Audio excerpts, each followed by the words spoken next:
Hello everyone, here we are at the third day of racing. Today the forecast is looking a bit better. We have north winds, hopefully around 10 knots, and it will die out during the day. Let's see if we can keep the schedule. Today with us we have two guests. We have again Luís Rocha, Technical Director from the Portuguese Federation, and we also have with us today Olympic ILCA 7 sailor from Portugal, Eduardo Marques. Welcome very much. And before we start with the racing, let's check the highlight videos from the last few days. Welcome to day 2 of racing at the Youth Worlds. For today's forecast, we have northwest wind blowing between 15 and 25 knots. It looks a little bit more promising. I'm sure we'll have good races. Day 2 delivered a dramatic and extreme contrast to yesterday's calm, with powerful offshore winds and gusts exceeding 30 knots, testing the world's best youth sailors. Racing kicked off on schedule, with our live stream bringing viewers straight into the action from the start. Today's broadcast featured insightful commentary from live guests Piotr and Luis. The IQ foil men and women were the focus of the live stream, competing in truly harsh conditions. The fleet faced massive challenges, with some athletes deciding to retire from races as the powerful winds proved too extreme. Others, however, embraced the battle, showcasing incredible resilience and skill. Peleg Rajwan of Israel kept his cool under pressure. Despite the tough conditions, he sailed consistently and finished the day strongly with a race win, positioning himself at the top of the leaderboard. Hot on his wheels is Italy's Mattia Sauncella, who also had a solid day, starting with a bullet of his own. Val Erzin of Slovenia claimed the third victory of the day and sits in third place overall. The IQ foil women completed 2 races, and it was a day of Italian dominance. Medea Falcioni, the 2025 Under-19 World and European champion, was unstoppable, taking 2 bullets to lead the fleet. Teja Stopchenko chased hard with 2 second-place finishes, while Nurhayat Guven of Turkey sits in a strong 3rd position overall. The ILCA fleets were also covered on the broadcast, where sailors battled the same extreme conditions. In the ILCA 6 boys, consistency was key. Italy's Alessandro Cirinei retains the overall lead, while Brazil's Francisco Del Ri made a strong move with 2 third-place finishes to sit 2nd overall. Jiri Tomes of Czech Republic rounds out the top 3. In the ILCA 6 girls, the leaderboard remains incredibly tight. Germany's Mirja Dole holds the overall lead, but Spain's Irene de Tomas and Italy's Marina Muri are tied for 2nd, just 2 points behind. Know what to expect for the next days. I haven't really checked the forecast yet, but today was super hard for me. The first race was good, I finished 2nd, but in the second race I really struggled on the downwinds, even though that's actually one of my strengths, I would say. And I think I finished somewhere around 10, but yeah, it was hard, for sure, and I'm happy we just did 2 races only. The offshore winds also created survival conditions for the NACRA 15 and 29er female fleets, with many teams unable to finish.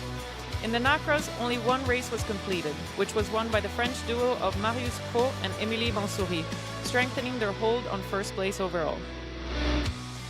The 29er female also completed a single brutal race, which saw a win by the British team of Lila Edwards and Amelie Hiscox. Meanwhile, the 420 female fleet was dominated by France's Amy Combet and Juliette Peyer, who mastered the conditions to win both races of the day.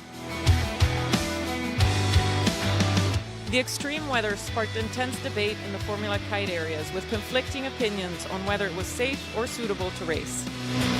Gust to win, but we'll see if we go or not. It's pretty challenging to get off the beach for sure. I think it's looking less likely that we're going to go out, but yeah, and interesting to watch everything picking up. I don't know about the races, it looks pretty dangerous here. We didn't get any racing in yesterday's, and today it's pretty strong conditions out there. Impeccably scary. I've never really kited in this much wind, and my kite is too big for this sort of conditions. Now we have AP and in the gas we have 40 knots. It's a lot, but I think it's okay to go out and try. Some of them are like 60 kilos, so that's a little bit like the not easy going part, and that's getting a little bit into the risky part of it. Ultimately, the decision was made to cancel racing for the day for the Formula Kite fleets, as well as for the 29er male mixed and 420 male mixed classes. Fierce winds forced some retirements. They also created a spectacular showcase of high wind sailing. The leaders have proven they can excel not just in light breezes, but also in a full-on battle with the elements. Stay tuned to our live streams and social media channels for all the updates as the championship continues. Welcome back. Here we are, third day of this Youth Worlds Championships. The wind is looking amazing. Today we'll be following the 420s. And to start, Luisa, tell us a little bit about today. So today we have right now the boys in the water. They're gonna do outer loop. For those who don't know what the outer loop race course is, it's upwind, reach, downwinds, upwind, downwind, and reach to finish, as you can see here in the diagram. So after the boys finish their races, they're gonna change to girls, and let's see how the day goes. Yeah, so we still have about 9 minutes to start. Before that, let's talk a little bit with our guests. Luis, can you tell us a little bit about this boat and some technical stuff about it? Yes, it's a very interesting boat. It's the boat that is used worldwide as a double person, two-person dinghy. It's a boat that is used to prepare teams for the Olympics in the 470s, but also in the 49ers, all the two-person boats. And it's a very technical boat. The teams should be maximum 125 kilos, approximately. And it's very interesting also the course that we can see that will be used today. Probably just few people know that this course, the trapezoid course, was used first time in 1992 here in Vilamoura during exactly this championship. So it was the first time that the trapezoid course was used, was tested by World Sailing. Was on that time, 1992, exactly in Vilamoura. So it's a very interesting boat, very technical boat, very difficult, and the dynamic between the two teams, the two persons in the boat, it's a key, very key for the success. Perfect. And just to give you just some facts of the boat, the 420 is actually called like that because it has 4 meters and 20 centimeters. And actually, Luis, we have a big history of 420 in Portugal. You had the Worlds here in 2019 in Vilamoura. We have a big history. We had Diogo and Pedro Costa, our 470 Olympic sailors, who won the World Championship in 2016. But before that, we have a big history, this boat, right? Yes, the boat was brought to Portugal by Armando Goulart, that is a judge, a good friend of mine. He's 86 years old, he's in good shape. And Armando was the principal person to bring the boat into Portugal in the 70s. And it was very important for the development of the sailing in Portugal. But before Diogo and Pedro Costa that won the Worlds in 2016, before was Tomás Silva with Francisco Gomes that won that World in 2005, and before the first world champions, the Portuguese world champions, the first was Martinho Fortunato with Miguel Nunes in 1996. That were world champions. Miguel Nunes that then went to do an amazing 470 career. Yes, coached by you. Yes, I was coaching Miguel. Miguel, after getting this great result with Martinho didn't jump to the 470, and Miguel jumped to the 470 with Álvaro Marinho. They did great campaigns in the 470s. Okay, amazing. Thank you for that information. Now we are already live on the race course. We are seeing the ILCAs, but don't worry, we will be following the 420s. Yeah, just to give you a bit of some names to look out for, we have the Brazilians who had an amazing year. They won the Worlds in Turkey and they also won the Open Europeans in Porto this year in July. The actual European champions who came second overall on the Open were the Greek team with Sokratis Kamarias and Jason Tsipas, who finished second at the Worlds in Turkey and were the European champions. Also look out for the Ukrainian crew who were third in the Europeans. We also have the Spanish who were sixth at the Worlds. We had the French crew who, although didn't have an amazing 2025, they were one of the best teams last year. They finished third at the Europeans. And also look out for the GBR team. The British are always very strong. They finished top 15 in both Worlds and Europeans, which also means that in this event with just one team per nation, there's someone to look out for. And also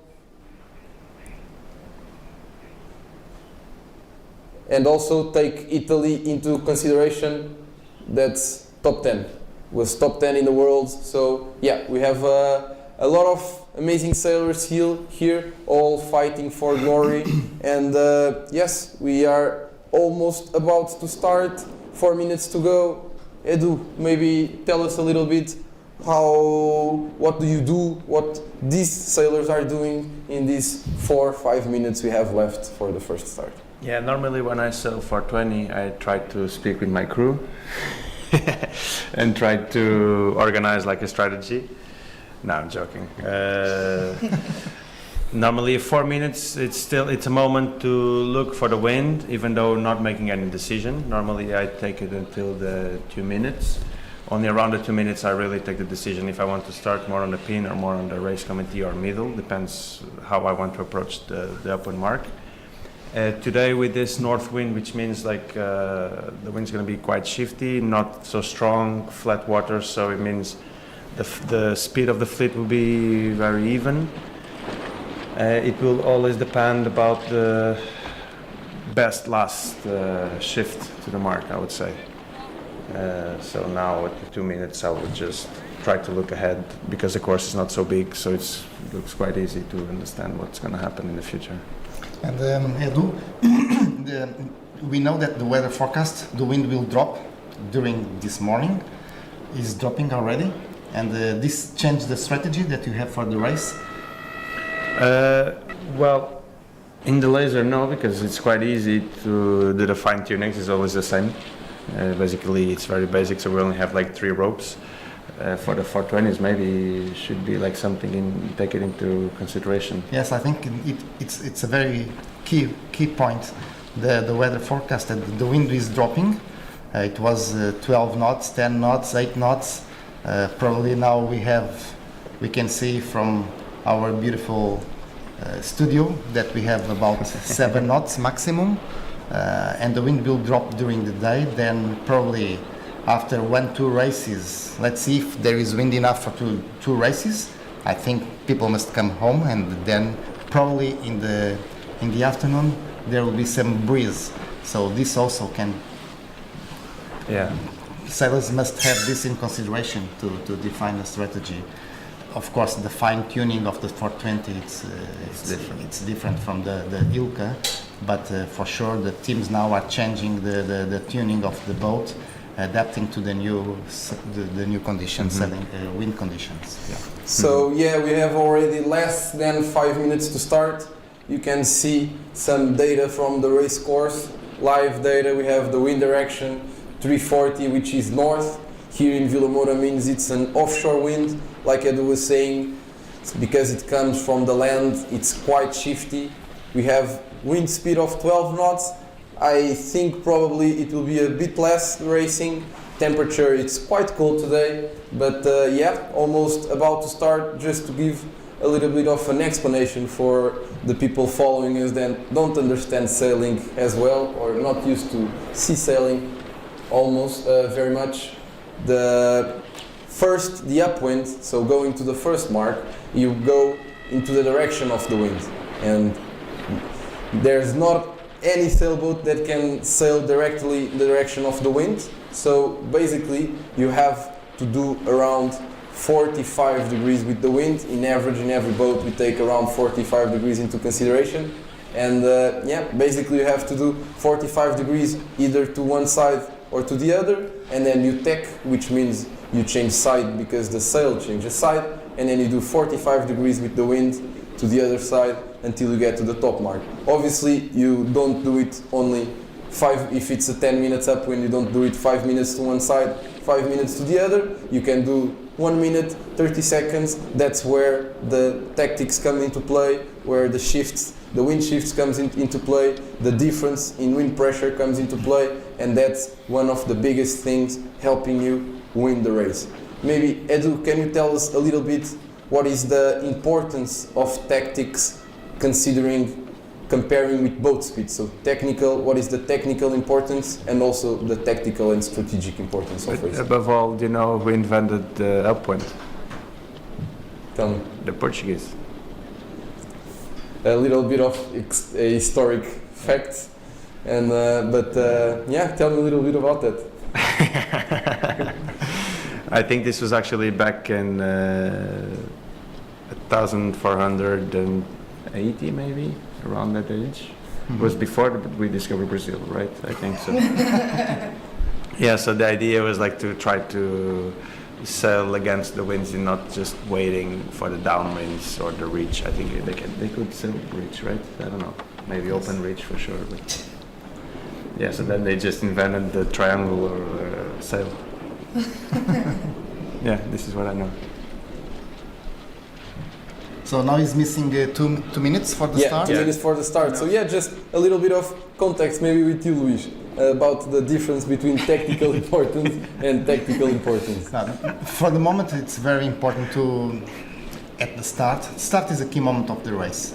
So you have to start free with clear wind to have maximum speed. This is the most important in the first 2 minutes of the race, to put in practice the speed of the boat and to have clear winds. This is more technical.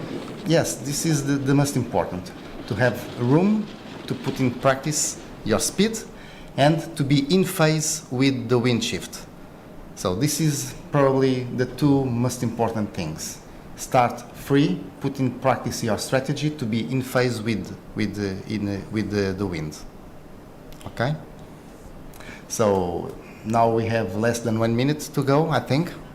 Yep, we are waiting, almost about to start, about 50 seconds for the start. In a moment we'll be going to the race course to see what's happening. Yeah, the boats are already positioning themselves in the starting line. For those who don't understand sailing as much, the starting line is between two orange flags. You have the race committee there with the big orange flag, and you have a boat on the other side, a rib on the other side of the line with also an orange flag. That's where the line is. Basically, what you have to do is you have to be below the line until the clock's 0, and then you can cross the line. If you do it before, you are disqualified. And you can see all the boats already about to start. 8 seconds to go. First race of the day. We have the Japanese here trying to squeeze in, and yeah, good start. Looks like a clear start. We'll have that information for you in a bit, but looks like a clear start. What do you think about that start, Edu? What do you think the favorite end of the start was? Yeah, looks like in terms of positioning on the line that the right side was favorite, but it looked like also maybe more wind on the left on the image of the drone. Now I can't really understand. Israeli did a very good start at pin hand, and they have clear winds. So the Israeli boat at the moment is the boat that can put in practice all the speed, all the potential of the speed, and this is very, very important. Now, the only big thing for him is like he needs to cross not in the long time, because this 35 minutes race should be 10 minutes maybe upwind, so it means... Or maybe shorter, Yeah, shorter for sure, maybe, yeah. So he doesn't have a lot of time to have a good shift to try to cross the fleet. He must, if he had one opportunity, he needs to take it, immediately. He cannot wait for more. So now we have around 9 knots. How physically demanding is this wind intensity in the 420 leash? This is very, you must be very precise with the boat handling and the crewing. The boat must be flat, extremely flat, and the coordination between the crew and the helm must be perfect to have the maximum speed.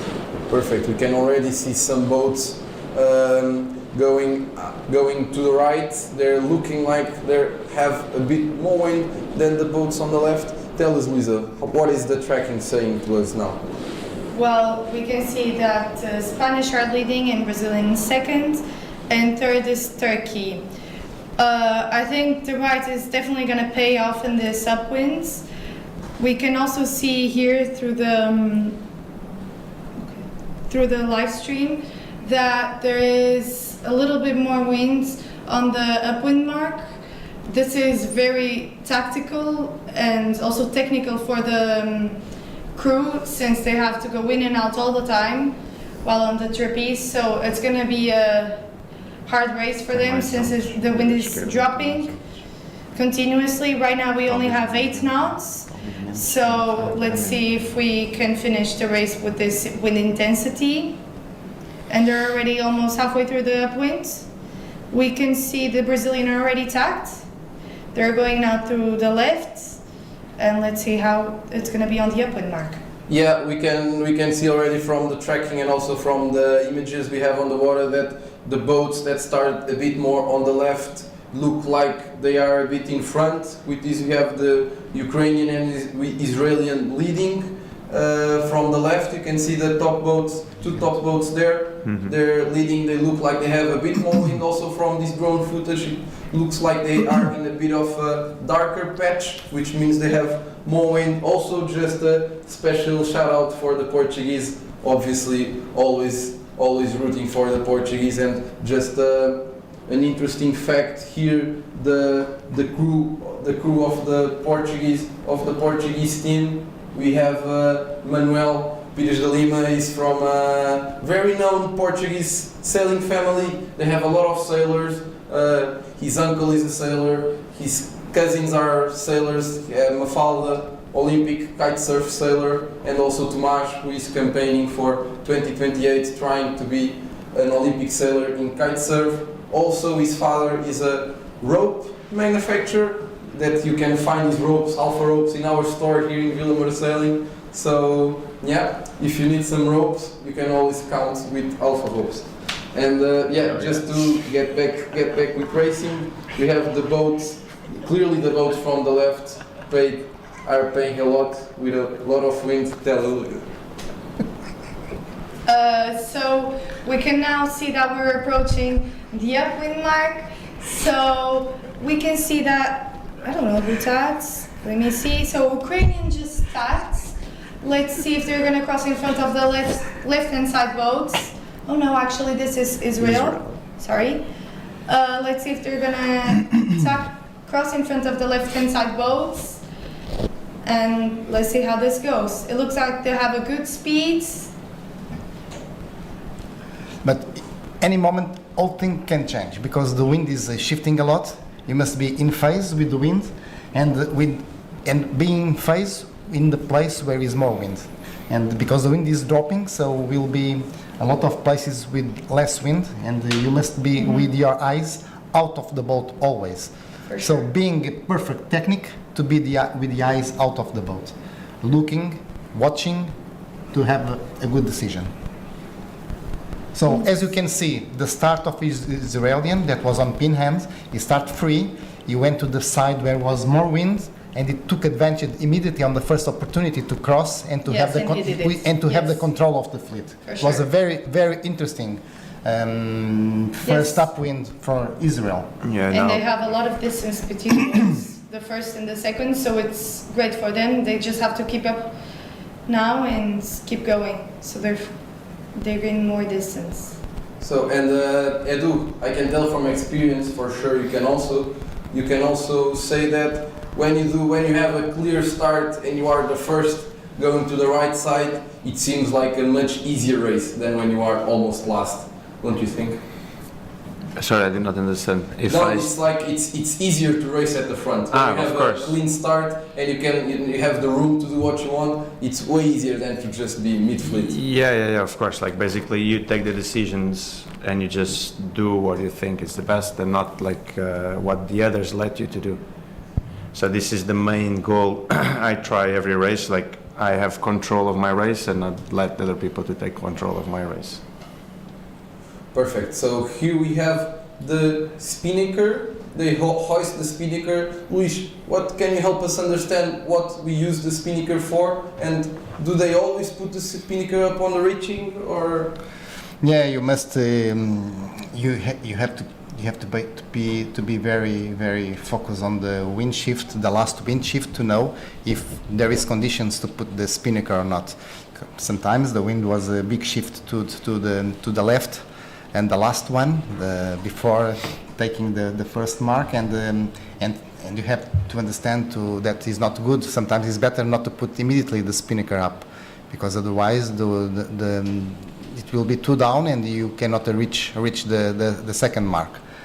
So you must be attention with that, and it's also an important point, the decision for the first boat, because all the others they have already the reference of the. Yes. Okay. And actually, we saw we followed the 29ers and the Necros on the first day, and we saw they also had spinnakers, but it's different spinnakers than this, right? They had the symmetric spinnakers. These are asymmetric. What are the differences? Yes, the symmetric spinnaker. This one with a spinnaker pull, and as you can see, it's symmetric. Like one side is the same as the other side.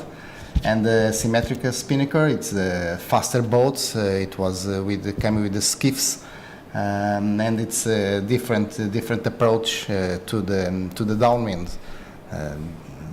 So basically, with this kind of spinnakers, the boats are able to go closer to doing 180 with the wind, right? So they almost go straight to the bottom line. That's correct, Lorenzo.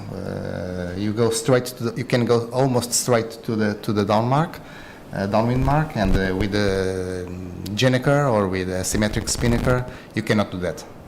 Okay, perfect. Now, Luisa, can you maybe tell us the top 10 right now, or the top 10 on the top mark? It would be nice to understand that, but we are still following here the lead boats with Israeli in first place, Ukrainian in second, but yes, give us a little bit of context, please. So right now, actually, Ukrainians in first place and Israeli in second place. And after that, we have Puerto Rico, Spain, Hungary, Poland, Ireland, Malaysia, USA, and the neutral athletes. Yeah. Let's see. Here you can see Israeli team in first place, yes, pushing. Yes. Pushing. So as you can see, you have the helm there. It's the one grabbing the rudder and steering the boat, and also you have the crew. That's the one controlling the spinnaker. How important it is to always have the spinnaker in perfect condition. The spinnaker is the engine of the boat downwind, so the power of the boat is in control of the crew that is dealing with the spinnaker. It is important, the balance of the boat, to have the pressure on the sails, but the spinnaker it's the key, it's the main engine of the boat, and all the power is mostly there. So the crew should be 60 seconds per minute focus on the spinnaker. Yes. We can see here a tight battle between Ukraine and Israel. It's going to be a hard race for them since they're both very fast. When it's strong wind, sometimes, maybe Luis can confirm that, they don't put less experienced sailors in the 420 don't put the spinnaker on the reach and downwind. Maybe yesterday we didn't see the races, but maybe they didn't. Isn't that correct? Sometimes people don't put the spinnaker, but because they don't feel confidence to put the spinnaker. But with the spinnaker, the boat is more stable. Obviously. The boat is more stable. So, of course, the spinnaker is an important sail that should be there. All the downwinds. Of course, sometimes the reach, if the reach is too closed, you cannot put the spinnaker. And maybe it's worth it more to not put the spinnaker up than capsizing with it. Yes. If you capsize, it's because you don't have train enough. Yes. So you have to train more. You don't have control over the boat. But it's not an excuse to not to put the spinnaker. Yes. Yes. Capsizing is a way to learn. Okay, with the mistakes you learn. If you don't risk, you don't learn. So it's important to not to have afraid to risk, and the risking it's an opportunity to improve. Yes, for sure. To improve, yeah. Yeah, we are seeing here at the front of the fleet a very close battle between Ukraine and Israel. They were jibing a lot. Jibing is basically the opposite of tacking. Tacking is when you go upwind and you cross from one side to the other because you are head to wind. Here, jibing is the opposite. Basically, you are going in the direction of the wind, and when the wind crosses your stern, the sail shifts, and this is what happened. And I think maybe we saw a lead change here. I'm not sure, but yeah, they're both rounding the same mark. Yeah, yes. we saw a lead change. So Ukrainians, third at the Europeans are leading the race. Amazing downwind, congratulations. Not an amazing mark rounding for the Israelis. Something happened there. And yeah, can you tell us the other boats rounding? No. So now we have third place, fourth and fifth rounding. Still looks like something not perfect with the Israeli boat, but yeah, most of the boats going on this side. You can also see some ILCA sailors there checking what's happening, which means that they're trying to understand what happened on this race and what is happening on this race, so they can use that for their own race. Especially here in this kind of events, which is different because you're not allowed to have your own coach rib. So basically, the coaches go all together in the same big boat, which doesn't help the sailors because normally your coach helps you reading the information, reads the wind, reads the current, everything, and with this it makes a bit harder for the sailor because the sailor has to do all the readings of the winds themselves. Edu, you've been every day on the water here, helping the emerging nations. What can you tell us about what's different in this event, especially from a coach point of view? What do you mean, just with the emerging nations, or you mean in general? No, in what's my point in general as a coach. I know you being part as the emerging nations program, you have your own rib, but that's not normal. Yeah. All the coaches go in the same boat. So maybe can you tell us a little bit about that? Yeah, I feel like most of the kids, they feel like they don't have the support they normally have. Like for example, yesterday they were finishing the racing and it was quite windy and cold. They wanted like the jackets to get warm fast, and then they needed to sail like at least 15 minutes to get to the coach boat, to the big coach boat. So I was like taking all the jackets of everyone, and then I was just on the finish line distributing like almost like in the fair. You know? Everybody I could deliver. But I think it's actually a very good idea that you're not allowed to use your normal coach or in normal conditions, so you're more dependent of yourself. I think it's also a little bit the idea at the Olympic Games, even though it's not really the same. But I like that you are responsible of decisions, check the wind, check the marks, check the other rivals, and be a little bit on your own and not like what your coach says to go left or right or do this or do that. What Edu just said is in line with this, what I said yesterday. We spoke about yesterday about the autonomy of the sailors. So being a coach, the coach is much more important as less needed he is for the sailor. And this is the key point. We work to have people that think by themselves. And the best sailors are the ones that they can think and decide by themselves. And this is the most important role of the coach, is to give the sailors autonomy in line. At the end, they don't need the coach. Less need the coach. So this is very, very, very interesting that a sailor like Edu that went to the Olympic Games, Edu finished 11 at the last Olympic Games. He had an amazing coach, right? And that was the very fast coach. That was the only problem of Edu at the games, was the coach. Yeah, can you tell us a little bit about the coach? No, it was a big pleasure. Just for a few seconds, you are seeing here the Mark II rounding. So the Ukrainians led like we saw, Israel in second place, Puerto Rico third, with already a long margin from the top two. Then we have Hungary, Spain, and the Polish team. Actually, some contenders are not on the top 10 right now. Can you tell us where Brazil is, where Spain, Spain here, where GBR, France, and Greece? Where are they? Especially Greece and Brazil. They are top contenders here. Yes, so Brazil is currently in 13th place and Greece is in 12th. So, and they have a big distance from the top of the fleet. So they are 300 meters behind the top three, which is quite a lot. So let's see if on the downwind they can improve. Yeah, we see already a big spread on the fleet. A lot of boats going left, a lot of boats going right.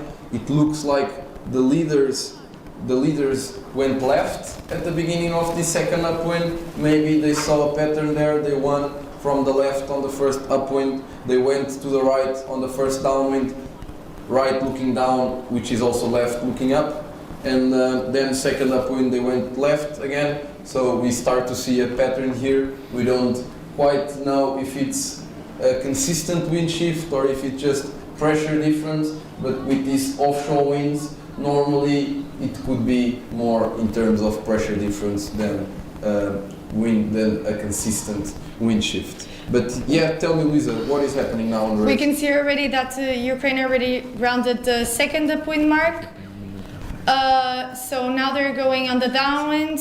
They already have quite a big advantage to the second place. They already have 75 meters, which is quite a lot. We can't really see due to the sun now, but Israel's gonna round in now. Yes, they're rounding now, and behind them we have Puerto Rico. Let's see if Israel can catch Ukrainian on the downwind or not. After that, we can already see that Brazil lost a few places on this upwind, and Greece. Where is Greece? And Greece also lost 7 more places on this upwind. So both of them went right. We don't know if that's really the best for them or not. We can already see some wind increasing. We already have around 10 to 11 knots. What is the difference, Luis, between the 8, 9 knots we were seeing where the crew is always going in and out, and already here with 11, 12 knots? Yes, with the 11, 12 knots, the boats, as you can see now, the downwind already can start planning. So the technique is a different technique. The team are sitting a little bit behind. The boat is starting to plan sometimes, and so the technique is different. And can you just maybe give us a little bit of context? Because here in the 420s we use something called the Oscar flag. Can you maybe tell us how that works and why? Yes, Oscar flag. It was we started talking about that. It was in the 90s. It was Viktor Kovalenko that is a very famous Ukrainian coach that was coaching for many years Australia. And Victor was the one that was pushing harder to have that Oscar flag. Oscar flag means when the whole flag is on, Oscar is up, so people can pump, roll freely. So there is pumping is part of sailing. This is the philosophy behind the Oscar flag. Pumping is part of sailing, so you have to train how to pump using your body, using the strength of your arms to make the boat faster. But especially on the 420, on the ILCAs, and yeah, especially on the ILCAs, we don't have the Oscar flag. So on the 420s is what's knots, with how many knots does the Oscar flag go up? 16, no? No, 12 knots. 12 already? Oh. So now it's changing. So at the moment in the 470s they changed this down limit for the Oscar flag because the crew was starting to be mixed, and because the men are stronger physically.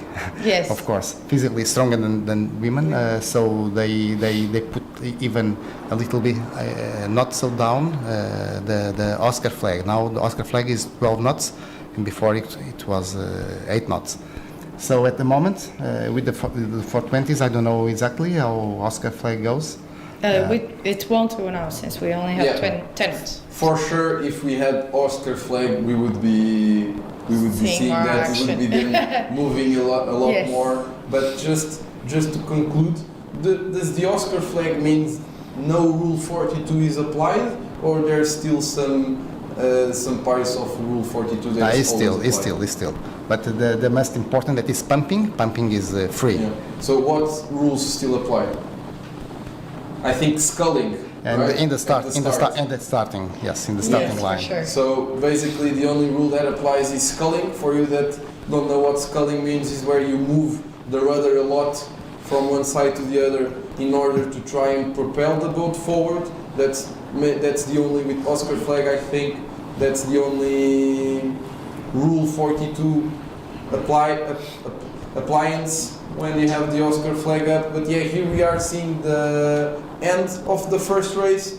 Ukrainian gained a lot on this downwind. Yes, amazing race from the Ukrainians. Just a little bit of context here from this image, you can see that on the left side of the race course you had a darker patch. That means more wind, with goes in line with what we've seen during this race. The left side paying, it looks like you have more wind there. Yeah, the left side clearly had more wind. And yeah, first place for the Ukrainians, amazing race, guys. Well done. Second place, we have the Israelis. In third place, Puerto Rico. Yeah, can you give us the finishing order as it goes, Lisa? Thank you. Yes, I can. So first place Ukrainian, second place Israel, third place Puerto Rico. Then let's see between Hungary and Spain, but I think Hungary is gonna finish first. Let's wait and see.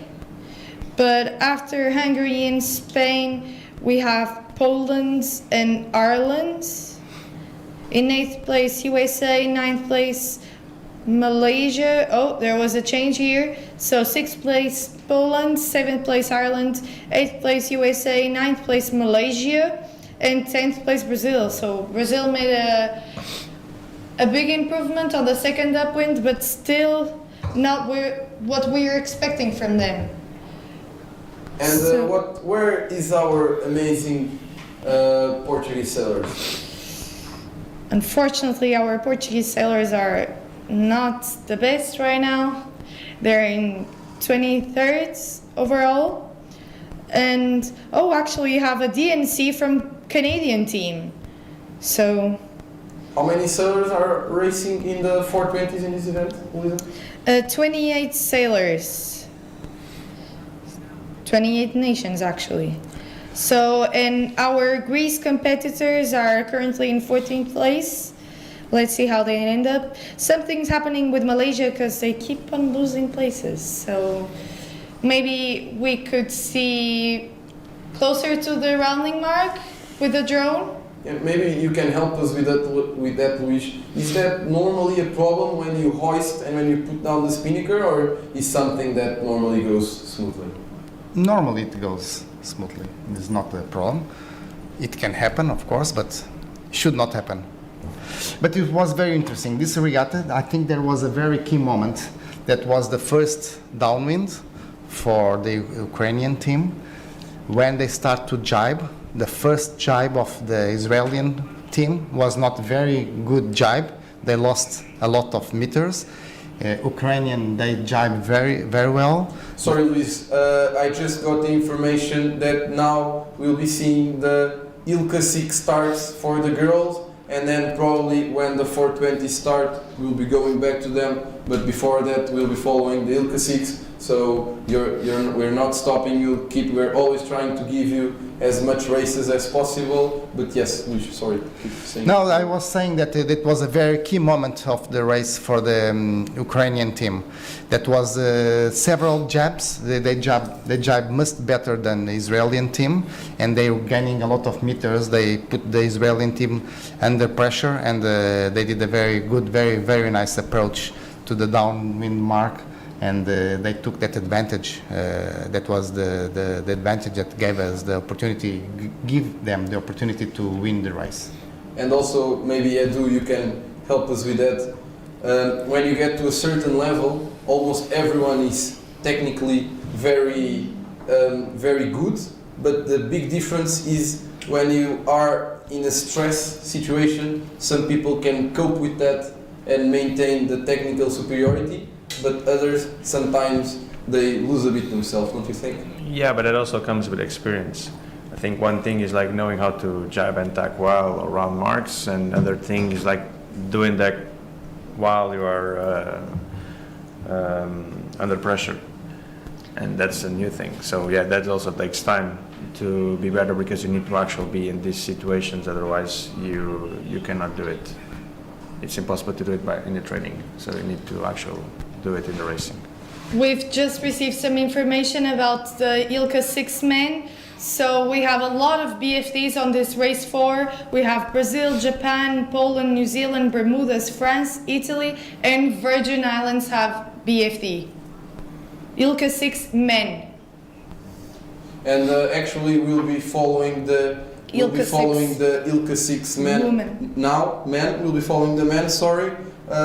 Because they've been doing a lot of general recalls. That's why we already have a lot of BFDs, because what happens is when the race committee cannot identify all the boats that were over, so that were starting before the 0, they do a general recall because they feel is not correct for the other sailors to be sailing amongst other sailors that were over the line at the start. So they do a general recall, and what happens is that for the first general recall, when you have the U flag up, everyone is allowed to start again, but then they only have a second opportunity. Basically, when you do the second start, the race committee put the black flag up, which means if you are over on the last minute, you are disqualified, and if the race is resailed or is restarted with a general recall and you are out on the last minute, you are not allowed to start again.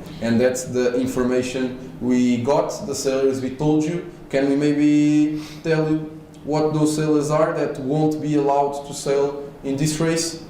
Yes, I can. So as I said before, those who don't start are going to be Virgin Islands, Italy, France, Bermudas, New Zealand, Poland, Japan, and Brazil. So they start a rough day with this BFD. So we already have 1, 2, 3, 4, 5, 6, 7, 8 sailors out of this 4th race. You've been following ILCAs from the last few days, Edu. Do you think this is a normal situation to have so many BFDs? It doesn't look like a very shifty day. Sometimes it's connected with that, very shifty, very gusty. It's harder to start. Doesn't look like that. What do you feel is putting the sailors starting so early that led to this general recall and so many black flags? I think this actually happens a lot of times, especially when it gets this flat water and not a lot of wind, between 10 to 8 knots, that the boat actually accelerates quite fast. And all of the sailors, they really want to do a good start because they know how important it is today, because otherwise they cannot really recover that much. Especially in the leisure, it's a bigger fleet. I don't know how many they are, but maybe 50 something. in this short course, if you're not in the front, like you have no chance to pass boats at certain moment, like they are everywhere. Do you so I think feel like they have this pressure to start well. it's worth it to race since it's only the 4th race of this championship? Well, well, they know better than us. Like they know, like for them, like they feel like, yeah, either I risk to get the race on top 10 or not. But normally, no, it's always better to have like a 30 than a BFD. But Of course. they don't know that now or before. That's what it means to be an athlete, right? You always try to push the limits, you always try Decisions. to be as good as possible, and sometimes you cross that limit, and that means you, in this case, you are disqualified. But you learn with that, especially when you are youth.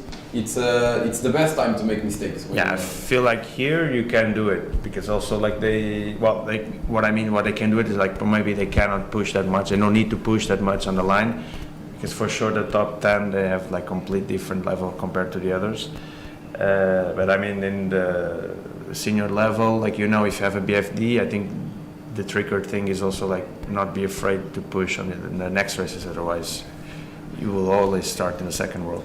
Yeah, to have that mentality is it's quite hard, right, for a lot of sailors and athletes. Like we talked yesterday with the Australian IQ foiler who was leading the first race, got the course wrong, ended up with a NSC, which means did not sail the course, which is the same as a BFD or a DNF, which is 1 point more than the number of boats racing. So instead of a first place, he got a last place +1, and the race he was leading, and actually he managed to recover mentally from that, and then he had a very good day, he had a second on the race after that. So basically what you're saying is after something goes wrong, that has to be out of your mind right away, right? Are they racing now? Looks like... yeah, I think they're still not racing, still about 1 minute. Start. I think we had one start. We had one start from the boys, if I'm not mistaken, but we are following the girls. Okay. We are following the girls. Okay. On the boys, we can see, I'm gonna go through the overall results. So from yesterday's race, we had Italy and Brazil in 1st and 2nd place, and Czech Republic in 3rd. So it's definitely a rough start today to have a BFD for Italy and Brazil since they were 1st and 2nd. So So the 1st and 2nd overall both got BFD on the yes, first race. that's correct. So let's see how this day goes for them since they already have one race out. So let's see. So yeah, we're still waiting to see a start from the ILCA 6 here from on the broadcast. Meanwhile, what do you feel? How do you cope with this, Edu, being leading and suddenly you see yourself with a BFD? Well, I think it depends because now I'm older as well. But I feel like the Italian is first, right? I think so. I think now he still needs to believe in himself and he's able to start good.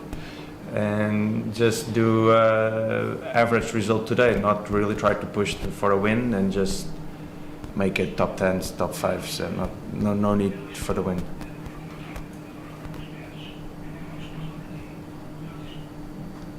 So yeah, sorry, I just got the information that because of the black flags and the U flags, and there was a change in the starts between ILCAs, I feel. So we just wait and we'll be covering only the 420s, second race of the day. So yeah, between that, while we wait, just a fun fact, because actually me, Edu and Luis, we've worked a lot in the past, we know each other very well. Actually, Luis was coaching both ILCA 7. Unfortunately for him, he had to go with Edu to the games instead of him coaching me in Cascais. I know it was a very hard thing for him to be leaving me alone training in Cascais. I forced him when he had to go when he had to go to the games. But yeah, we share a past. Actually, before that, when I was racing in Youth Worlds, I was coached by Edu. Sorry saying Edu, not Eduardo, but yeah, I just won't call him Eduardo because he's Edu for me, he's Edu for everyone. So Yeah, it's been quite a long journey. And how was it, Luis, to coach ILCA 7 when your background is mostly 420 and 470? Yes, it's a completely different boat. Actually, I was already coaching the ILCA 6. I was coaching Sara Carmo for the London Olympic Games. She did qualify the country for that Olympics. I was also coaching Gustavo Lima in that London Olympic Games, ILCA 7. But mostly, I came from the 420s and from the 470s. But coaching a single person boat, it's very interesting. Has the 470 but it's also maybe more interesting because much more depends of the person, not so much of the material. And this is a completely different. It's a little bit different approach of sailing, much more personal, much more intimistic, much more based on the person himself and not so much on the stuff, on the material, on the boat, on the sails. Of course, all that also counts and counts a lot, but more the person himself. So it was a privilege to work people like you, Lorenzo, with Edu. Then with Edu, we spent more time together because it was a specific preparation for the games. We spent a lot of, I don't know, maybe 6 months almost living together in the same apartment. So we know well each other. And it was challenging for me, also for him. And I was saying yesterday that people must trust a lot, because sometimes sailors, not on this youth level, but in high level, must be like a team, the coach and the sailor. And the sailor must have the confidence to say to the coach that some kind of information maybe is not helping him.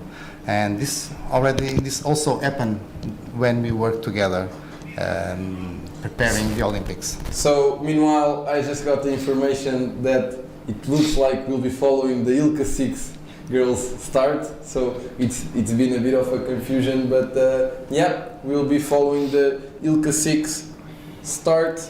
Can you maybe, Luisa, tell us the overall results? No, not yet. So before that, Edu, you are here coaching emerging nations, but you are coaching boys and girls, right? Yeah. How many girls do you have? What's their level, and what is the importance of this emerging nations program? Yeah. First of all, we started the week before this event. Training here was 6 boys, 6 girls. The idea was to be 8-8. I think now it's 8 girls and still 6 boys. I'm not sure. So yeah, the importance of this program. Meanwhile, we're seeing the ILCA 6 girls already starting. The boats are spreading through. They spread a lot through the line. We saw almost an equal start from everyone. We still remember on the first race of the 420s, it looks like we had more wind on the left. Let's see what's going to happen on this race. But yes, Edu, please continue telling us a little bit about the Emerging Nations program. I believe the best thing here with the Emerging Nations program is try to make the sailing more equal, and especially in these classes like laser, which is quite easy to have access to boats and equipment all over the world. I believe it's actually built in the 5 continents. And it's like an opportunity for these sailors that are like far from Europe, they live far from Europe, or they don't have any, the country, they don't have any organization in sports, and they don't have quality in rivals that they can push them, or coaches as well, or just sailing. And they have an opportunity to actually try to compare themselves to top sailors, and having good coaches to try to help them to also improve fast during these small periods they attend to these events. Instead of just being here and being just there, then they have some preparation before, and for sure they get better, and they do better. Yes, here now we can see the left side of the fleet, so the boats that started from the pin end, from the left side of the start, maybe or probably or supposedly they'll be going on the left side. There's more wind, we cannot confirm that, but that's what we had from the first from the first race of the 420. Just keep in mind that the boat, in order to go as fast as possible, as Luis said, that is the most important thing after the start, to have space to go as fast as you can. For that you need room, and especially you cannot be covered. And how are you covered? Basically, if you have a boat between you and between where the wind is coming from, you are covered. Your wind doesn't have clean air. You have quite a lot of turbulence in the air, which just destroys the flow around the sail, which just makes you go slower. So that's an impossible situation to be on, and we can see some boats there. And yeah, tell us a little bit about it. Yes, that's correct, Lorenzo. So we can see here the Germany girl. She's actually leading this championship. Her name is Mirre, and she's also in first place in this race, as we can see here from the tracking. And right on her right hand side we saw the Irish girl Sienna tacking, and right now Mirre is tacking. What a nice tack. She's gonna cross the fleet now, and as we can see from the overall results, the points are very close together. So we have Mirre in first place with 5 points, and then Irene from Spain with 7 points, and Italy also with 7 points. So it's going to be a close battle between these 3 sailors, and let's see how this goes. Edu, maybe enlighten us on this. We saw a lot of boats almost tacking at the same time. Why do you think that happened? I think probably they're getting close to the ley line. I'm not 100% sure if it was just the wind shift. For sure also was favored to go to the right, of course. But I believe that with this short racing, they cannot really sail a long time to the sides. So if they start on the pin, which I believe they started on the pin, yep, they don't have like much more space to sail to the left in this case. And the same reason. I can see from the graphics they're still a bit far from the left ley line. So you say that probably it was a wind shift. So yeah, so then probably was just positioning also with the fleet. The wind's picking up. Now we already have 12 knots constant, which is great for every class actually. But we can see they're fully hiking now, and there's a big gap already from Mirre to the rest of the fleet. Let's see how she rounds up the first mark. So yes, give us please a little bit of context about this boat, Edu, about the technical importance, about what you're trying to achieve when you move on the boat, when you move the rudder, when you're trimming the sail, and also how important it is to be how physically demanding this boat is. Well, the laser, like you said, like it's super. Sorry, the ILCA. Or the ILCA is 6 or 7, 4, doesn't matter, it's the same. It's super physical, but above everything, it's about physics. So it means like the boat needs always be flat, and the less you move, the fastest you go. But that's like the hardest thing, because you always feel like you need to move, and you always need to drive the boat through the waves, and you always need to shit in, shit out through the waves, or patches of wind or whatever, like gusts.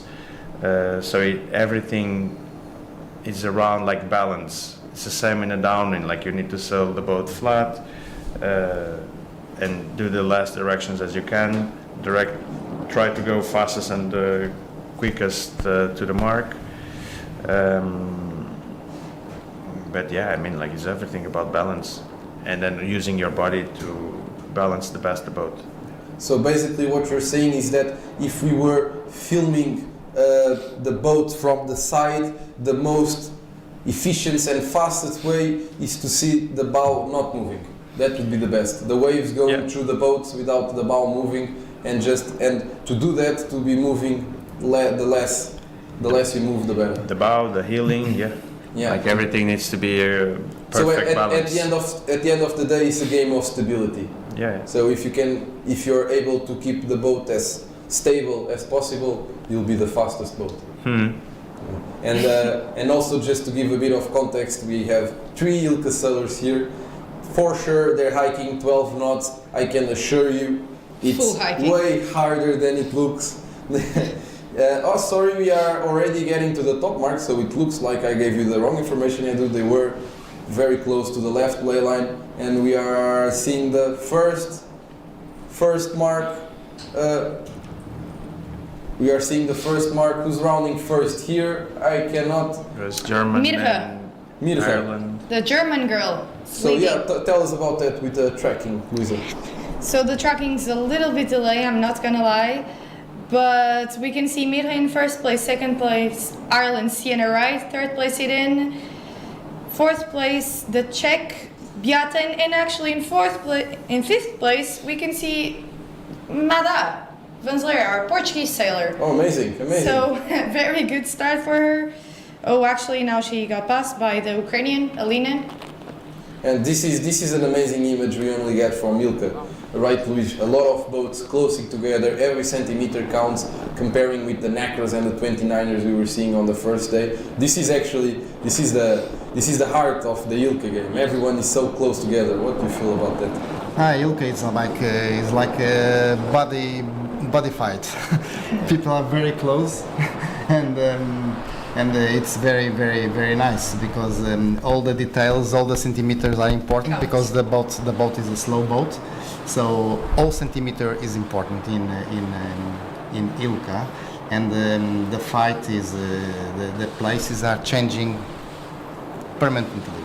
So in the same downwind you are changing. It's easy to go from first to 10 to first, 5 to 15, and that is, you can see that only in the ILCA class. Yes, I would actually say that you can either gain a lot or lose a lot, like you said on the downwind. I think the downwind is the most important, way more important than the upwind. So let's see how this goes. I think it's an amazing boat to sail, especially because of that everything counts, and actually a lot of people talk about that. It's very important to go fast downwind. Obviously you have to go as fast as possible on the downwind, but especially when you have a lot of boats and when the racing is very close together, something that sometimes is neglected is the tactics on the downwind. Because you don't have tacking, you don't have jibing a lot on the ILCAs going downwind, so tactics is very neglected sometimes, but to really be able to do the fastest way to the mark, which almost never is a straight line, to play the gusts, to play the little shifts, and to be sure you're not covered and you have the full wind intensity without any turbulence from boats behind you. I think that's also very important, and it makes a big difference at the end of the downwind. And also just a little story from myself. I remember one of the first times, I think Luis was coaching me that event, Edu was there for sure, in Palma 2022 or 2023, something like that. The first time I did I was in a qualifying fleet, around 14-15 knots. I did the entire race in top 10. I was very happy with myself, and on the last wave of the last downwind, I managed to, because I was distracted because I thought it was already over, I lost that wave and I went from 8 to 16 at the end of the race, just like that. And that's just the beauty of ILCA sailing. So yes, it's never over. Never over. Just after crossing the finishing line. Yes. Yeah. A girl to look out for is Sienna Wright, the Irish girl. She already did Youth Worlds in Brazil, and she actually finished third overall. And Brazil, that was 2 years ago. 2 years ago, correct. Last year she didn't qualify. It went another Irish girl, but she finished third. So she's a very promising girl for this event, and she's also the vice world champion in 2024 in the Worlds. And she also does Gold Fleet in seniors already, and she's quite young. So let's see how it goes for her. Someone to look for. Now we are seeing here the bottom mark rounding just before that. Edu, maybe tell us a little bit of what you are looking for in the downwind to go fast in terms of technical. It depends of the days. What do you mean, this day? Yeah, today what you'll be looking for to be, how can you be faster than the other boats today? today only looking to the pressure, honestly. Even though that you can always do some maneuvers, some healing moments to make, for the boat to take like the energy of the waves and to enjoy that energy of the waves, to make the boat move fast. But I would say only looking backwards and try to for sure make sure that you have clean air and try to see the next gust and try to be there the fastest you can. I would say this is like the most important thing today. We can see that most of the boats are going to the right-hand side of the gate on the downwind, and they're going on the left-hand side of the upwind. Let's see if that's... Oh, actually there's Portugal. Go Mada, you've got this. So we have Portugal, who rounded in 3rd place, am I right?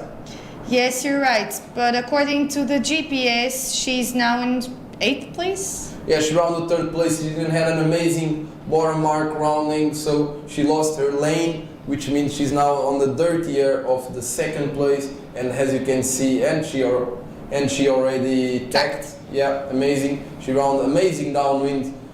Amazing downwind. She's here. She shows as Maria, but we all know her as Madalena Vanzeler. So amazing, amazing. Let's go. She also had an amazing day yesterday, or at least better than the first day. She had 2 top 10s, which is pushing her. It's her first youth worlds. She's learning. She still has another year of youth sailing. So let's go. We're rooting for you. Let's go, Portugal. What do you think about this, Luis? Having a Portuguese doing top 3? No, this is, of course it's very. I'm a good friend of her father, and I know Mada for many years. But it's very interesting also for all the other sailors from all the other countries that are very young, and so you must know that you have to be persistent, you have to believe in yourself, and you have to give time to put in practice in your skills and to improve your skills, technical skills, tactical skills, and also physical and psychological skills. So laser is a boat that you need, as Edu was saying before, it's important to have a lot of experience and a lot of hours and a lot of situations with a lot of pressure, because it's a boat that all centimeter counts, and it's a fight, body fight, boat with boat. So you need a lot of years to have the experience to know how to deal with that pressure. So it's a good, I think it's a good point for all the sailors that are young, that are not performing so well. They must believe in themselves and try and keep going training, and keep going believing to improve the skills. You know, it takes time. It's not an easy sport. It's not a sport that you can achieve easily to the top. So it takes. Yeah, actually, I think that's one of the biggest things about ILCA, is that because it's such an easy boat to sail, it's very hard to be able to develop techniques in order to gain advantage to the other sailors. And this, you can say in the world of sailing, it's a cheap boat. So it's a very democratic boat. So it's a boat where technology is not the key. The key is the person himself. So that's why I was in love coaching also ILCA. And myself, because, Lorenzo. Of course, Lorenzo and. Now I feel excluded. I also want to be You are coached not. by you. I will be your coach. But it's a boat that you work with the person. You make the person better, because only if you improve yourself as a person, you also can improve yourself as a sailor. It's not disconnecting the person of the athlete, and this is very interesting as a coach to work with. So now we are almost getting to the top mark. Most of the sailors are choosing the left side of the upwind. So still the same thing as for the 420s. We can see the leading boats coming from the left. We have more or less 3 boats fighting for the lead. We have Ireland, Siena, Spain, Iran, and Germany, Mirra. Germany that's leading the overall leader, and and also we have Portuguese sailor Mada, the most boat the boat most on the left, so near the left ley line. If we have more wind on the left ley line, this is a very good sign. And yeah, what do you think more about the other boats? These two girls here. Who are they? Yeah. So they are Spain and Germany. Spain and Germany, yeah. So the top three Irish boats girl, are here. No. What I mean is like the boat, like more on the right side on these three boats. You can see here the. It's Ireland. Tracking. Okay. You see, Ireland is on first place. She's definitely gonna cross in front of them, and she also has starboard too. I mean. Yeah, now we're getting to the top mark.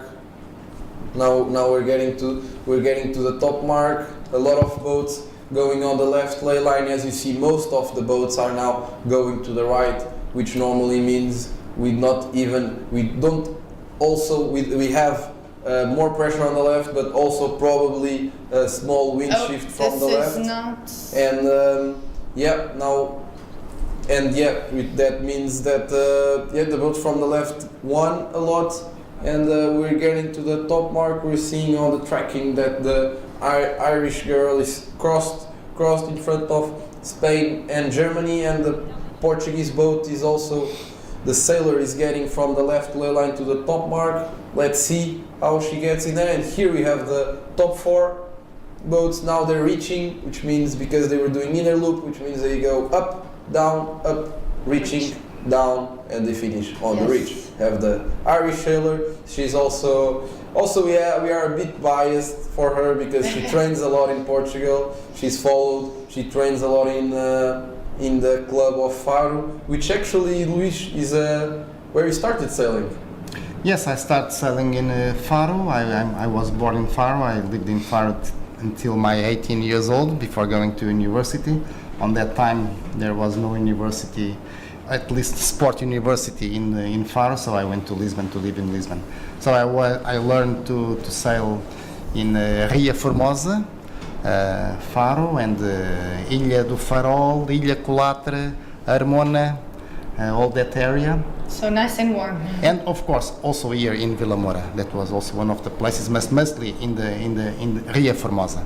Yeah, and it's an amazing place to sail. That's also why most or a lot of international sailors choose Vilamoura and Vilamoura sailing as their winter training camp. Yes, when I was coaching the 470s in the 90s, we established in Vilamoura during winter time a training center between Portugal, France and Sweden.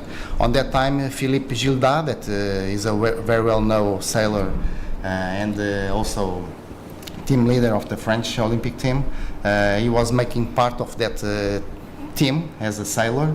So it was very, very nice to have here Philippe Gildas, Carriot Tanguy, Bertrand Mortier, that was the coach on that time, and also the Swedish sailors, that was Johan Molund, Thomas Ram, also the coach, the sailor was Matthias, and the coach was the brother Thomas Ram from Sweden. And we have, on that time, it was very, very nice to have that two teams from France, one team from Sweden, and two teams, Hugo, Nuno Barreto, Álvaro Marinho, Miguel Nunes from Portugal. We spending in 1998 until 2000 at least 4 months training in winter time in Vilamoura. That was very successful on that time because the French, they won two times the World Championship in the 470s, and the Portuguese 2 times the European Championship. So it was really, really a nice time, and Vilamoura was our place to train after 1997.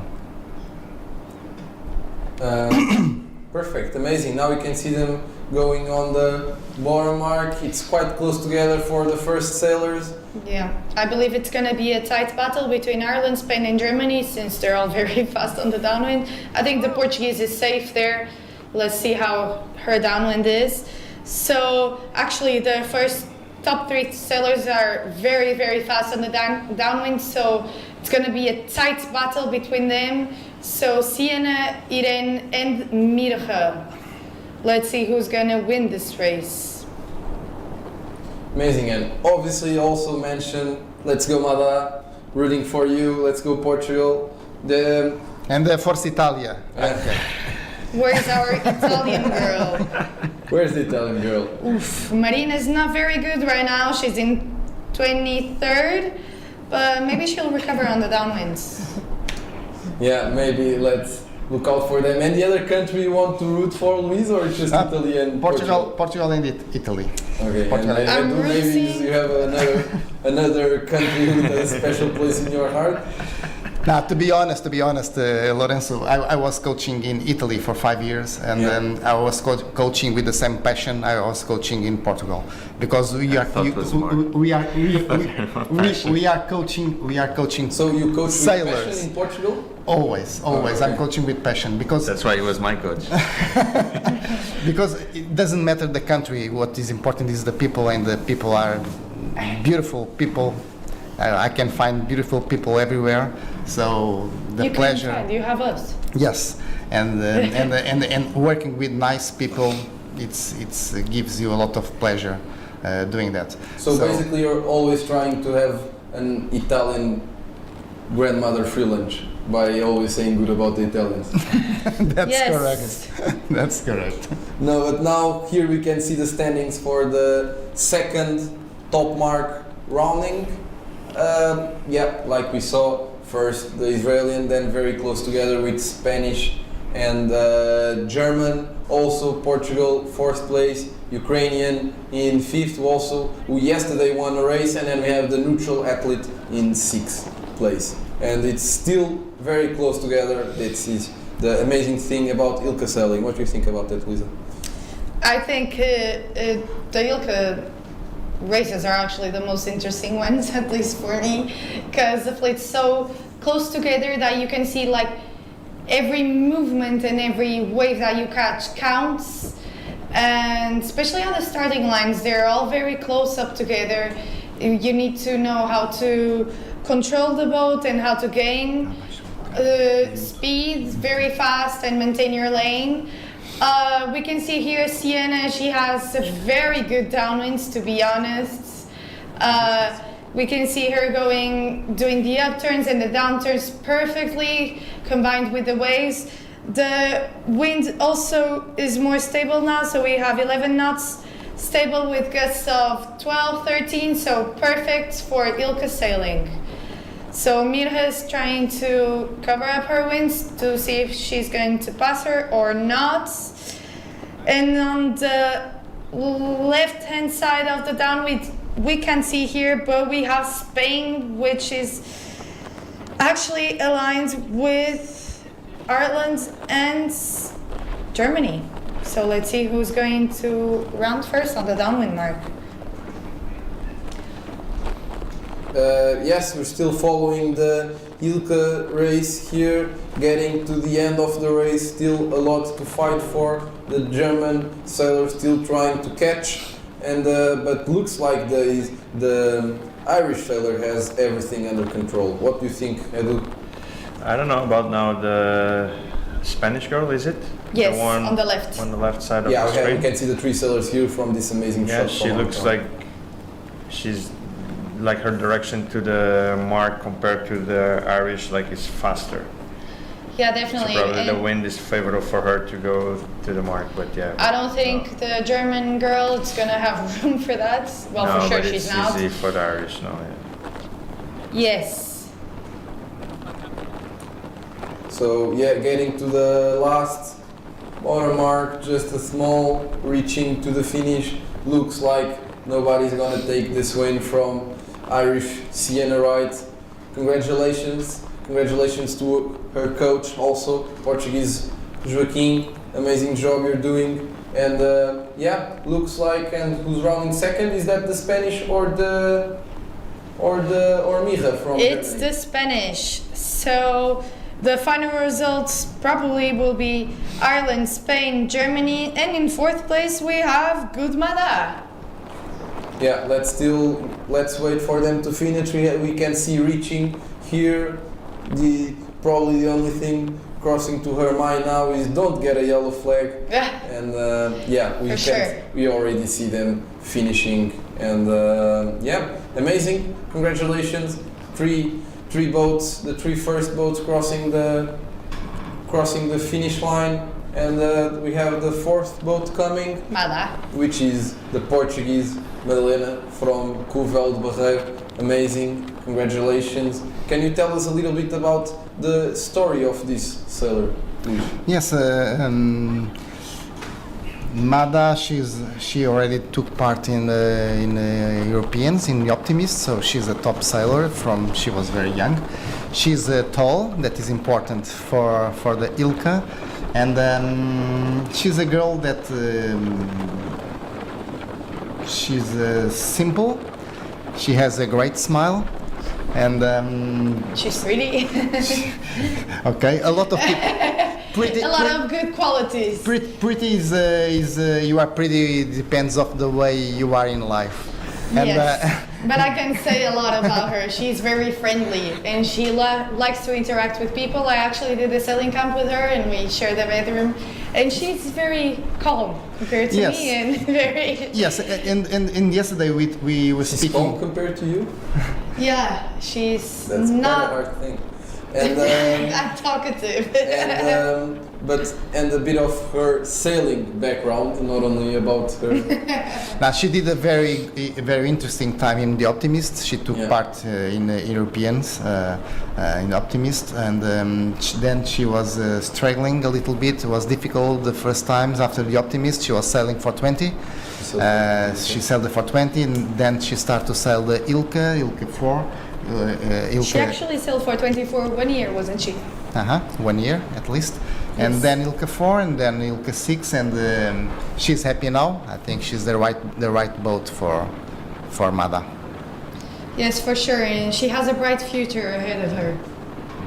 Depends of what she wants. wants. Yes. Sailing or not sailing, she has a bright future. Yes, sailing is a great sport because you learn to take decisions by yourself, to dealing with a lot of conditions, with a lot of information. My background is not only sailing; I was also doing gymnastics, so I have this comparison with And others. you are a psychologist? No, I did my master's degree in sports psychology, but I'm not a Yes, psychologist. that's it. So I think it's important as a coach to have more knowledge, so I was trying to get that knowledge. And the knowledge you can get by university, of course, but also can get mostly reading, studying, and changing and School of life. Yes, changing information with your colleagues, and learning a lot. If you the persons with who you can learn more are with sailors.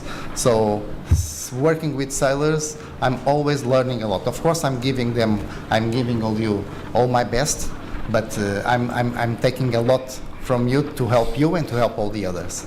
If you had to say something to the sailors right now to keep them like motivated and strong throughout the day. Sorry, just to give a little bit of context, we will be following now this what you're seeing is this countdown is for the ILCA 6 men start. So look forward into it. Just also giving you, we already have the overall results counting with this fourth race, which Germany, Mirja, with this third place, she's leading. Just to take into consideration, we already have a discard. So we have Mirja with 8 points, first place. Spain, Irene de Tomás with 9 points, second place. Italy, Marina with 16 points, third place. Then we have Ukraine, Israel, and Poland, all with 18 points. Then Siena, the Irish, who won this last race, in seventh place with 24 points. Portugal, Mada, with also tied with in 8th place with the 7th place with 24 points. Then 9 Argentina with 27 points, and to finish the top 10 we have French Lea Borges with 30 points. And now we have the ILCA 6 fleet. Some sailors to look out for. We have the ILCA 6 Youth European Champion that was held here in Vilamoura in April this year.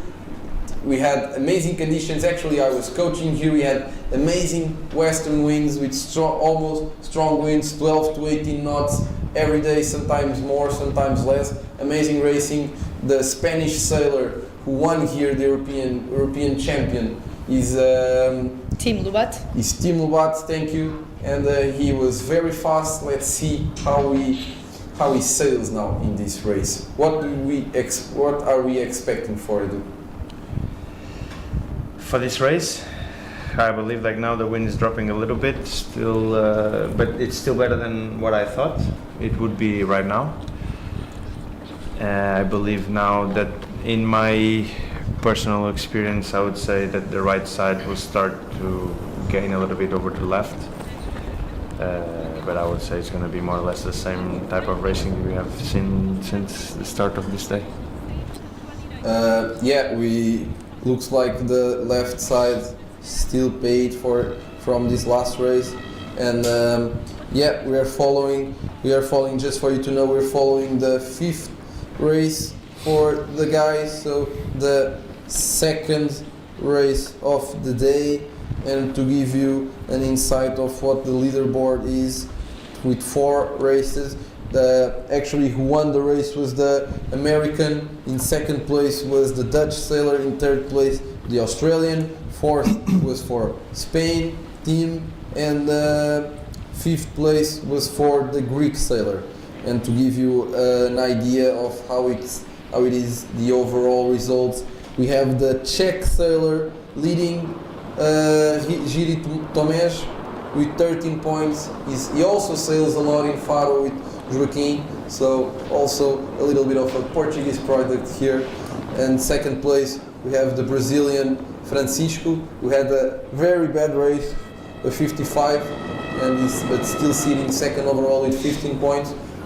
In 3rd place with 17 points you have the Swedish sailor. Then we have Spain with 18 points. Then we have 4 boats with 19 points: the Italian, the American, the German, and the Danish. And then in 9 with 25 points we have the Cyprian sailor from Cyprus, and handing up the top 10 we have the Australian sailor Healy Ryan, who had the 3rd place on this race, 29 points overall. And we are about to start, 20 seconds to go, and 16 seconds, 15 seconds to go.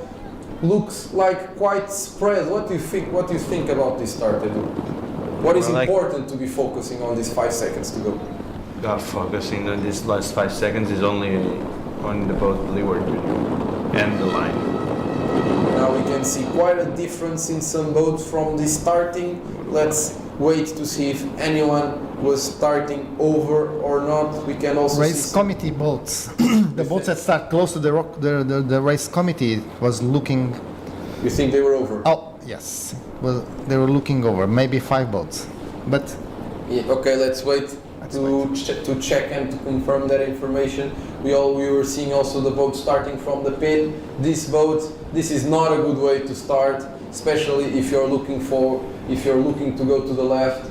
Those boats starting on the right side, already tacking, already behind the other sailors, already amongst turbulent winds. That's not the best place to start. We can see probably here from the pin end the best start was from the Irish sailor, who's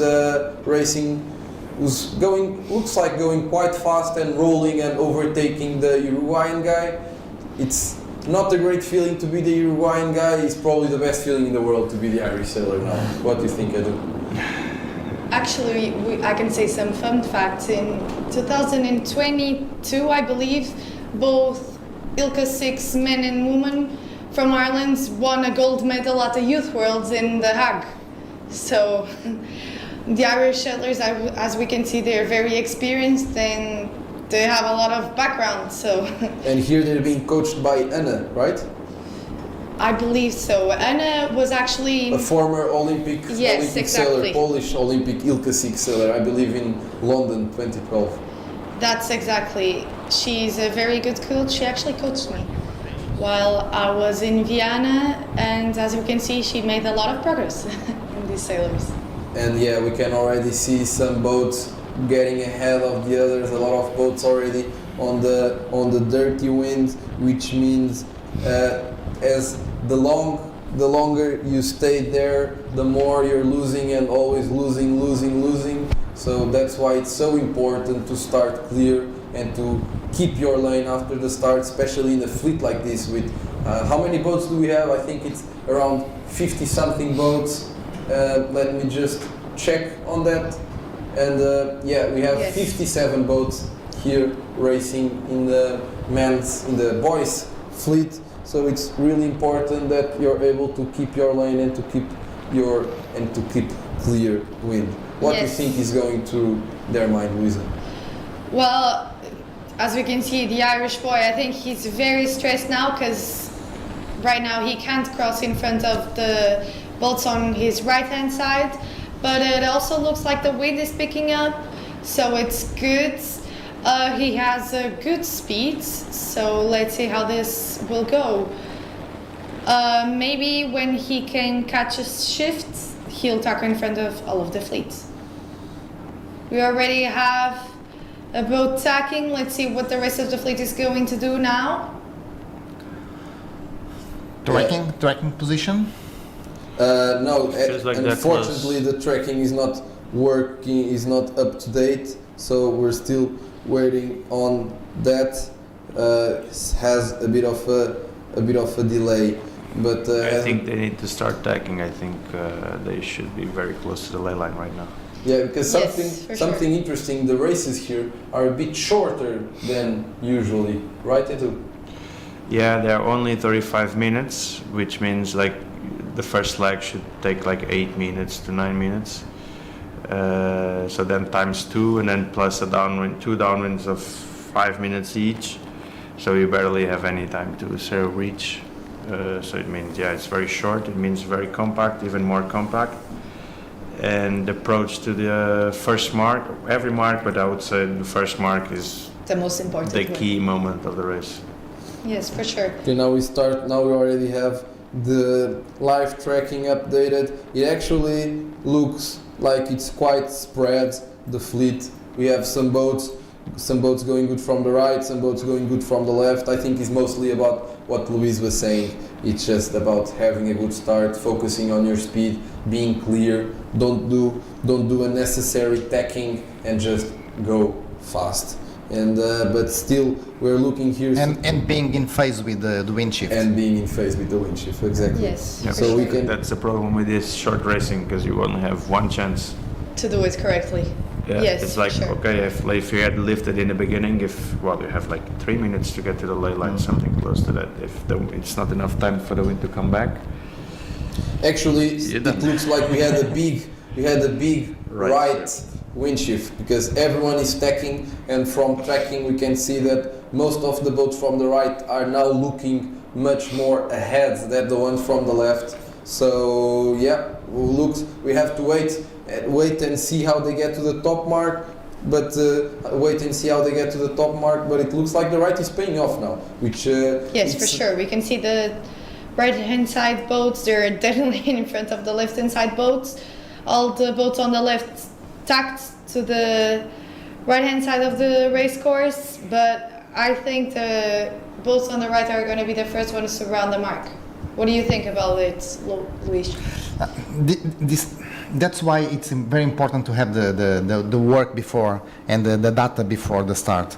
You have to understand how the wind is shifting, what is your maximum right, what is the maximum left, and how long it takes to arrive to the maximum right and to the maximum left. Because knowing that, you can define a strategy. You can understand, you can predict when will be the next wind shift. So sorry, just to give a bit of context, I can tell you that the wind on the top mark is 10 degrees to the right comparing to the starting line. So yeah, we had a small right wind shift, which actually makes a big difference when we're racing with the boat so close together. So, sorry, Luis. No, it's okay.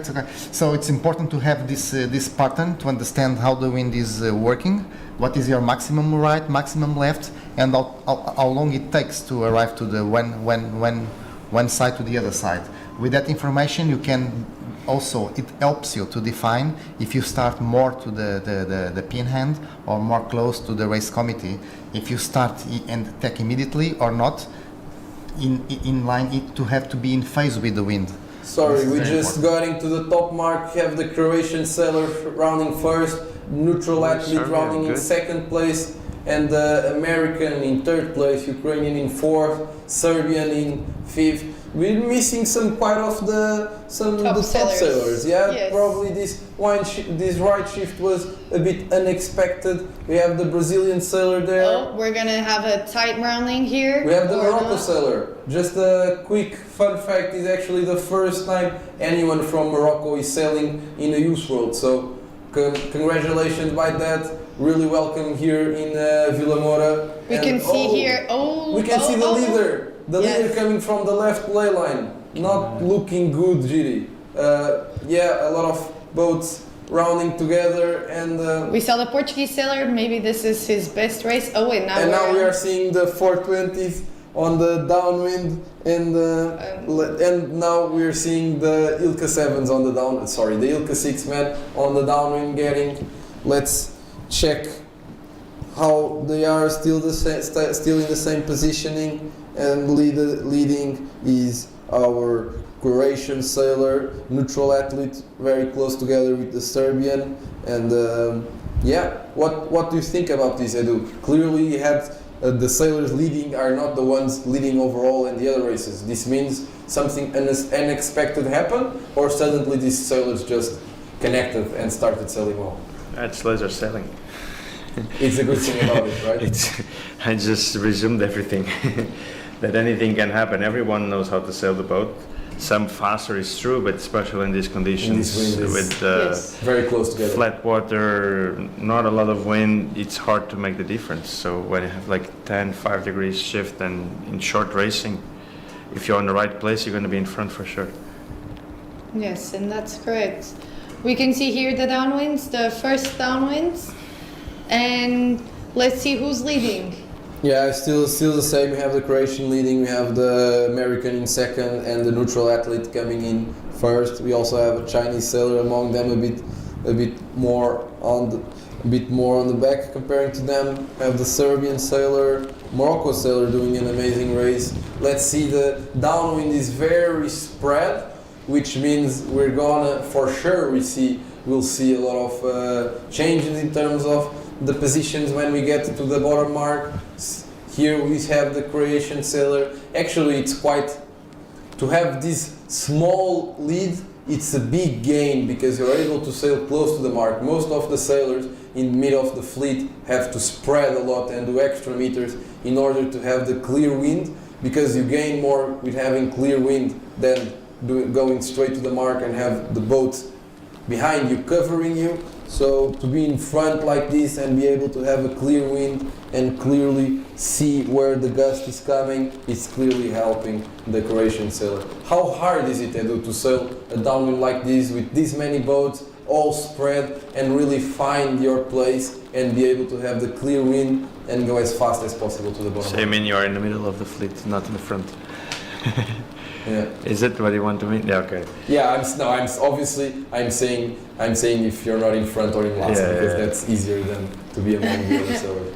Yeah, I think you need to place yourself also with the boats you have behind you. So it's like always trying to look backwards and try to understand where you have clear wind and try to sail there, and then when somebody covers, try to find another one. And what is the first thing you're thinking about? Thinking about going to the mark, looking for pressure, or just not being covered for the other sailors? I know you have to think about everything in a loop, but what you feel is most important. You mean before a round or the moment I'm rounding the mark? I was saying mid downwind, but yeah, before rounding the mark, what you before think? Is always pressure. Like pressure. I want, even though like I have boats behind, like I need to go where the pressure is.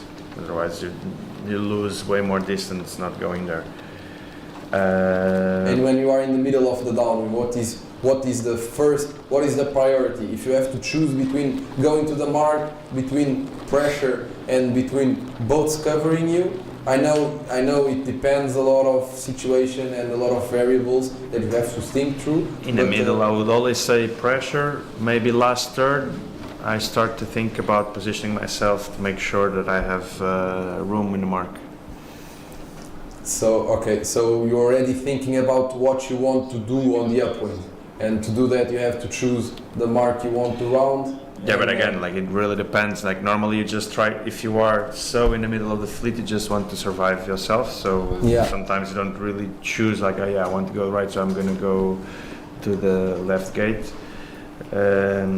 Here we have an amazing shot from our drone, seeing the bottom mark rounding. Clearly this boat has room, which means, can you maybe explain us a little bit what this mark room is, Luís?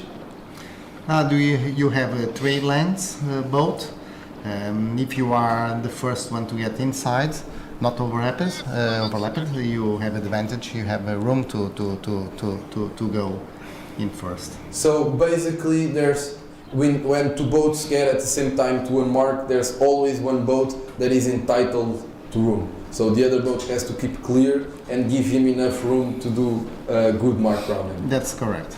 Perfect. So we already see some boats tacking back in order to have a clear lane. It's not amazing when you have to do this double tack, which is tacking and have to go a little bit into the fleet going downwind. It's not amazing because you're not on the dirty wind from the boats in front of you going upwind, but you are of the ones going downwind. And also there's a lot of turbulence in the water, don't you think, Edu?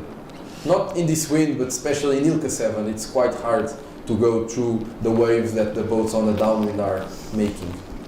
Yeah, it depends of the wind, but now it looked like they were actually quite okay to go through the waves. I think the worst is the ribs waves. Yeah. Because a lot of coaches, they arrive like full speed, and especially on the light wind days, the waves are just massive. They even like crash into the boat, and then you completely stop, and then you need to restart everything. So I would say that's hard, but now it actually looks like the wind picked up a little bit now. Yes, we currently have 11 knots in the race area, and it looks like it's keep going right. Yes, wind, right? That's correct, Lourenço. What's the heading of the wind now, Luisa? We used to have on the last top mark we had around, it was 20 degrees, so north basically. And now we have around the same, still 20 degrees, but I don't think there was any mark repositioning. So yeah, that's basically why I think most of the people are sailing to the left in order to center themselves with the race course, because if the top mark is not in the direction of the wind, you always have to go more to one side than to the other, and with that you always want to do the first tack, the long tack first, in order to center yourself on the race course, especially if you are in the lead, because when you are in the lead, the most important thing is to keep the boats behind you. You have to be between the boats behind you and the mark in order to control them. Can you tell us maybe a little bit about that, Edu, the positioning you want to have when you are leading a race? When you're leading the race, I think you just want to compete with the boats next to you, the most close to you. Well, it also depends. Like right now, it's quite easy. Like you just need to protect like these 2 boats between the mark and the wind. And now we are still seeing this boat from the right leading, the Croatian sailor leading. We have a lot of boats going left or trying to go left. Can you see anything from the wind from this point of view, Edu? What do you think the wind is? I don't really understand because it's quite reflected here in the screen, so I cannot really understand. It just looks like maybe more wind further to the left, but I'm looking like something that's already passing, so I'm not really sure. Sorry, just to answer here to Charlie on the YouTube website from World Sailing. We will post the results on the World Sailing website, but we also have the SAP website working, which takes the results directly from tracking. So when we finish the race, you can already check the results, and also you have live results, live leaderboard. So always changing, and it closes when the race ends. So when the race is still being sailed, you'll be seeing a red number as the race is going, always changing. And when the race ends, you'll have the results will turn black, and you always have the live leaderboard. So yeah, before you have the results on the World Sailing website, you can always check them on the SAP website. It's actually where we are checking the results right now. So yeah, we can also see the men's ILCA 6 race 5 bottom mark roundings. We had the Croatian leading the neutral sailor by 8 seconds, which is already a little bit in this kind of boat. American in third, Ukrainian in fourth, Chinese, and then the French sailor. Can you maybe tell us where the top sailors are, Luisa? Yes, the I can. Czech sailor, the Brazilian. Actually, there was a change now in the tracking. So the USA guy, David Coatsins, in first place, the Croatian in second, and the Turkish in third. The American sailor who basically is coming from the left side, right? Yes, so that's maybe correct. this means the wind went back to the same position it was before the first start, because sometimes we see this especially in these offshore winds, which is we saw right about 10 degrees right shift on the first upwind, which made a big gain, which allowed a big gain from the boats that were playing that right side. Now we're probably saw a left wind shift again. Yes, that's correct. So now the Croatian guy Josip is also going to cross in front of the USA guy. Actually, he already did. But yeah, this is a tight battle between them. So the Brazilian guy is currently in 11th place, and the Spanish guy is in 18th place. And what about the Czech sailor that we saw having not an amazing mark rounding from the left line? So Giri is in 30th. So it might be his worst race by now. Yes, it has to be, because he's leading the event. Yes, that's for sure. And our Portuguese sailor, Zé, is in 23rd. It is very important that in these shifty conditions, if you are on the one side, you may say left side, and you can see that from the right side people are crossing in a good position, you cannot desperate. You cannot just cross the course area to catch the other guys. You have to play on your side. And the Croatian guy, there was one time that the USA was in front, and the Croatian keep the game on his own side, choosing the opportunities to arrive, and he took again the first place. That waiting game is really important, and to really understand when you can cross and when the loss you have, if you still have the opportunity to regain that or not, and you just have to cross and make sure you don't lose more. And actually, with these offshore conditions, something really important is you don't only play with your shifts, you also play with your opponent's shifts. So if your wind doesn't change, but you see that your opponent's winds change and that favors you, you also have to take and to cross him. And also in terms of pressure difference, maybe you don't have more pressure, but you see that your opponent has less pressure, you have to take that into consideration. Don't you think, Luis? That's very interesting, because the wind shift is not only your own wind. The wind of the other side, you have to take attention to that, and looking for the others.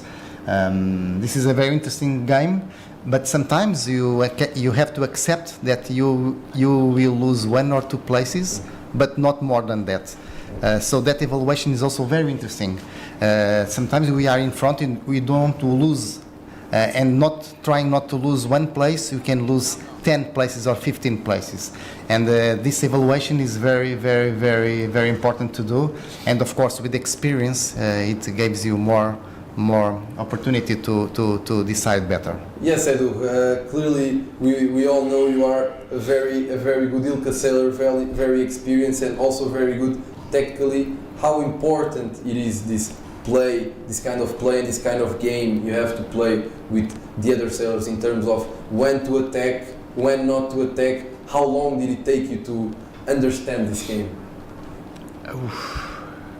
That's a hard one to answer. I don't know, but actually I think I do that since I'm quite young.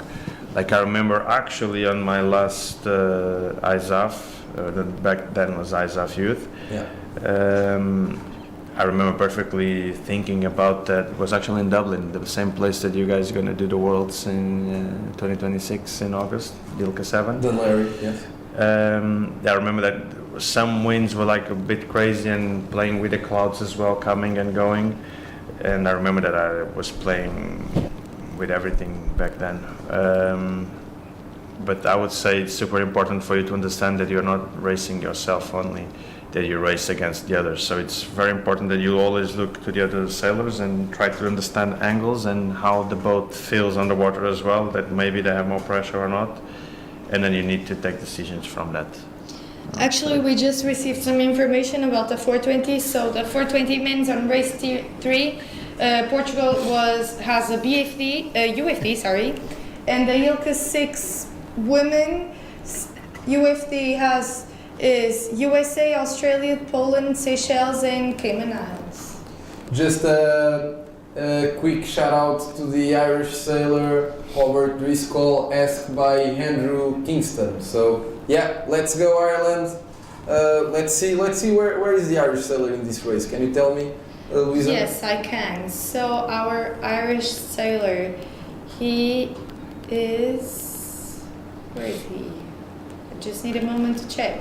Yeah, meanwhile we are seeing the mark rounding for the boys from reaching to downwind. Basically they'll be doing the last downwind of this race and they'll just do a reaching and they finish. Here we have the Brazilian sailor who was, if I'm not mistaken, second overall going into this race. Yes, not having an amazing race. He also didn't have an amazing race on the first. Actually he had a terrible race on the first one. He finished 55 out of 57. And Brazilian's currently now in 5th place and the Irish sailor Bobby is in 18th. So actually Brazil, he managed to recover a lot on this race. So amazing. It's amazing, especially because he already had a very bad discard, the 55. Actually, comparing to other classes that we were seeing on the other days, ILCA only has 9 races scheduled for this event. Maybe it will be hard to do them all, but they have 9 races scheduled for this event and only 1 discard. So how important it is to play with that discard, Edu? Yeah, well, the theoretical part is very easy, like you want to delay the most, right? Basically, if you don't have a bad race, exactly, that's perfect. That's the way to do it, yeah. But yeah, like for sure, like if you have like again, like pushing again when I was more or less their age, I remember that I had the BFD on the first race, which is not the best, and like you said, 9 races, only 1 discard, so it's obviously not the best way to start the championship. But I remember when I was also their age, I was thinking just like, okay, like a 10 is good. Like if you are top 10, you don't need to risk anything, you know, like just play safe. Close the deal. Or if you're 15, also like, yeah, close the deal. Don't try to go and try to get like a 7. And for me to get a 7, maybe I can lose 12 places. So and do you still race like that? So you know in your mind that okay, this is the break even. So if I'm in this place or better, I don't want to attack, I want to defend. If I'm in this place or worse, I want to attack a little bit, not too much. If I'm 20 back, I really have to attack, I have to push. This is a no result. 100% first, but I always sail with my wind. Yeah. So I mean, like if I'm 10 and I really believe in something, of course I'm not going along to one side. But I always try to race myself. Statistics, of course. Yeah. Yeah, just well, it depends on. Like this is the good thing about sailing. That's it's like that's so the amazing vague. part. Yeah, it's so vague that one thing that you did correct like today or the next or the first race, the second race is completely wrong. So That's the best thing. I think it's quick thought. A few months ago, a friend of mine that sailor in bigger boats, she turned to me and she asked, "Can you explain tactics to me?" And I said, "No, I cannot. It's impossible. I can maybe tell you some vague principles, but at the end of the day, it's so complex. You always have to take statistics into your mind, because if you are in 5 and you know you want to keep that 5, but you have 100% sure something is about to work, and you always have to be playing with that statistics. And also the other side, if you are 25, everyone's going to the right, and you know it's going to go right, you cannot go left just because. So still that game about attacking, defending, how to do that, that's really important thing and quite hard, and that's why even in the ILCA fleet, top guys, world champions and everything, sometimes they have a bad race because everyone makes mistakes. Everybody has bad races. Yeah, but what you said was what I was trying to say. For example, if you're 30 and everybody goes right and you believe the right will pay, that you don't go to the left just because you go left, because if you go left because you believe in something that something's going to work, you not just put everything on black and go. But that's something sometimes it's a bit hard to do. Obviously now with a lot of experience you know that, but especially when you are young and you are in a bad place and you see everyone go right and you think this will go right, but maybe you always have the maybe in your mind. And that's why, yeah. I think I always played with myself, like what I can see, and I do what I feel it's right. If I have more boats there, then I have more boats there. But it's very important when you're 30 that you probably finish 25 and not 35. Yeah. This is very interesting because you, firstly, at the beginning of the race, you have to do a strategical approach to the regatta. Okay, you have to work with the information that you have before and the information that you are having. So you have to play with the conditions, but also you have to take a look of your opponents, because the race is with the others. But it's important to be clear what are the principles and what the information that you have and what your eyes are looking and what you can see. So deciding with the information that you have and not to decide with the information you would like to have. Mm-hmm. Sometimes people are deciding because they are believing, but I must decide in what I can see. So I believe in what I can see, but not in something that I would like to see. Mm-hmm. So we'll get back to that. Just Luisa, tell us a little bit about the boats finishing. Just a quick update. So Croatian finished first, second David from USA, and third France. So we can see from the results that Spain and Czech Republic had a tough day today. So our currently leaderboard is going to be David, the USA guy, and then probably Brazil, and then we'll see how everything goes, since in third place before this race it was Giri from Czech Republic, and Tibubat was also not that bad, 8th place, but everything's going to change now with this race. Yeah, they're still very close together, so every race the results change a lot. We'll maybe see an opening in terms of points going to the end of the regatta, but from now still very close together. And also that's a thing from ILCA sailing, like you don't see anyone winning every race. It's impossible. Even if it's a very technical and very speed conditions like 25 knots, even then you won't be seeing the same boat winning every time. For sure, it's very Depends different. with who you're talking about. Yes, exactly, that's correct. I can say that in the Portuguese Nationals, a boy, João Ponte, he won all the races in 2 years ago, I believe, and every day was different, so... Yeah, I was talking a bit more about international senior level. Yes, obviously, if now I go in an ILCA 7 and Luis go on the other, I'll probably win every race. At least I hope. So yeah. If I was you, I wouldn't be that confident. So we're obviously talking about international level regattas, and that's the beauty about ILCA sailing. That you never know what's going on. I actually remember Europeans in 2017, if I'm not mistaken, in Barcelona. Last day, Nick Thompson went on the water outside of the top 10, and he managed to win both races, and he won the overall result. And yeah, with this race finishing,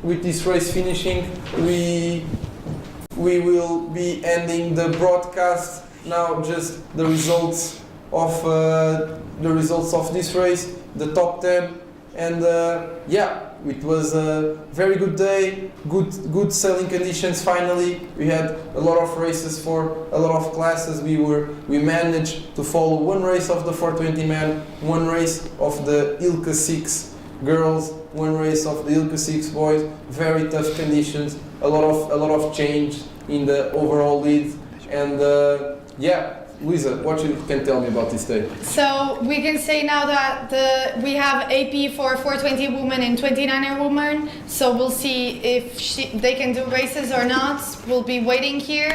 But overall, I believe this was a great day of sailing. We managed to do some good races, and tomorrow we'll be here again. We're just gonna pass a few quick words for our guests, and let's see what they think about the day. I would like to say that it was a pleasure for me to be with you, Luisa, and you, Lourenço, again. A great pleasure also to be with Edu beside me. Always on your side. Always. Yes, I can see there's a favoritism here. It's not us, Lourenço. No, it was great to watch these races. It is very interesting to know that a lot of these sailors are not with their own coaches here, because the sailors from the clubs, they are sailing in the club, they're training in the club, and mostly in these events, people are coming, sailors are coming with the coaches from the federation, and sometimes the coaches that are coaching them here are not the coach from the club. So this is a very, I know some personal coaches, the coaches that are for the Italian boys is again Italy, isn't it? No, it's Matias Antonas, that is the coach of the Italian boys, for example. We see the Portuguese, we know that Zé is coaching by Joaquim Coutinho, we know that Madai is coached by Pedro Bolina, and this is also for them, it's different for the sailors to deal with information with this different approach of coaching. But the most important thing you asked me before, Luisa, to say what the sailors must be in mind is that you can also perform your best if you love what you do. And the sailors, they must work very hard, even in Olympic sailing, like Edu did. We work very hard, very seriously, a lot of hours, but always with a lot of pleasure. No one can be the best without having that pleasure, and the pleasure can coexist with hard work. That's my message. So everyone, just to let you know, we are not ending here. The broadcast is 1 hour because we'll be having the 420s and another boat sailing in 1 hour. So wait, go have lunch. We will go have lunch. We'll be leaving you with some highlights, some videos, and then in 1 hour we'll be opening the broadcast again. We'll be having more races on the afternoon. So stay tuned. The wind still looks good. And yeah, let's go. See you in a bit. Acabou.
If you could relive one moment from this event, which one will it be and why? I think this is our first event after the game, so the first start. We were super eager to get back on the boat and back racing.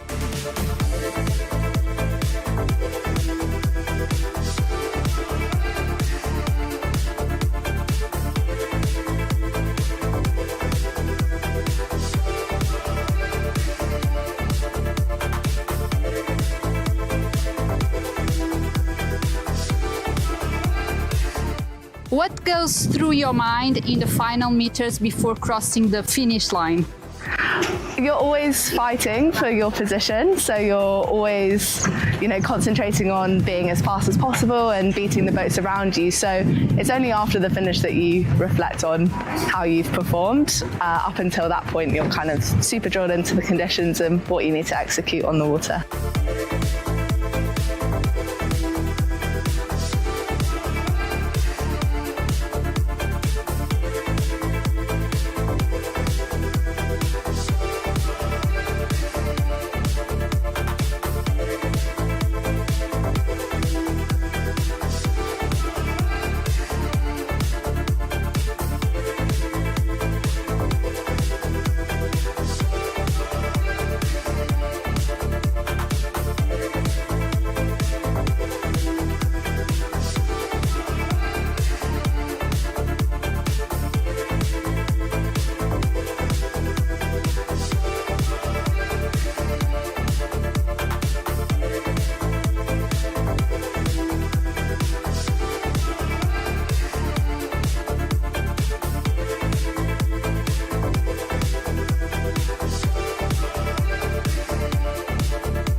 If you had to explain to a non-sailor why sailing is so addictive, what would you say? Chasing perfection, but you can never achieve, I think, for me, is the one thing.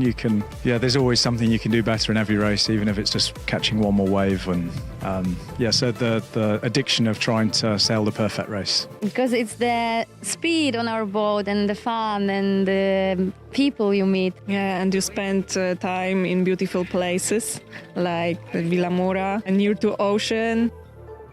I would say the feeling of freedom when you're out there on the water, it's something indescribable. Yeah, I think it's a really complete sport. Decision making, it's also physical.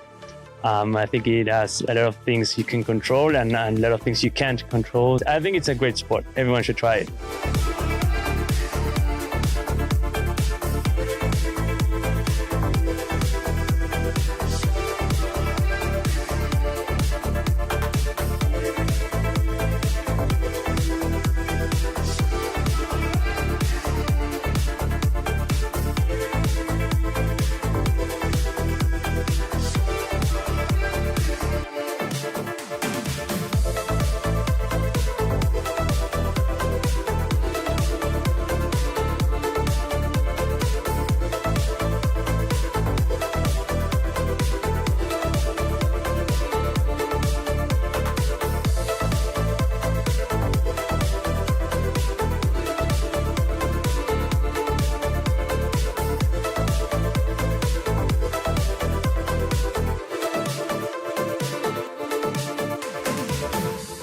Vilamoura é conhecida pelos seus elevados padrões de qualidade urbanística e ambiental. Uma referência assente num rigoroso planeamento que permite um desenvolvimento sustentável. Nascida da ambição de Cupertino de Miranda nos idos anos 50 e, posteriormente, da visão de André Jordan nos anos 90, Vilamoura é hoje um importante polo de atração para famílias que vivem cá durante todo o ano ou simplesmente para aqueles que escolhem vir passar uns dias de férias inesquecíveis. A Inframoura tem feito orgulhosamente parte da história do desenvolvimento de Vilamoura, garantindo nas áreas que se ocupa que Vilamoura está em boas mãos. Desde 2007 que uma equipa dedicada se ocupa diariamente dos 18 km² de território onde coexistem locais e visitantes num harmonioso ambiente cosmopolita. Todos os dias, mais de 16.800 pessoas sabem que podem contar connosco. Estamos em várias frentes do cotidiano de quem cá vive e dos que nos visitam, garantindo fornecimento de água através de uma rede eficiente de mais de 180 km, com perdas mínimas ao longo do sistema. Gerimos também toda a rede de saneamento e gerimos todo o espaço público, criando e mantendo espaços verdes, assegurando a limpeza pública e toda a recolha de resíduos, incluindo a recolha seletiva com pontos de recolha em todo o território. Somos também os responsáveis pela rede viária, garantindo a sua expansão e conservação. Ao longo da nossa operação abrimos novas vias e requalificamos profundamente outras, criando um sistema eficiente de circulação e novas áreas de lazer. Queremos, sobretudo, que sejam fáceis e cómodas as deslocações dentro do nosso território e por isso temos apostado na mobilidade e na inclusão, criando vias pedonais e cicláveis e disponibilizando bicicletas de uso partilhado desde 2010. Mantivemos a malha ciclável funcional e criámos novas ciclovias. A criação de um território mais equilibrado e coeso está no nosso ADN. Por isso temos um cuidado extremo na manutenção e criação de novas áreas públicas, aumentando as zonas verdes e contribuindo para a descarbonização. Vamos pela via verde no que respeita às opções sustentáveis, gerando energias limpas e colocando-as à disposição de todos. Essa estratégia levou-nos a certificar as nossas boas práticas. Estamos cada vez mais apostados em contribuir para a descarbonização e por um território amigo do ambiente. São muitos os momentos de que nos orgulhamos ao longo destes anos. Um caminho pontuado de feitos e reconhecimento, que nos tem dado motivação redobrada para responder aos desafios que temos pela frente. Este trabalho é acompanhado por uma comunicação ativa e de proximidade que nos permite estar em contacto permanente com os nossos clientes. E é para eles que trabalhamos, para aqueles que encontram em Vilamoura o melhor sítio para viver, para passar férias, para praticar desporto ou para investir. Contem connosco para continuar a fazer de Vilamoura a referência que hoje é e que amanhã continuará a ser, como símbolo de qualidade de vida, equilíbrio e sustentabilidade.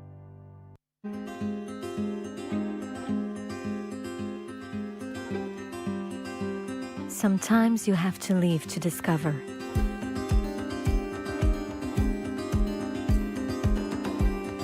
Listen to the wind, read the tides, and let ourselves be carried away by this sea that turns waves into ripples of foam and awakens our senses and imagination.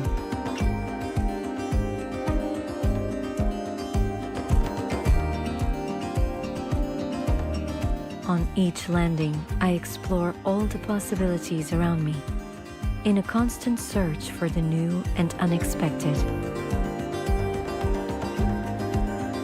I discovered that geography is what shapes the soul of a people, and that places are what make people feel welcome. I look at the land as deeply as I dive into the sea. Inside me, there are feelings that awaken an enormous desire to discover the world outside and explore nature outdoors. In this magical place where nature blends with history, I discover a new treasure in every corner. Between architecture and tradition, people and cultures results a territory whose heritage becomes an endless wealth.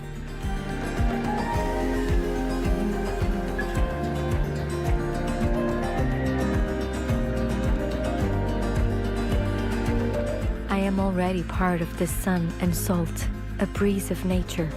I close my eyes and let the night fall, for with it becomes a whole new adventure.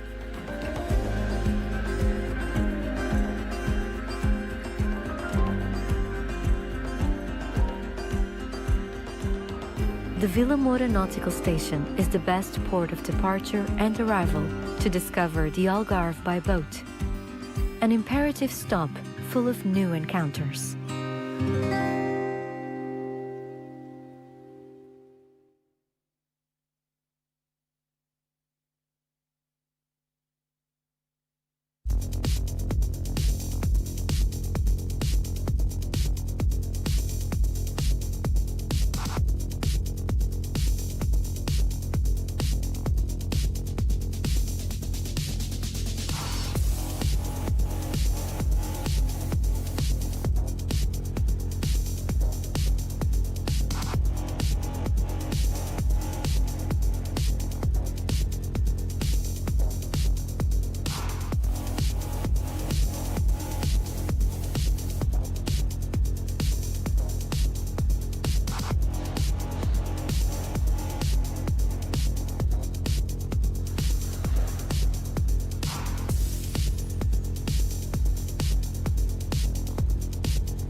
Our goal all over the world is to bring sailing close to shore, wherever we are, to get it out there and to make it simple.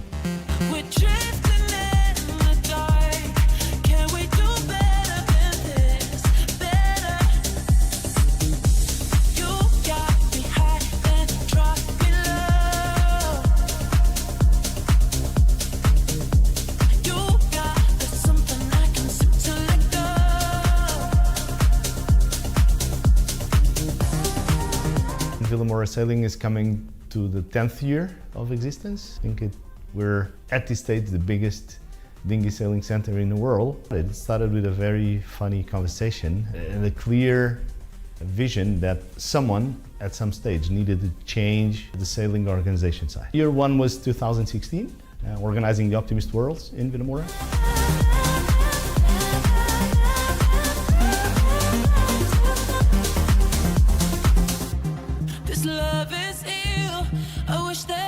Different. Don't know what it is that made us so indifferent. We're drifting in the dark. Can we do better? Wish I could rewind back to the start.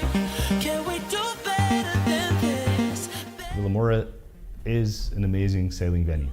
So making it work, of course, it's got a lot of work in the background, big team, clear goals, but the stage was set in a fabulous venue because Vilamoura delivers amazing sailing conditions, The city is very sports oriented. The marina is fabulous, so it's pretty easy to set up our events here and the projects running. We have a huge boat park which we cannot get in many places around the world. Vilamoura is very close to international airport. Also, the road access is excellent. And this is it. It's just roll in, roll out.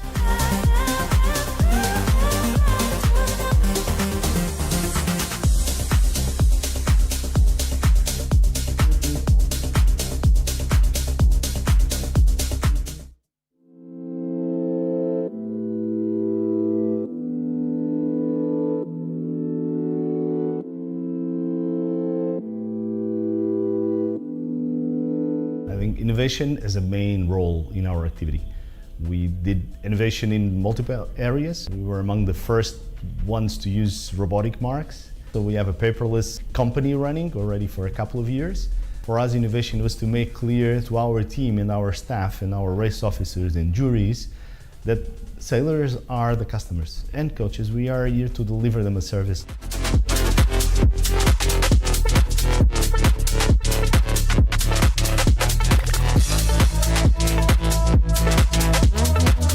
Hi there, my name's Charlie Linsell. I work for the Performance Academy based in the UK. I've been coming to Vilamoura since around 2022. We've been using Vilamoura as our main base for training throughout the winter through 2024 and 2025, which has been fantastic because it offers such a brilliant range of conditions. It offers a real variety of training, which is fantastic for the sailors that come in. We have sailors from all over the world, mainly from the UK, that come train with us, and all of them really enjoy the place here, and we can't wait to come again.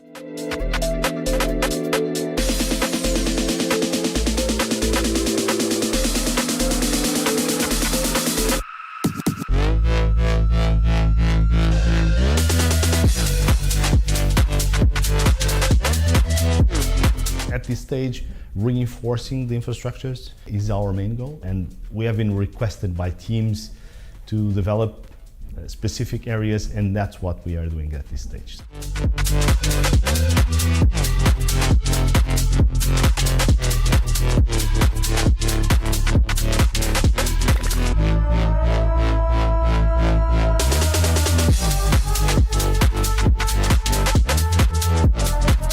I think what we need to do with our sport is to make it simple, to make it understandable by the public, to make it easy to see, easy to understand. It is very, very challenging to show other players that they eventually need to change their attitude towards sports, as many other sports have done that. We need to make sure that we make it fun, although professional, but fun, in order to keep kids involved with sailing.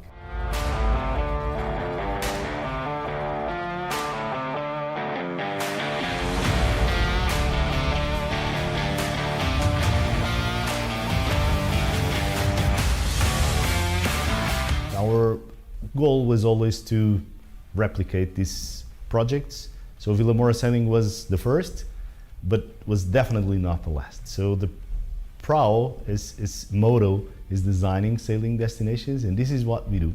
Africa has always been on our core activity. We have for many years been working with Angola and Mozambique, and we are pushing to develop those sailing destinations.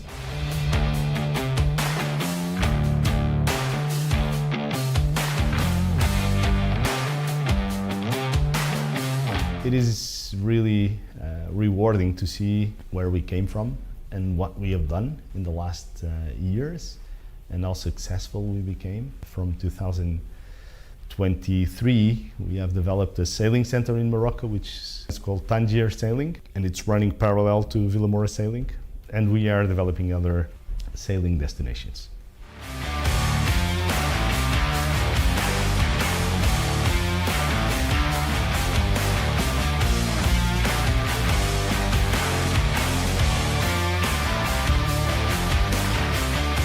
We do go along with the Olympic cycles, of course, because the majority of our customers are either already Olympic sailors or sailors on the path to Olympics. This has always been our target, to make sure that we provide service to this range of customers.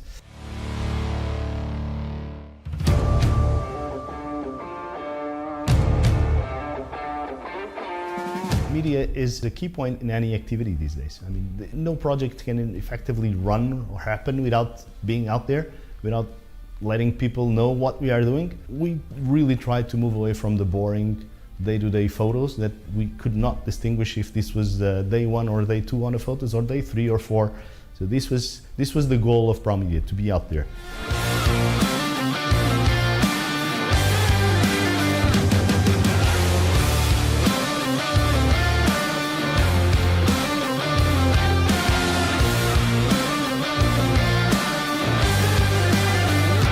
I love what I do. I don't go to work. Everyone says this, but it's a reality. I don't feel like I'm going to work. It is not a boring job, for sure. So I'm not going to do this all my life, for sure, although I love what I do, but to make sure that I leave something behind.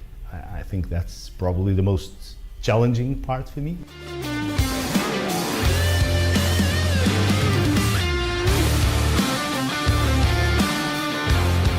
It's always challenging when we are at the top of the game to have new initiatives, a new project, designing new destinations and designing new ideas. The one that we can reveal at this stage, which is already ongoing, as we have been working the last 10 years with aspiring Olympic sailors, the big goal at this stage is youth. This envisions a really big development with the youth classes.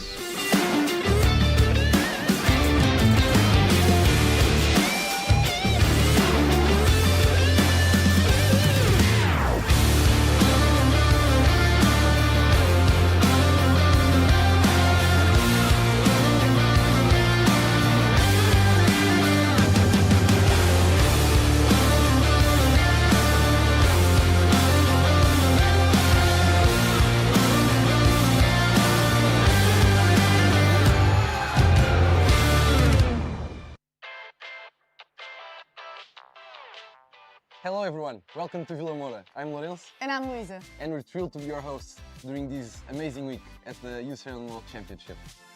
As you all know, this event is truly special.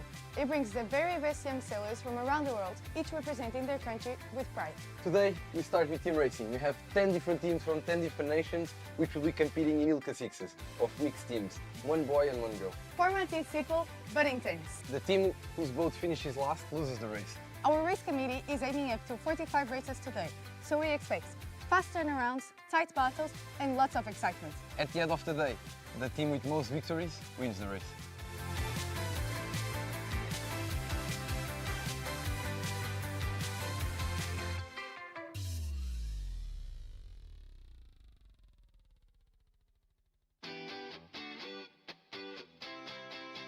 Big waves, 10 to 12 knots, nice racing.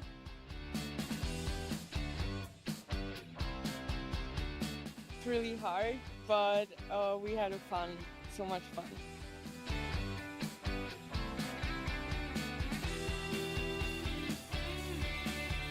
Format was 2 versus 2. We was 9 nations, I think.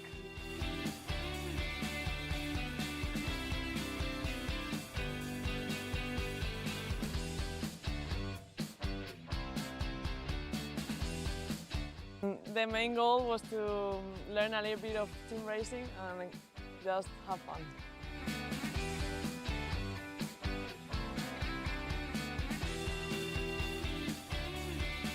We had a lot of moments where we could have lost a medal, and I'm really happy that we were able to keep our cool and just focus on the process. I thought that was really key.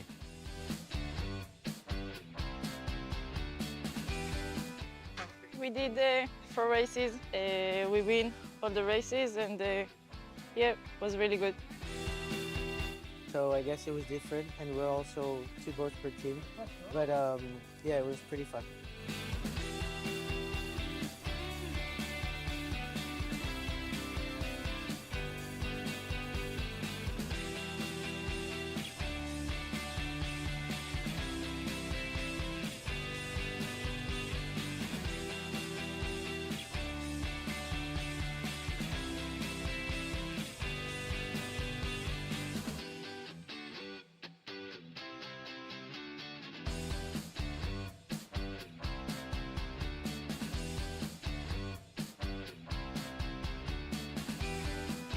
It is just the beginning of an amazing week.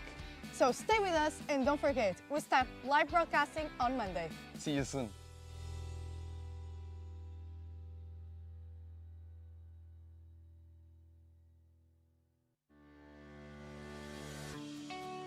Hello everyone, another day here at the Youth Sailing World Championships. As you can see, today is raining, so we're going to show you the Vila Galé Hotel where our athletes are staying.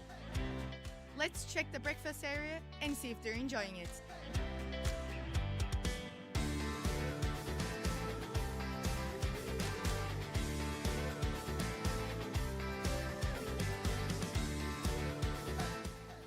And as you can see, it actually looks quite tasty.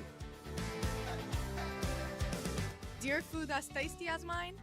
No, mine is tastier, but yours is more healthy.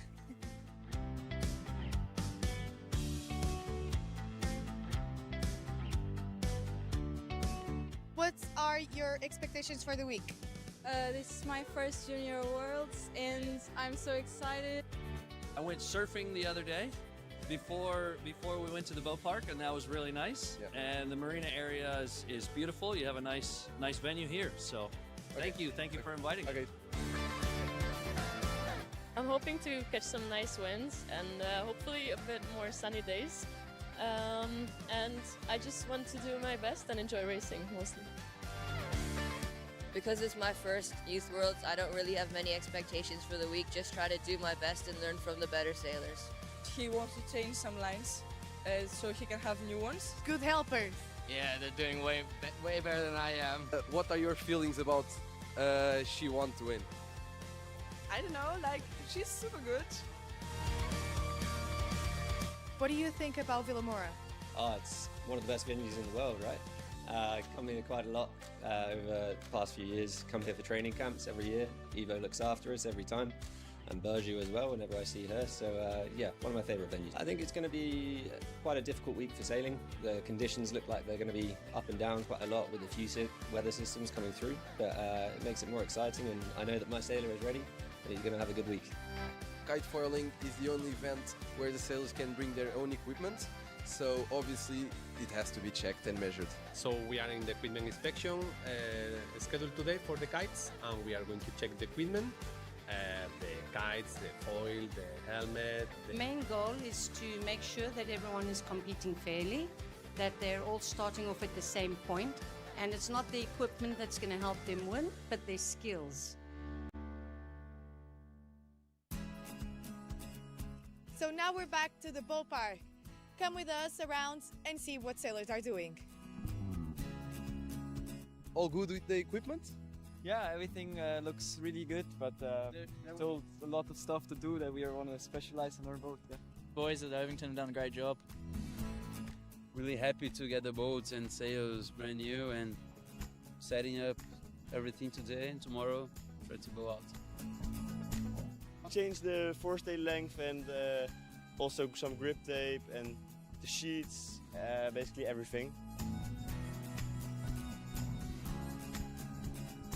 But I'm happy with what I got and yeah, I'm feeling confident right now. Good. It looks really nice. I hope it performs as they say it will. So now we're here at the Nacra Boat Park, the only mixed class here, and I can see they already picked up some equipment, so let's talk with them and see what they're thinking. I think it's fun to sail mixed because it's not always easy to find a girl to sail with. Quite similar, but there's different challenges within sort of opinion-based things.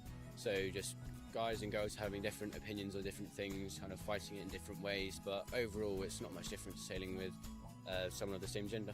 My first time in North Vela, it's pretty different to a Mackay, but I like it. Everything good with the pole? Yeah, I'm just trying to put this rope on. So, where are you from?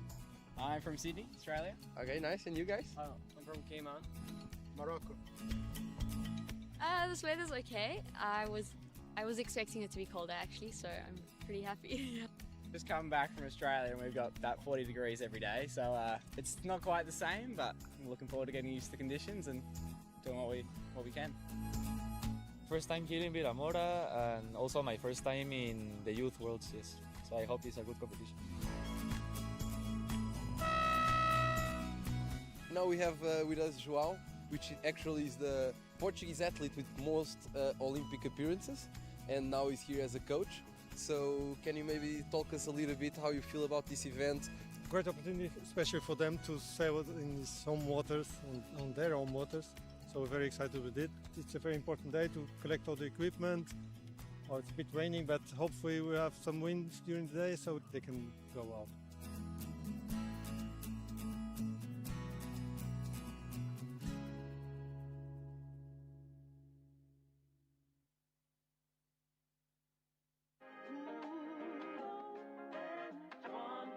Welcome to another day at the Youth Worlds. Today we have a very special day. We have the parade and the opening ceremony. Right now we're here at the Casa Portugal, House of Portugal in English, also known as the VIP Lounge. And just check the view that they have.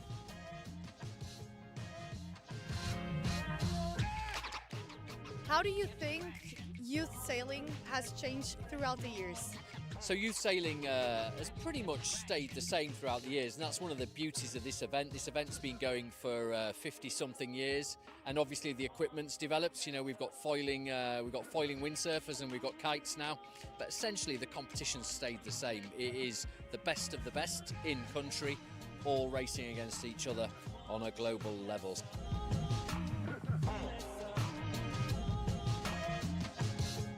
What is the importance of this event for world sailing? As you know, this Youth Sailing World Championship is a platform for youth to exchange their friendship, to learn from each other, and also the foundation for the future. I mean, it's a very important competition, but not only the competition, just to learn the different cultures from different regions, and they talk in different language, but they share the culture of the sailing. And this is very important, and they can be a next step for the Olympic champion or any classes in the future.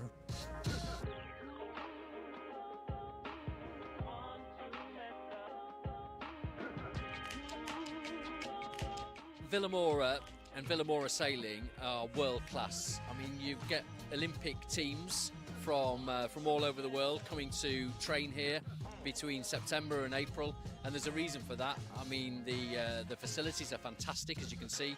The onshore facilities are brilliant. It's a huge slipway, and it's windy, and that's what we like as sailors. It's windy. It's windy every day, so it's absolutely world class.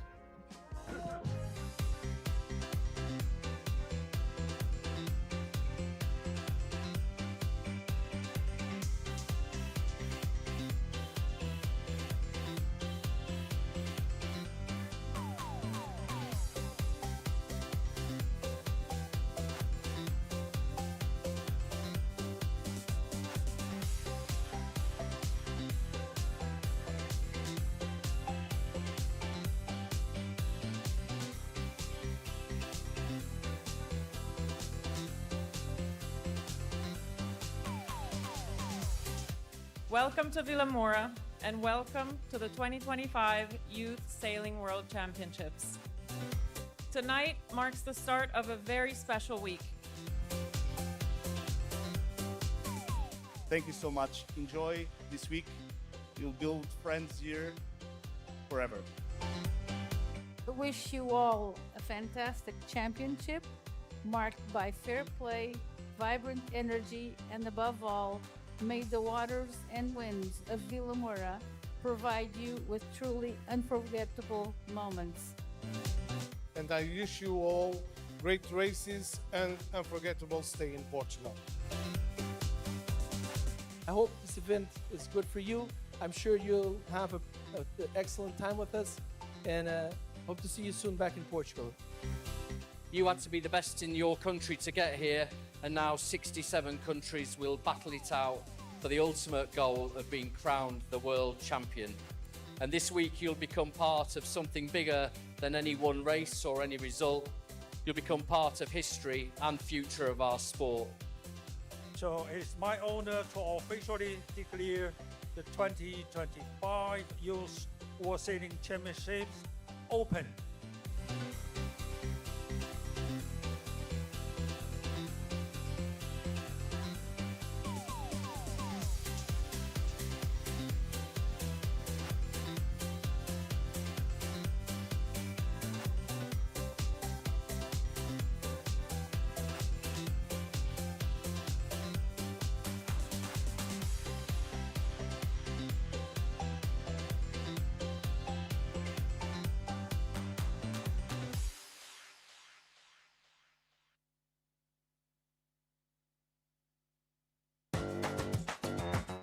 Hello everyone and welcome to another day here at the Youth Worlds. Today we have day 0, the day of the practice race, which is the last opportunity for our sailors to fine-tune their abilities before racing starts tomorrow.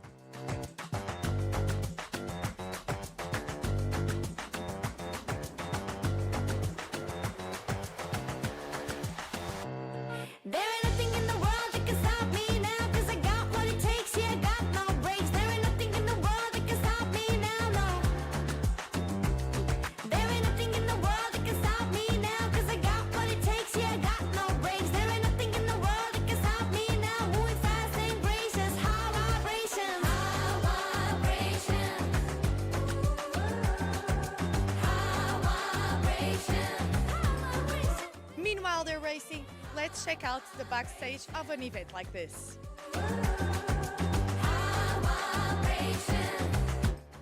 Right behind me we have our live stream studio where we'll be commentating the races throughout the week. Ter campeonato deste aqui acho que é ótimo e é reconhecimento de que somos realmente uma grande modalidade em Portugal. So now we are here at the Vilamoura sailing offices, where normally we have the race office, but now we'll have the race committee officials just preparing the event. What involves to plan an event like this? Involves a lot of preparation, a lot of people. The event is very challenging in terms of organization, since we have also to manage all the accommodation, meals, something that it's not so usual. And we are here full of energy, and we hope that everyone enjoys and have fun as much as we do. Here we have our shuttle, which is helping us mobilize our sailors and coaches from the hotel to the boat park. So here we have the food court where our sailors, coaches and organizers can eat and rest.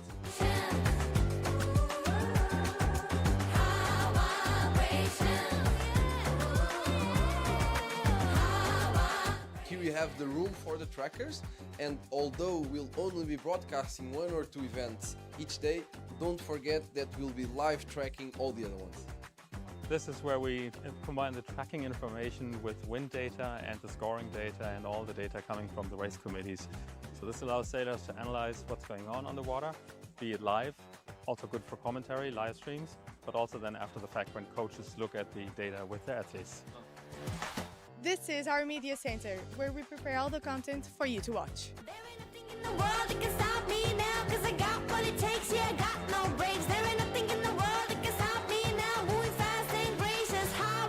So here we have our store, where our sellers can find everything they're looking for. So tell me, what is the best seller? The best seller on this championship is our famous sweatshirt of the championship.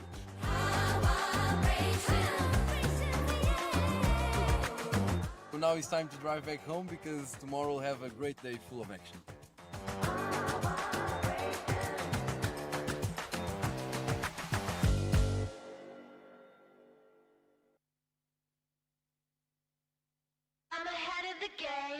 Welcome to the first day of the Youth Worlds. Today we finally have the first races.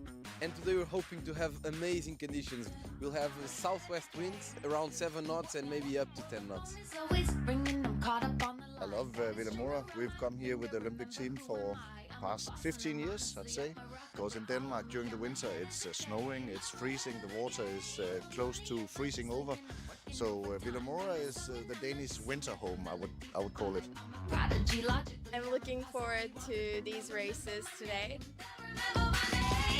We are really prepared for this weather, so I think they're going to do a great job today. I hope a good win. I'm so excited to go in the water. Very excited about today, and we hope that everything goes well.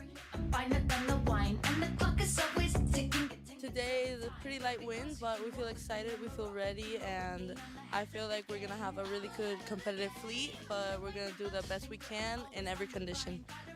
I'm excited. It's the first day of racing, so it should be lots of fun. Day one got off to a tricky start here at the Youth Sailing World Championships. A lack of wind meant an AP was posted for all classes early on, leaving sailors relaxing, waiting it out on the beach, in the boat parks and around the food court. However, several fleets did make it onto the water. ILCA men and women, 420 men, 29er men and NACRA 15 were all able to get racing underway. In the 29er men, 2 races were completed today. The opening race saw the German brothers Tizian and Julian Lembeck take a first brilliant win of the Youth Sailing World Championships. Race 2 belonged to the Polish Simon and Bartos, the reigning 2025 29er Eurocup champions, who now sit 3rd overall after 2 races. Giuseppe Montesano and Enrico Kosolovic. With a 7th place in race 1 and a strong 2nd in race 2, they hold the lowest overall score and lead the fleet by just 1 point ahead of Australia. France dominated in the NACRA 15. Marius Pro and Emilie Mansouri were the standout performers today.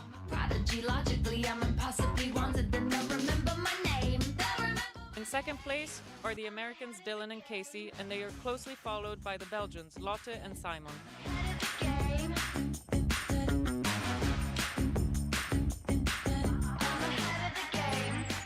In the ILCA class, both women and men completed 1 race each.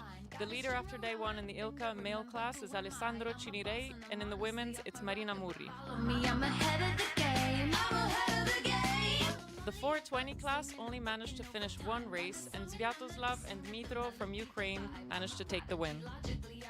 Overall, it was a challenging day of racing, with light and unstable winds keeping everyone on their toes.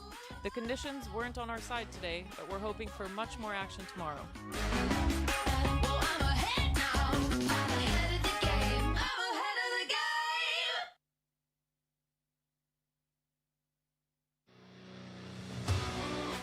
Welcome to day 2 of racing at the Youth Worlds. For today's forecast, we have northwest wind blowing between 15 and 25 knots. It looks a little bit more promising. I'm sure we'll have good races. Day 2 delivered a dramatic and extreme contrast to yesterday's calm, with powerful offshore winds and gusts exceeding 30 knots, testing the world's best youth sailors. Racing kicked off on schedule, with our live stream bringing viewers straight into the action from the start. Today's broadcast featured insightful commentary from live guests Piotr and Luis. The IQ-foil men and women were the focus of the live stream, competing in truly harsh conditions. The fleet faced massive challenges, with some athletes deciding to retire from races as the powerful winds proved too extreme. Others, however, embraced the battle, showcasing incredible resilience and skill. Peleg Rajwan of Israel kept his cool under pressure. Despite the tough conditions, he sailed consistently and finished the day strongly with a race win, positioning himself at the top of the leaderboard. Hot on his wheels is Italy's Mattia Sauncella, who also had a solid day, starting with a bullet of his own. Val Erzin of Slovenia claimed the 3rd victory of the day and sits in 3rd place overall. The IQ-foil women completed 2 races, and it was a day of Italian dominance. Medea Falcioni, the 2025 Under-19 World and European champion, was unstoppable, taking 2 bullets to lead the fleet. Teja Stopchenko chased hard with 2 second-place finishes, while Nurhayat Guven of Turkey sits in a strong 3rd position overall. The ILCA fleets were also covered on the broadcast, where sailors battled the same extreme conditions. In the ILCA 6 boys, consistency was key. Italy's Alessandro Cirinei retains the overall lead, while Brazil's Francisco Del Ri made a strong move with 2 third-place finishes to sit 2nd overall. Jiri Tomes of Czech Republic rounds out the top 3. In the ILCA 6 girls, the leaderboard remains incredibly tight. Germany's Miria Dole holds the overall lead, but Spain's Irene de Tomas and Italy's Marina Muri are tied for second, just 2 points behind. Know what to expect for the next days. Like, I haven't really checked the forecast yet, but today was like super hard for me. Like, the first race was good, I finished second, but in the second race I really struggled on the downwinds, even though that's actually like one of my strengths, I would say. And I think I finished like somewhere around 10, but yeah, it was hard, like for sure, and I'm happy we just did 2 races only. The offshore winds also created survival conditions for the NACRA 15 and 29er female fleets, with many teams unable to finish. In the NACRAs, only 1 race was completed, which was won by the French duo of Marius Pro and Émilie Mansouri, strengthening their hold on first place overall. The 29er female also completed a single brutal race, which saw a win by the British team of Lila Edwards and Amelie Hiscox. Meanwhile, the 420 female fleet was dominated by France's Amy Combet and Juliette Peyer, who mastered the conditions to win both races of the day. The extreme weather sparked intense debate in the Formula Kite areas, with conflicting opinions on whether it was safe or suitable to race. Got to win, but we'll see if we go or not. It's pretty challenging to get off the beach for sure. I think it's looking less likely that we're going to go out, but yeah, and interesting to watch everything picking up. I don't know about the races, it looks pretty dangerous here. We didn't get any racing in yesterday's, and today it's pretty strong conditions out there. Impeccably scary. I've never really kited in this much wind, and my kite is too big for this sort of conditions. Now we have AP, and in the gas we have 40 knots. It's a lot, but I think it's okay to go out and try. Some of them are like 60 kilos, so that's a little bit like the not easy going part, and that's getting a little bit into the risky part of it. Ultimately, the decision was made to cancel racing for the day for the Formula Kite fleets, as well as for the 29er male mixed and 420 male mixed classes. Fierce winds forced some retirements. They also created a spectacular showcase of high wind sailing. The leaders have proven they can excel not just in light breezes, but also in a full-on battle with the elements. Stay tuned to our live streams and social media channels for all the updates as the championship continues.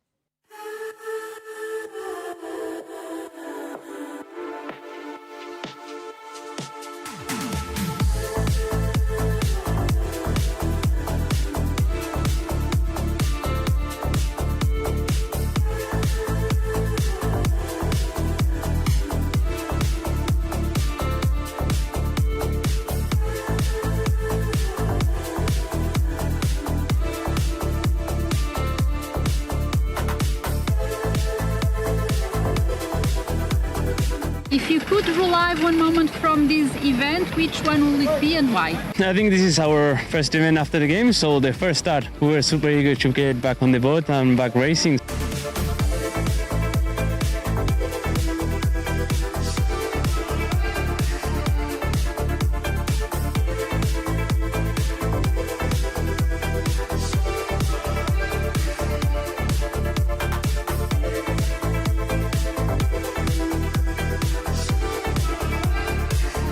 What goes through your mind in the final meters before crossing the finish line? You're always fighting for your position, so you're always, concentrating on being as fast as possible and beating the boats around you. So it's only after the finish that you reflect on how you've performed. Up until that point, you're kind of super drilled into the conditions and what you need to execute on the water.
If you had to explain to a non-sailor why sailing is so addictive, what would you say? Chasing perfection, but you can never achieve, I think, for me, is the one thing.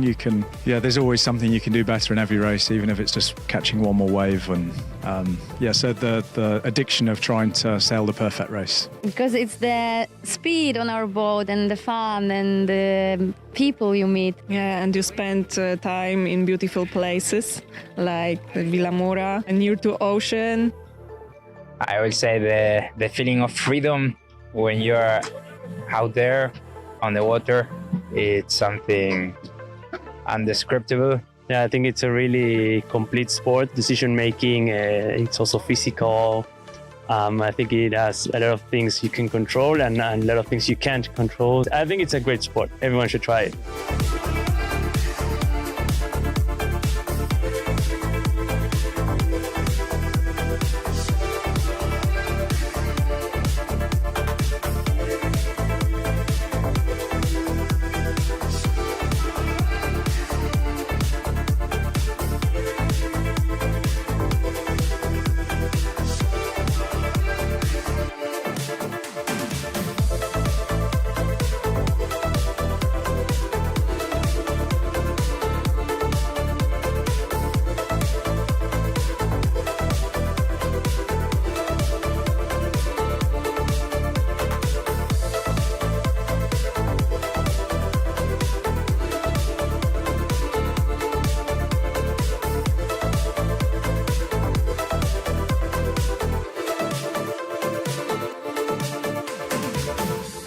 Vilamoura é conhecida pelos seus elevados padrões de qualidade urbanística e ambiental. Uma referência assente num rigoroso planeamento que permite um desenvolvimento sustentável. Nascida da ambição de Cupertino de Miranda nos idos anos 50 e, posteriormente, da visão de André Jordan nos anos 90, Vilamoura é hoje um importante polo de atração para famílias que vivem cá durante todo o ano ou simplesmente para aqueles que escolhem vir passar uns dias de férias inesquecíveis. A Inframoura tem feito orgulhosamente parte da história do desenvolvimento de Vilamoura, garantindo nas áreas que se ocupa que Vilamoura está em boas mãos. Desde 2007 que uma equipa dedicada se ocupa diariamente dos 18 km² de território onde coexistem locais e visitantes num harmonioso ambiente cosmopolita.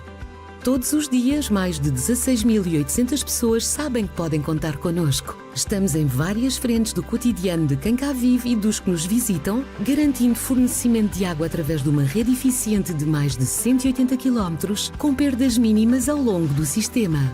Gerimos também toda a rede de saneamento e gerimos todo o espaço público, criando e mantendo espaços verdes, assegurando a limpeza pública e toda a recolha de resíduos, incluindo a recolha seletiva com pontos de recolha em todo o território. Somos também os responsáveis pela rede viária, garantindo a sua expansão e conservação. Ao longo da nossa operação abrimos novas vias e requalificamos profundamente outras, criando um sistema eficiente de circulação e novas áreas de lazer. Queremos, sobretudo, que sejam fáceis e cómodas as deslocações dentro do nosso território e por isso temos apostado na mobilidade e na inclusão, criando vias pedonais e cicláveis e disponibilizando bicicletas de uso partilhado desde 2010. Mantivemos a malha ciclável funcional e criámos novas ciclovias. A criação de um território mais equilibrado e coeso está no nosso ADN. Por isso temos um cuidado extremo na manutenção e criação de novas áreas públicas, aumentando as zonas verdes e contribuindo para a descarbonização. Vamos pela via verde no que respeita às opções sustentáveis, gerando energias limpas e colocando-as à disposição de todos. Essa estratégia levou-nos a certificar as nossas boas práticas. Estamos cada vez mais apostados em contribuir para a descarbonização e por um território amigo do ambiente. São muitos os momentos de que nos orgulhamos ao longo destes anos. Um caminho pontuado de feitos e reconhecimento, que nos tem dado motivação redobrada para responder aos desafios que temos pela frente. Este trabalho é acompanhado por uma comunicação ativa e de proximidade que nos permite estar em contacto permanente com os nossos clientes. E é para eles que trabalhamos, para aqueles que encontram em Vilamoura o melhor sítio para viver, para passar férias, para praticar desporto ou para investir.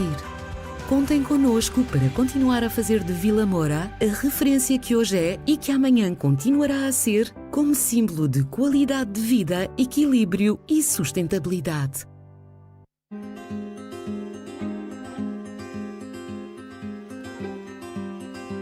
Sometimes you have to leave to discover.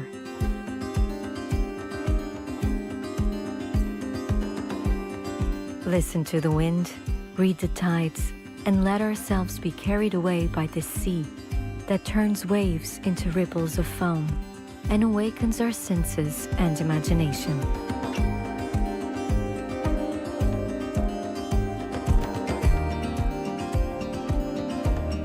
On each landing, I explore all the possibilities around me, in a constant search for the new and unexpected. I discovered that geography is what shapes the soul of a people, and that places are what make people feel welcome. I look at the land as deeply as I dive into the sea.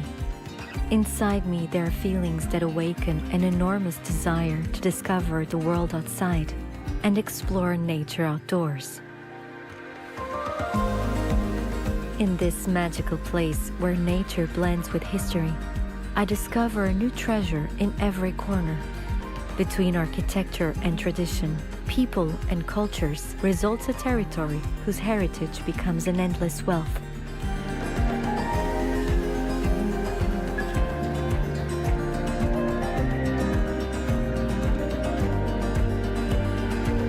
I am already part of the sun and salt, a breeze of nature.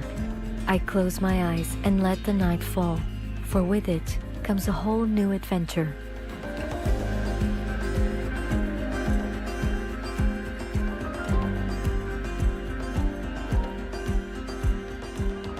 The Vilamoura Nautical Station is the best port of departure and arrival to discover the Algarve by boat. An imperative stop full of new encounters.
all over the world is to bring sailing close to shore, wherever we are, to get it out there and to make it simple.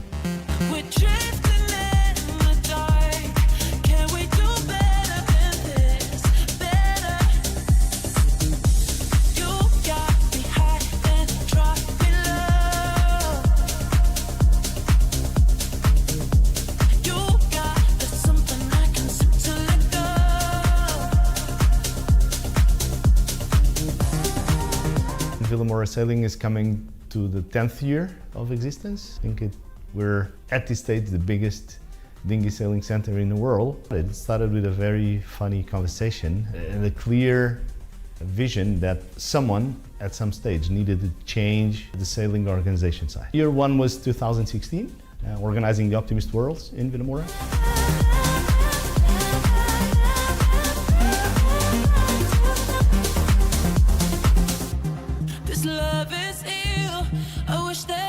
Different. Don't know what it is that made us so indifferent. We're drifting in the dark. Can we do better? Wish I could rewind back to the start. Can we do better than this? Vilamoura is an amazing sailing venue. So making it work, of course, it's got a lot of work in the background, big team, clear goals, but the stage was set in a fabulous venue because Vilamoura delivers amazing sailing conditions. The city is very sports oriented. The marina is fabulous, so it's pretty easy to set up our events here and the projects running. We have a huge boat park which we cannot get in many places around the world. Vilamoura is very close to international airport. Also the road access is excellent. And this is it, it's just roll in, roll out.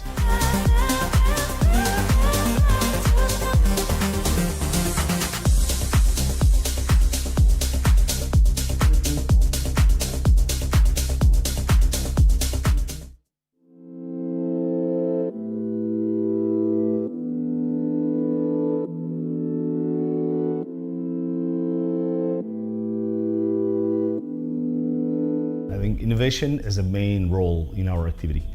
We did innovation in multiple areas. We were among the first ones to use robotic marks. So we have a paperless company running already for a couple of years. For us, innovation was to make clear to our team and our staff and our race officers and juries that sailors are the customers and coaches. We are here to deliver them a service.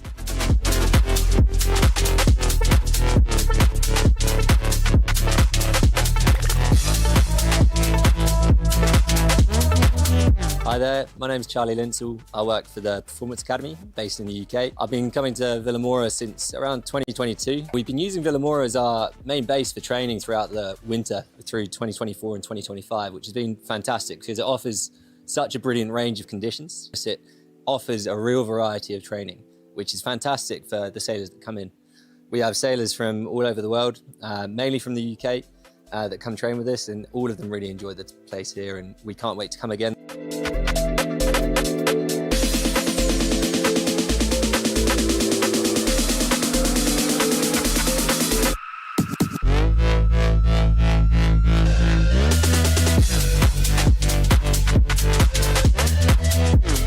At this stage, reinforcing the infrastructures is our main goal, and we have been requested by teams to develop specific areas, and that's what we are doing at this stage.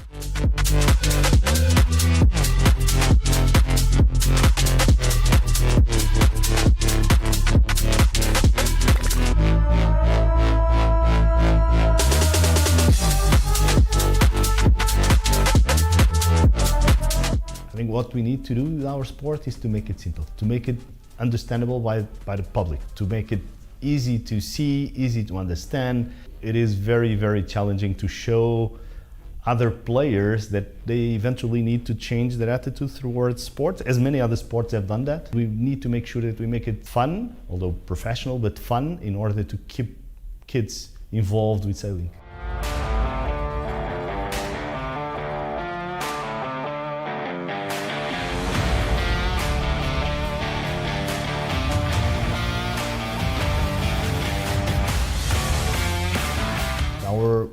goal was always to replicate these projects. So Vilamoura Sailing was the first, but was definitely not the last. So the PRAO is motto is designing sailing destinations, and this is what we do. Africa has always been on our core activity. We have for many years been working with Angola and Mozambique, and we are pushing to develop those sailing destinations.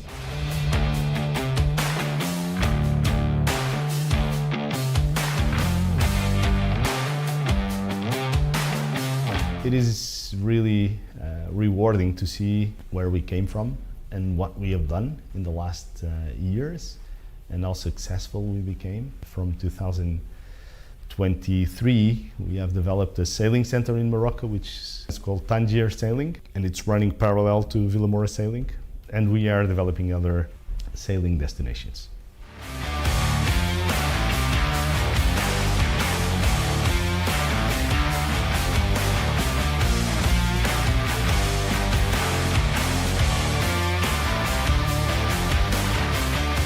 We do go along with the Olympic cycles, of course, because the majority of our customers are either already Olympic sailors or sailors on the path to Olympics. This has always been our target, to make sure that we provide service to this range of customers.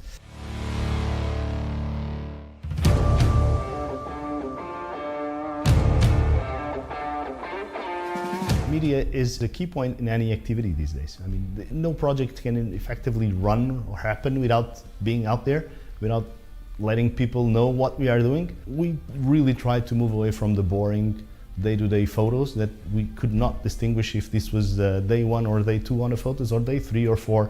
So this was the goal of PRAO, to be out there.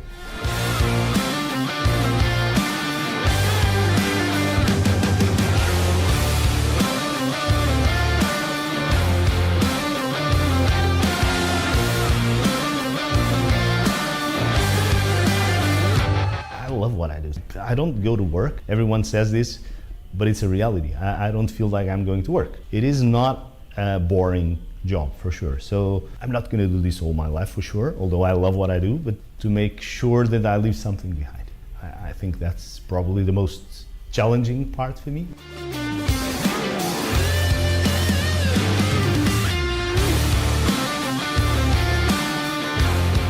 It's always challenging when we are at the top of the game to have new initiatives, a new project, designing new destinations and designing new ideas. The one that we can reveal at this stage, which is already ongoing, as we have been working the last 10 years with aspiring Olympic sailors, the big goal at this stage is youth. This envisions a really big development with the youth classes.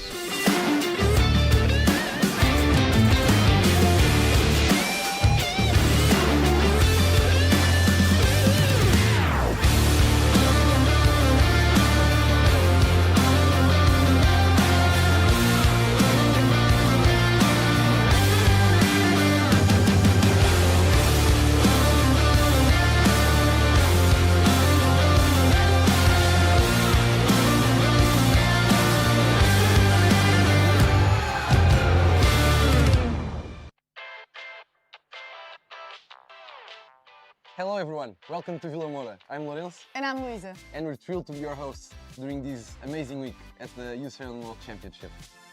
As you all know, this event is truly special. It brings the very best young sailors from around the world, each representing their country with pride. Today, we start with team racing. We have 10 different teams from 10 different nations, which will be competing in ILCA 6s of mixed teams, 1 boy and 1 girl. Format is simple, but intense. The team whose boat finishes last loses the race. Our race committee is aiming up to 45 races today, so we expect fast turnarounds, tight battles, and lots of excitement. At the end of the day, the team with most victories wins the race.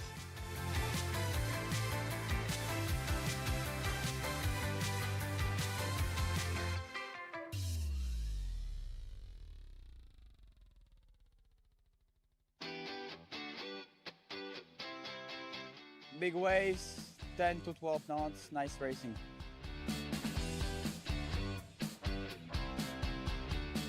Really hard, but we had fun, so much fun.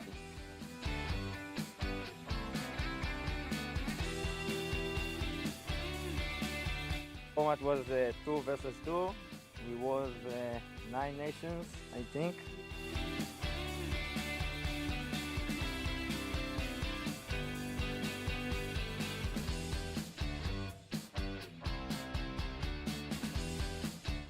The main goal was to learn a little bit of team racing and just have fun.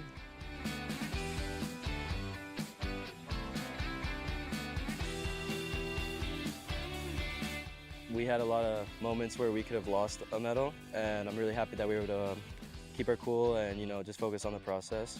I thought that was really key.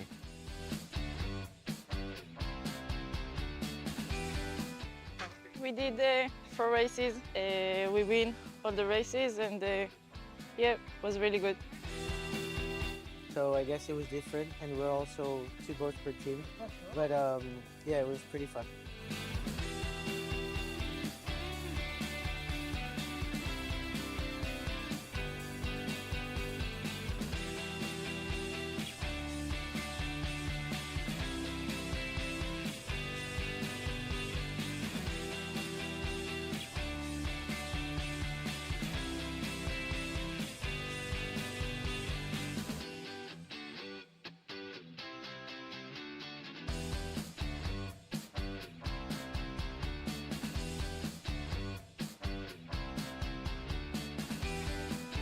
It's just the beginning of an amazing week. So stay with us and don't forget, we start live broadcasting on Monday. See you soon.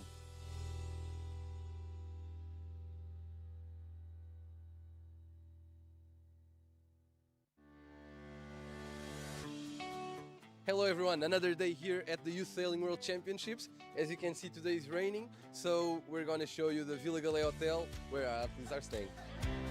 Let's check the breakfast area and see if they're enjoying it.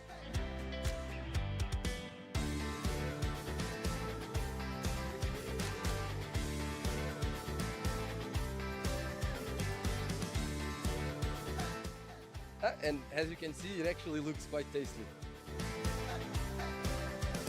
Is your food as tasty as mine? No, mine is tastier, but yours is more healthy.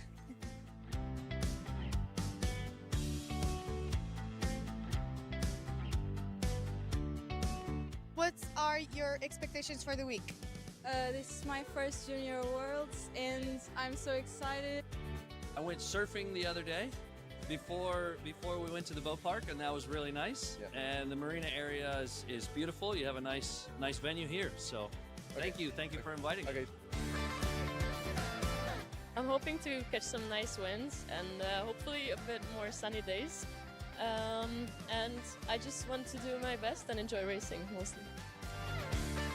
Because it's my first Youth Worlds, I don't really have many expectations for the week. Just try to do my best and learn from the better sailors.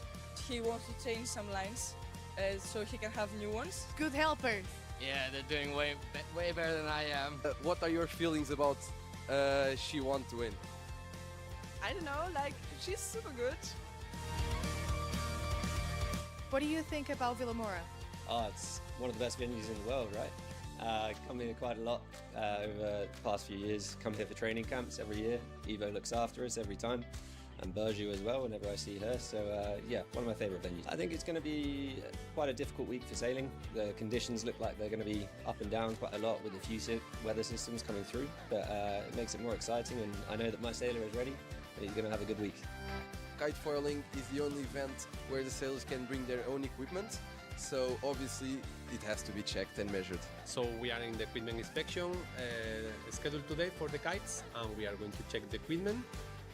The kites, the foil, the helmet. The main goal is to make sure that everyone is competing fairly, that they're all starting off at the same point, and it's not the equipment that's going to help them win, but their skills. So now we're back to the ballpark. Come with us around and see what sailors are doing. All good with the equipment? Yeah, everything looks really good, but still a lot of stuff to do that we want to specialize on our boat. Yeah. Boys at Irvington have done a great job. Really happy to get the boats and sails brand new and setting up everything today and tomorrow try to go out. Change the forestay length and also some grip tape and the sheets, basically everything. But I'm happy with what I got, and yeah, I'm feeling confident right now. Good. It looks really nice. I hope it performs as they say it will. So now we're here at the Nacra Boat Park, the only mixed class here, and I can see they already picked up some equipment, so let's talk with them and see what they're thinking. I think it's fun to sail mixed because it's not always easy to find a girl to sail with. Quite similar, but there's different challenges within sort of opinion-based things.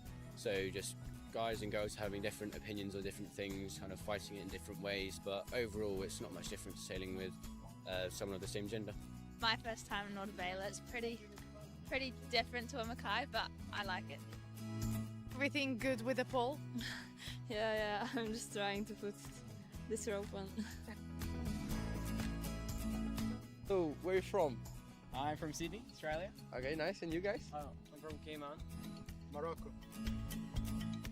This weather's okay. I was expecting it to be colder actually, so I'm pretty happy. Just come back from Australia and we've got about 40 degrees every day, so it's not quite the same, but I'm looking forward to getting used to the conditions and doing what we can. First time here in Vilamoura and also my first time in the Youth Worlds, yes. So I hope it's a good competition. Now we have with us João, which actually is the Portuguese athlete with most Olympic appearances, and now he's here as a coach. So can you maybe talk us a little bit how you feel about this event? Great opportunity, especially for them to sail in his home waters, on their own waters. So we're very excited with it. It's a very important day to collect all the equipment. Oh, it's a bit raining, but hopefully we'll have some wind during the day so they can go out.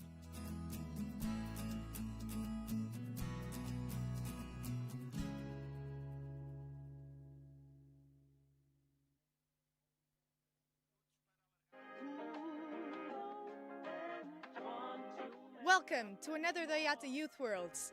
Today we have a very special day. We have the parade and the opening ceremony. Right now we're here at the Casa Portugal, House of Portugal in English, also known as the VIP Lounge. And just check the view that they have.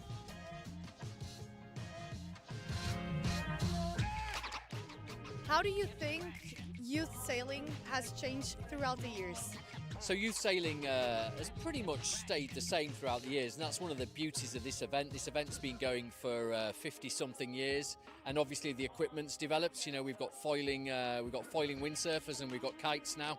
But essentially, the competition's stayed the same. It is the best of the best in country, all racing against each other on a global level.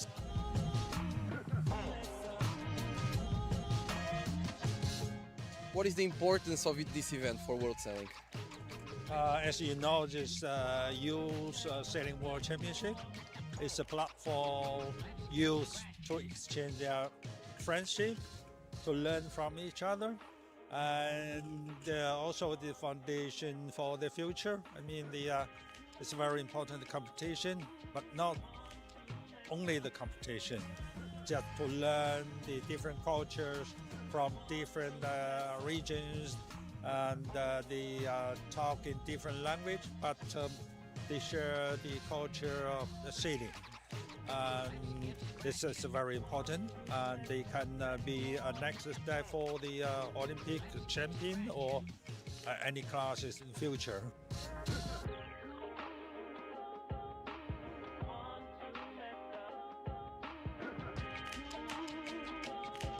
Vilamoura and Vilamoura Sailing are world class. I mean, you get Olympic teams from all over the world coming to train here between September and April, and there's a reason for that. I mean, the facilities are fantastic, as you can see. The onshore facilities are brilliant. It's a huge slipway, and it's windy, and that's what we like as sailors. It's windy. It's windy every day, so it's absolutely world class.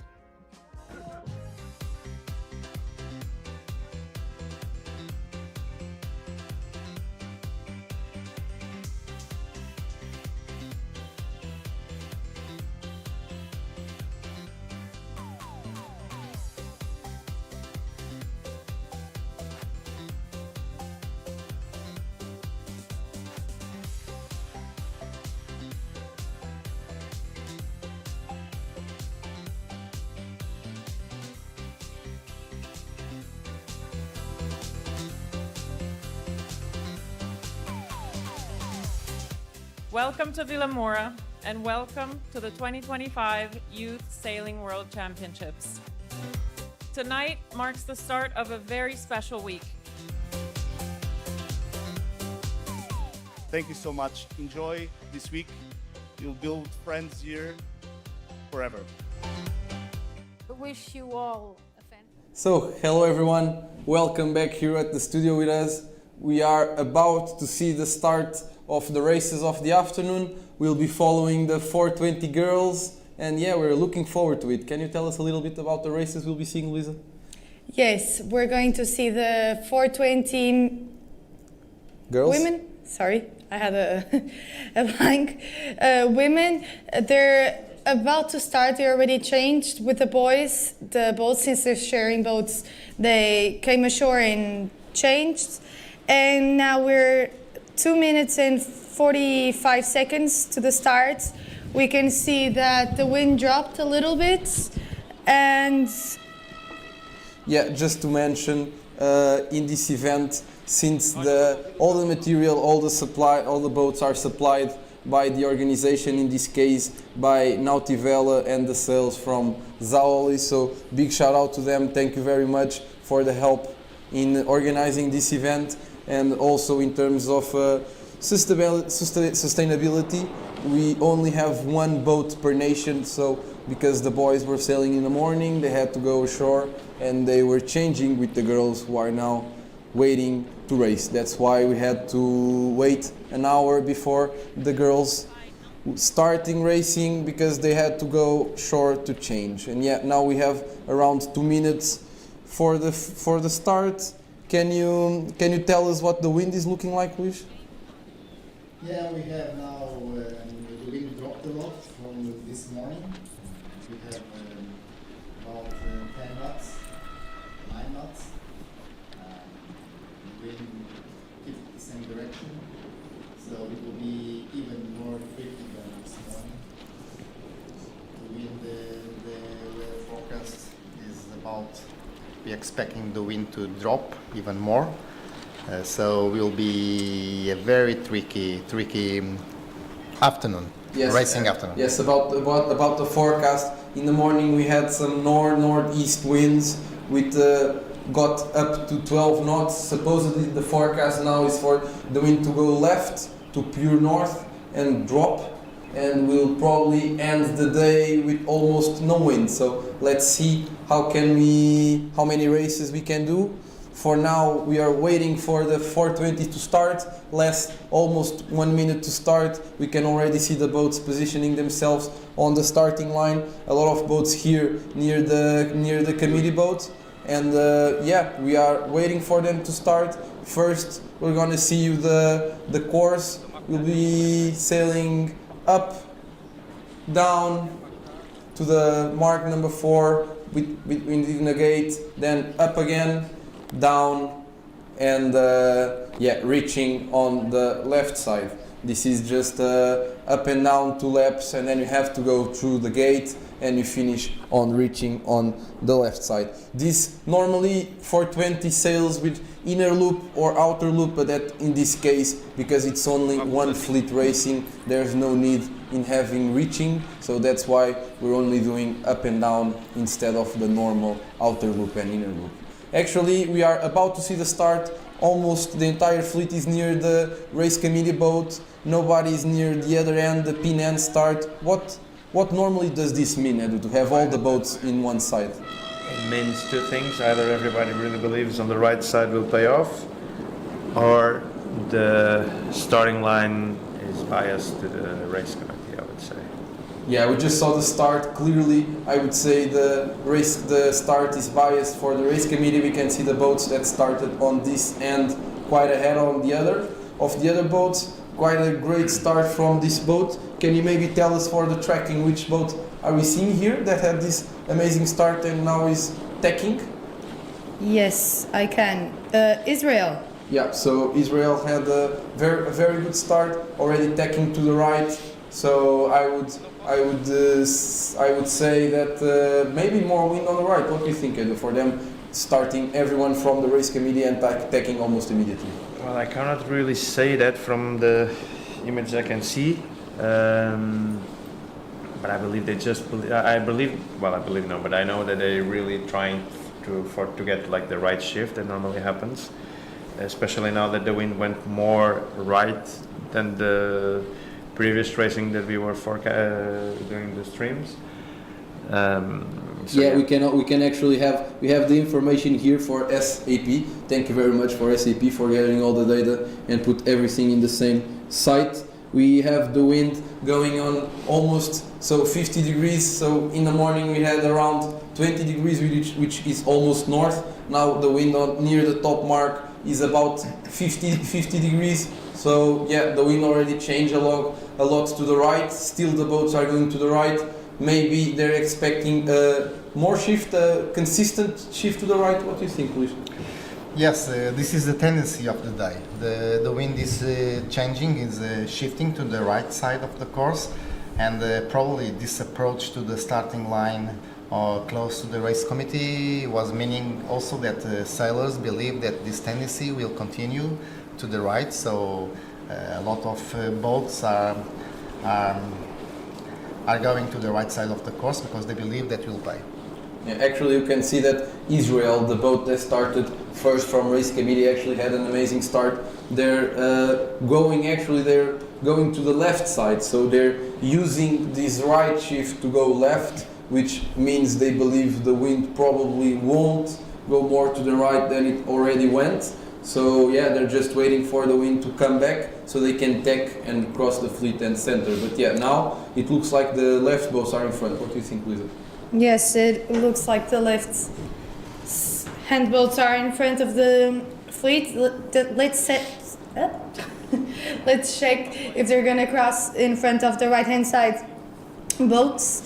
It looks kind of tricky. The wind looks very shifty. Let's see how this goes. It also looks like the wind's dropping a little bit. So we currently have 11 knots on the upwind mark.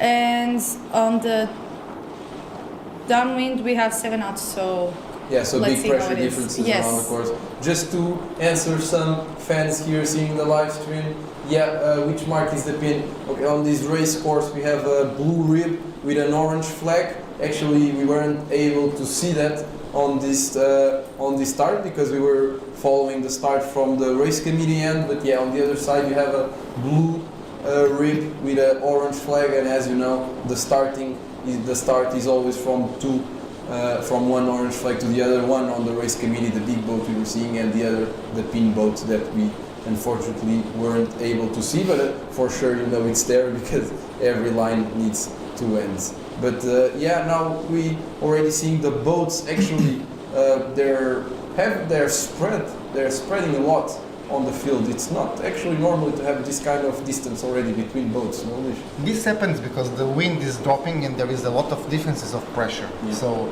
with the wind dropping and the big differences of pressure on the field, so the distance between the boats will be bigger than usual. And actually, my feeling from a laser sailor is that the difference in pressure, the lowest the wind gets, the biggest difference it makes. So when, for example, when you're sailing, I'm not talking about upwind, downwind I think is the opposite, but when you're sailing upwind in 15 knots and someone gets 17 knots, the difference in speed is not a lot in terms of boat speed. But when one has 2 knots and the other has 5 knots, it's a big difference in terms of boat speed. And I think that's also what is providing this change in terms, or this gap already in terms of meters. And actually from this footage we can see that the left boats are actually looking a bit better. I cannot tell you if these boats we're seeing crossing from the right to the left are the ones leading from the right side, but for sure, yeah, I got the information. These are the first boats coming from the right. So yeah, actually the left side paid a lot. Looks like maybe they also had a bit more pressure, but I would say basically it was the wind that initially went a lot to the right, just came back to his original position. What do you think, Edu? Can you tell us a little bit about the experience you have here in Vilamoura and what you think happened on this upwind? Well, about my experience, anything can happen, right? So this is wind coming from shore, so we have not a lot of control. But I was looking for the image that we were watching for the past minute, 2 minutes, and it felt like maybe the boats that are further to the left, they had like more left shift, but maybe a little bit of less wind as well, but more shift. So apparently the shift compensated, or at least for the ones that were more middle left compensated. Yes, for sure. That definitely happened here. I have some results already of this race, and we can see that Israel's first, Argentina is second, and they both came from the left. So the left definitely paid off. We can also see that the wind already dropped on the upwind mark. So we currently have 8 knots instead of 11, and it's going to be a tough race. Let's see if we're able to finish due to the wind dropping. Now we're going to have the first boats rounding the mark in a few seconds.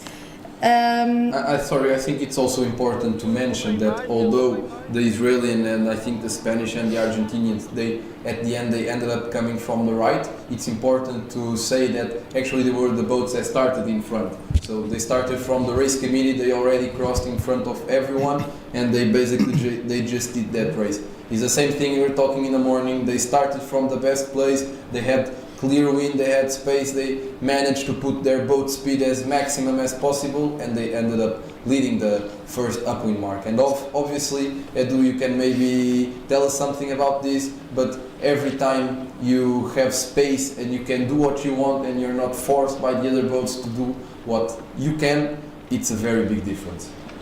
True, yeah, 100%. Even though like this fleet, it's not a lot of people, so you can compare this racing to the ILCA racing in the morning that we were also watching.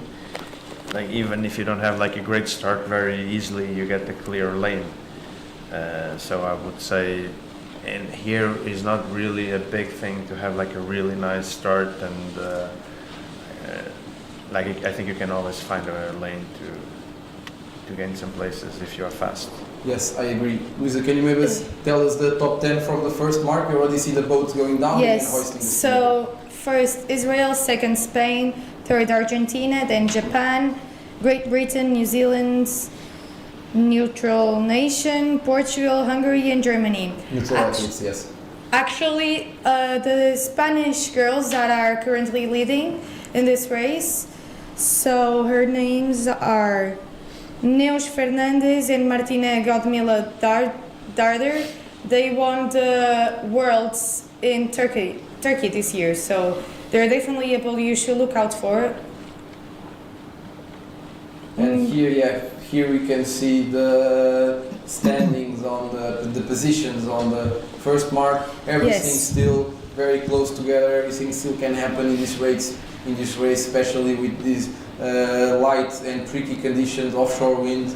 Like I said in the morning, offshore wind means the wind is coming from the land. Here in Vilamoura we have a lot of buildings, a lot of hotels on the coastline, so that means the wind is quite shifty, quite crazy. You see a lot of difference in terms of direction and intensity of the wind. How hard is it to sail in this type of condition, Lisa?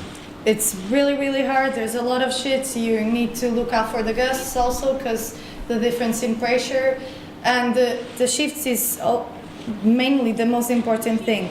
So here I can see on the track that most of the boats decided to go to the left-hand side of the downwind, but especially Israel is the only boat going on the right-hand side of the downwind, which we're trying to understand if they're going to gain or lose by choosing this.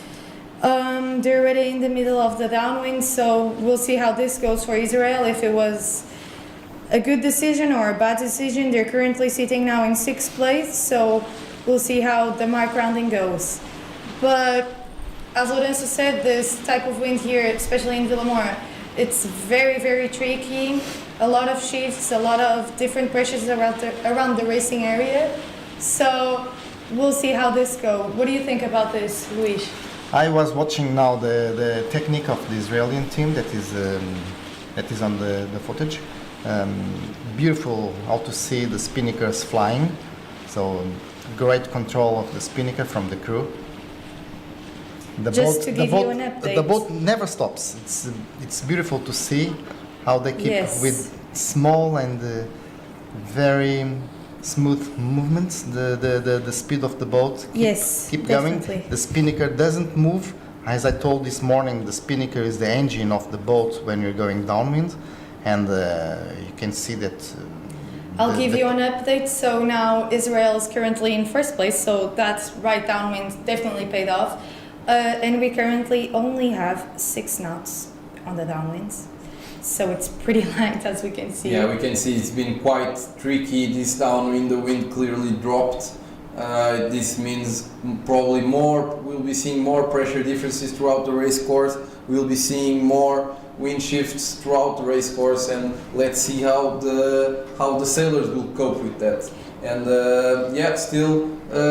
still following the downwind. Can we maybe see, mostly like we saw on the first upwind, we had more, although we also had a left shift, we had more wind also on the left side, which means that now all the sailors going downwind are trying to use that wind, so they did most of the downwind through the right side of the downwind, left side looking up. We have the first boat rounding the gate, the Israel team going to the right side of the course. Let's see what the other boats are doing. It looks like the other boats will be rounding the other mark. This kind of spread in the fleet is not amazing if you're leading. If you're leading like Israel and you're rounding one gate, and probably will be the second, third, fourth, fifth, and sixth rounding the other gate. That's not amazing. So probably as soon as they can, they'll have to tack and try to cover the fleet. What do you think, Luis?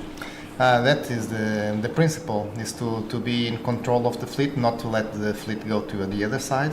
So Israel was the first going upwind and the second upwind, and the girls, they must control the fleet because they are in position to do it.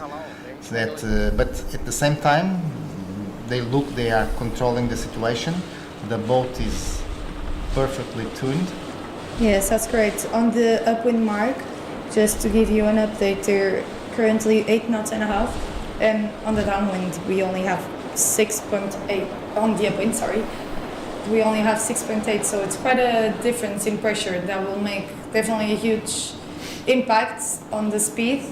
So we'll see how this goes. But that normally actually favors the boats in front, right? If you have more wind near the top mark, less wind near the bottom mark, it means that it's harder for them going downwind because the boats will be catching. But as soon as you start going upwind, you'll be the first getting to the pressure. You'll be the first getting to the gust. So it will be easier for you to play the shifts, to play the wind, and just try and gain meters. Now we can see here the positions from the gate. So from the downwind mark going to the second upwind, we are already halfway through the race, a bit more than that. And we had Israel leading, rounding the right gate looking up, left gate looking down. We have Israel there, then all the boats from second to sixth position rounded the other gate. Now they're mostly already tacked back and coming to the right with the Israel boat. I don't know. Yes, that's correct. There was also a shift right now to the right, so that's why we can see on the tracking that the boat started pointing more on the right-hand side. So this is not a good sign for Israel, because they just tacked. Yeah, exactly. That's it.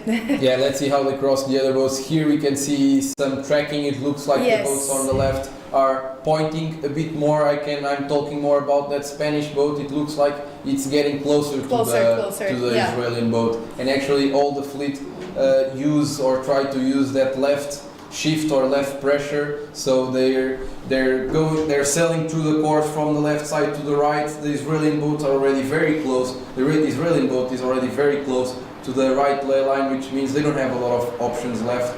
They just have to hope and see if they'll be able to cross on front or not. Actually now Luis, the only thing they can do is put the bow down and try to go as fast as they can.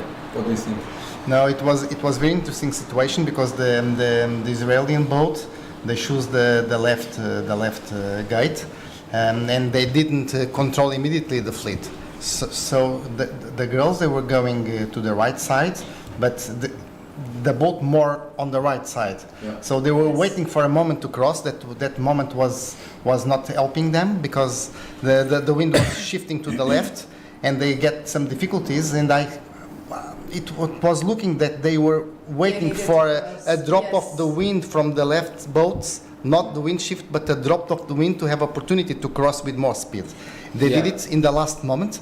I'm not sure now of the situation. Actually, there was a 20-degree shift since the beginning of the race because we started out with 50 and now we have 30. So, and on the upwind mark we already have 10 knots and they're currently sailing with 7 knots. We can see already the Israeli going out to the trapeze. Yeah, and here actually since the wind is always changing in intensity, the crew weight is essential, and the changes in sail adjustment is very important to be able to keep the boat always as fast as possible. Yeah. As you can see here, the first crossing, they crossed back, they actually crossed in front, right? I think Israel, they did the first tack on the second upwind. They choose the wind pressure and not the wind shift. Yeah, and it was the last moment to do it. I think they did it quite well. But now let's see how the approach. They are in the middle, halfway to the top mark. Yes, let's see now how it will be the next few minutes. Yes, in the meantime, we can see the leaderboard now. So we have Israel in first place. Second place we have Argentina, in third place Great Britain, fourth place New Zealand, then Spain, Japan, Croatia, neutral athletes, yeah. Neutral athletes, Portugal, Brazil, and then the rest of the the wind is clearly dropping. You can see now from the footage here. This will be hard to do all the races that are planned, which are 3 races. But yeah, we're doing the best we can. Just a little bit of information or a little bit of opinion, let's say like that. It's quite hard when you are leading a race like the Israelis do. What you always want is that the gate you round, all the other boats behind you round the same mark. Obviously and how can you play with that? How hard it is to try and predict what they're going to do, and how important it is if you don't round the same mark to tack as soon as possible in order to cover the rest of the fleet. Because obviously when you are leading, if you round one gate and you tack immediately, you'll be crossing the boats coming downwind, and that's not ideal because of the turbulence of the water and also the turbulence of the wind, which doesn't help or doesn't allow the boats to go in top speed. What do you think about this, Luis? In a boat like a 420 that we have the spinnaker, that is also even more important because the wind will be stuck by the boats that are going downwind. So it is important at the last, I may say 50 meters to start to plan the upwind. Okay, 100 meters before the downwind mark, you have to start to plan the upwind. So looking the wind, checking clearly how the wind direction is, and and with that information you have to choose the gate for one side, and choose also if you will be more on the left side or more on the right side of the course. Of course you have to control the others, but you have to be clear your ideas about what you see from the wind direction and from the wind pressure. Yes, I agree. Can you tell us a little bit the top boats on this mark rounding, Lisa? Yes, so the top boats, the first one to round the upwind mark was actually Great Britain, but they already lost on the downwind to Israel. Actually, I think something happened because they're losing a lot of places now. They rounded first and now they're actually fifth. So something must happen with the Great Britain boats. We can also see that the wind pressure is still going down. Now we have 7 knots, and the wind shifted even more. We have already 27 degrees. So let's see how this goes. But the tracking just updated. We actually have here on the live stream, we have the positioning from the second upwind, only 1 downwind left. We have actually the GBR crossed in front and passed the Israel. Yeah, like we said, they took a big risk, the Israel.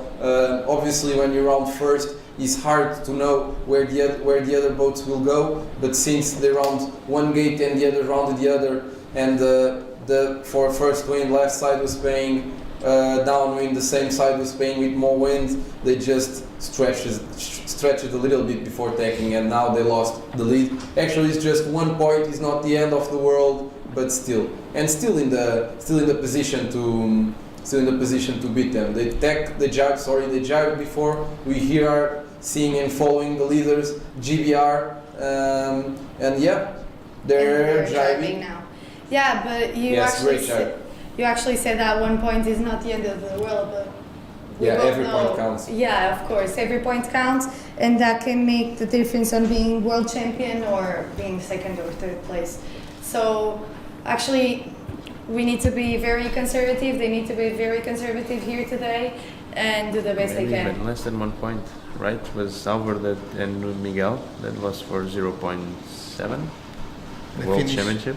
Yes, for 470 World Championship, right? 0.7 points, yes. Melbourne. 0.7. Yeah, they lost the world, so you are right, Luisa. Every point counts. Every point counts. Yeah, just before racing, just giving you a little bit of information on who to follow, who to look out for. We have the Spanish team with Neus Darter and Martina Darder. They won the world champion. They were world champions this year and silver medal in the Junior Europeans. World Championship was in Turkey, and the the European Youth Championship was actually in Portugal, this summer. And the Greek team was silver medal in the World, 5th place at the Europeans, and the Turkish team 3rd place at the World. France 5th at the World, 7th at the Europeans, and also the Italians are always very competitive and very strong. So you can see now on downwind that the British they jibe probably too late, and they will be out of the game, or in the Israeli team they jibe before. And actually there's a third boat now, and that's Japan. They decided to go to the right hand side of the downwinds. So let's see who's gonna win this race. It's a tight battle here, as we can see. They're all going fast on the downwinds. Yes, Great Britain is going in a high mode, speed mode, trying not to lose more space and more meters to Israel. Let's see if they can manage. Yeah, we're already on the downwind mark, so probably Great Britain will have to give space to Israel and Japan.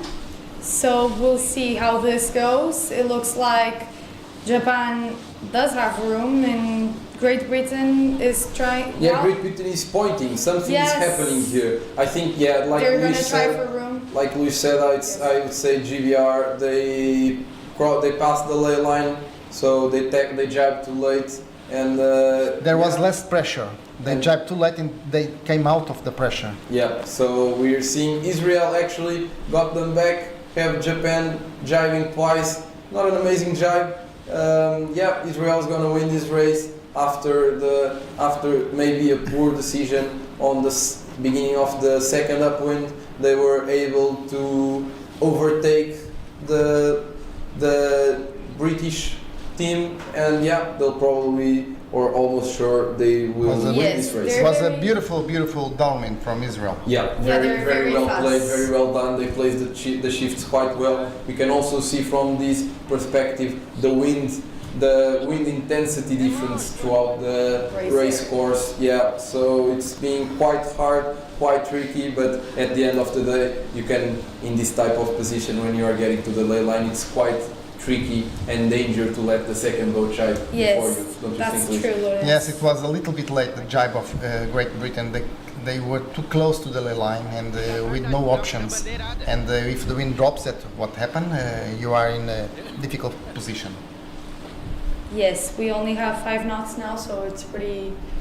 And I think it will be difficult to do the second race. We have to wait and see. Have to wait and see. But actually, looking here from our studio window, we actually have an amazing view. You cannot see that, but we have an amazing view from our studio. We can see all the race courses here in Vilamoura for the Youth Sailing World Championships, and yeah, the wind is clearly dropping. Let's see if we have enough wind for more races today.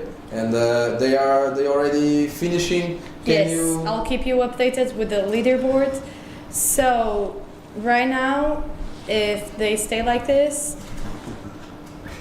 in first place we have France, second place Great Britain, third place New Zealand, fourth USA, fifth Croatia, sixth Brazil, seventh Japan, eighth Italy, ninth Spain, and 10 Hungary.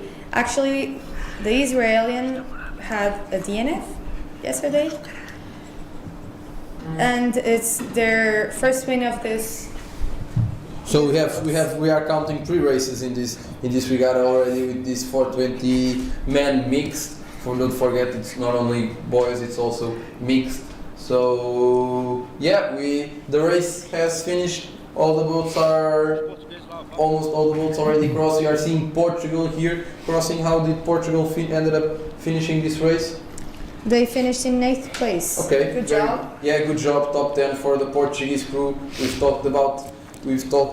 haven't talked about her, and actually for the Portuguese team we have a birthday girl in the Portuguese team, right? Vera. Now we can see here Vera. Happy birthday! It's her birthday today. So and, good regatta for her birthday. Yeah, first amazing race in your birthday. Can you tell us a little bit about this Portuguese team, Luís? I can also tell you that it's her 17th birthday today. She's the skipper of the Portuguese team, and yeah, happy birthday! Anything about this team you want to point out? Yeah, they are talented sailors. They train in Cascais. The coach is Afonso Prieto. About the boys, the coach is Pedro Ambrosio from Porto. But these girls are young girls. This is the first Youth Worlds. They have 1 more year to improve. So they are excited with this opportunity, and probably they will improve much more, and you'll be more ready next year. Actually, something I just realized now. Every team we have in our Portuguese squad, it's the first time in the Youth World, right? That's something that doesn't happen very often, right? With the Portuguese, no, but yes, we have 1 year to work more. Next year, the Worlds will be again in Vilamoura, so we will have 1 year to work very hard to have an even stronger team next year. Yeah, actually, something very important. Next year, the Youth Worlds will also be here. That's something that changed within World Sailing. They're now trying to do the Youth Worlds 2 years. So 2 years in the same place. Then it will be 2 years in Playa Blanca, if I'm not mistaken. And yeah, basically this is in terms of sustainability, and also in terms of logistics is much easier. They keep the boats here. All the organization is easier to manage when you're doing 2 years in a row. And yeah, so next year, December, we'll have Youth Worlds here. I can tell you from experience, from the sailors, probably is not the best thing. I myself did 3 Youth Worlds, 1 in Malaysia, another in China, and the last one in 2018 in Corpus Christi, Texas, all in ILCA 6. And for sure I wouldn't be like doing 2 in the same place, but yeah, it is what it is. We already have the results, top 8 results from this race, and yeah, Israeli won the race, amazing race from them. Japan ended up 2nd place, GBR 3rd, which lost 2 places on this last downwind, 4th New Zealand, 5th Croatian, Spanish, the world champions, Argentina, and then Portugal. But I would like to say something interesting about the last downwind, about the GBR. Yeah. The girls, they came out of the pressure. They found themselves in some difficulties, and there are 2 options: to keep that position, trying to gain again the 1st place, or accepting that okay, we lost 2 places. We will reach a little bit, we will get in the wind, but we will not lose more places. I think sometimes a lot of times in sailing, in racing, we have to choose fighting for the same place, not to lose that place, or accept that we already lost 1 or 2 places, but but closing the opportunity and not losing more places. So I think this is what happened with the GBR. They understood that they came out of the pressure. There was an option to keep there waiting for the pressure, but that was not coming. Yeah. So they were pointing and they were closing all the others, not losing more than 2 places. Yeah. At the end, this can be important. Luisa said 1 place is important, okay, but that could be finishing 3rd or finishing 5th or 6th. Yeah, I would just like to give a big shout out to our race officials. We were seeing there the race committee with Miguel Amaral in charge of this race area. Thank you very much. All of you doing an amazing job. And yeah, probably now it looks like maybe we'll be waiting a little bit for wind. And yeah, it doesn't look very promising. We can also see that something very special in this event, that in terms with helping also and focusing on sustainability, instead of like we normally have in other events, every coach has his own rib, and almost every team has his own rib, especially in the Olympic level. Almost every boat has his personal coach, so which means his personal rib. Here every coach goes in the same boat. We are seeing here the coach boat, all the boats surrounding that boat coach.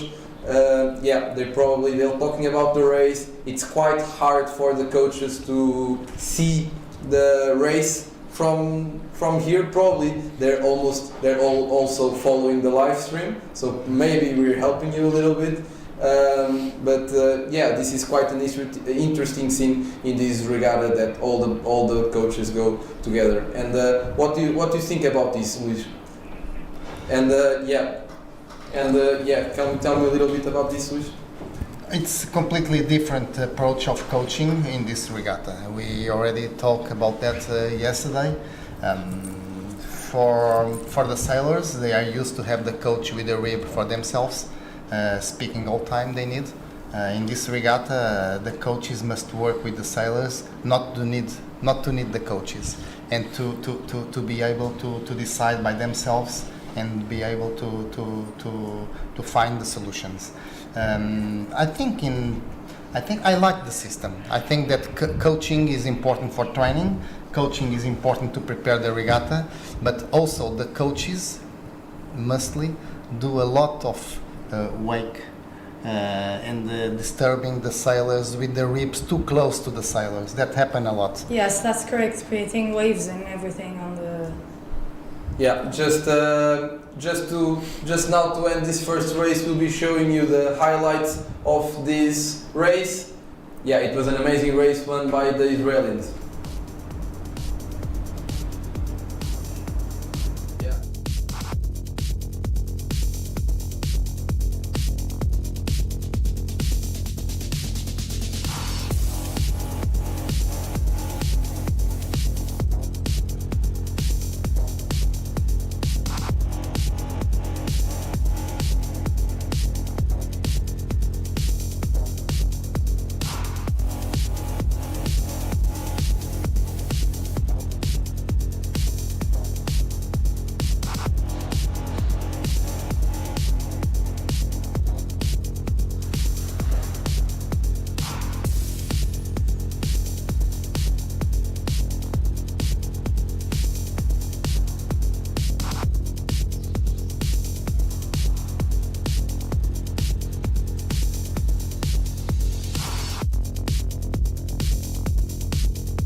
So here we are. We just saw the highlights of this first race.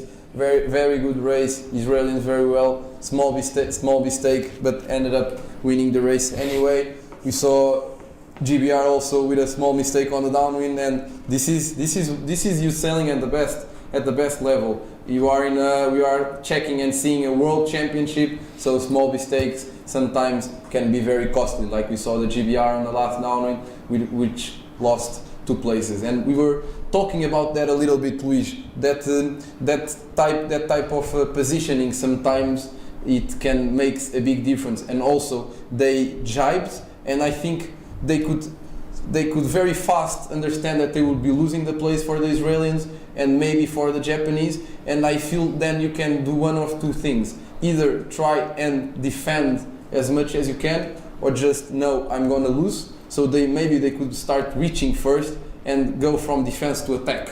So I'll be losing this position. Maybe if I reach a little bit, I can cover their wind and maybe I can overtake them again. What do you think about that? I think they did that evaluation, but there was a moment when they decided to luff and to get the speed again. There was a moment with more wind to do it. Otherwise, they could just pointing and the boat was not going faster. Yeah. So they were waiting for the right moment to do it. The right moment was a little bit late to get the first place again, but at least they saved the 3rd place. Yeah. I actually think the 4th place was very much away from them, but yeah, I completely agree. Maybe Luisa, now could you give us talk us a little bit about the importance of sustainability in this event, because in the world sailing is one of the key points they're trying to chase, to be as sustainable as possible, and this event is one of the most important ones in terms of exploiting that. Yes, that's correct, Lorenzo. So sustainability is a key priority at Youth Worlds here. So the boats are going to be reused next year. Sorry, Luisa. I just got the information that we won't be racing more today. We just have they're displaying the AP over Alpha in a few moments. So we won't be racing more today. So yeah, unfortunately for the girls, only 1 race today, which means that tomorrow they'll be the first ones racing and starting. So yeah, maybe talk us a little bit about sustainability before we end. Yes. Sorry. Actually, we are now seeing the. Yeah, sorry. AP flag, no wind. I'm not sure if it'll be AP over Alpha right away, but I really think there won't be any more racing today. So between that, yeah, while we wait, we can talk about it. So sustainability is a key priority at Youth Worlds here in Vilamoura and every other Youth World. So the boats that are being used now are going to be reused next year at this exact race. So instead of producing new ones, we're going to use these exact same boats. So this helps us reduce the waste and environmental impact of the event. This practice also promotes responsibility and shows that high-level competition can be achieved without unnecessary consumption. The use of plastic waters is strictly prohibited in the coaches' boats.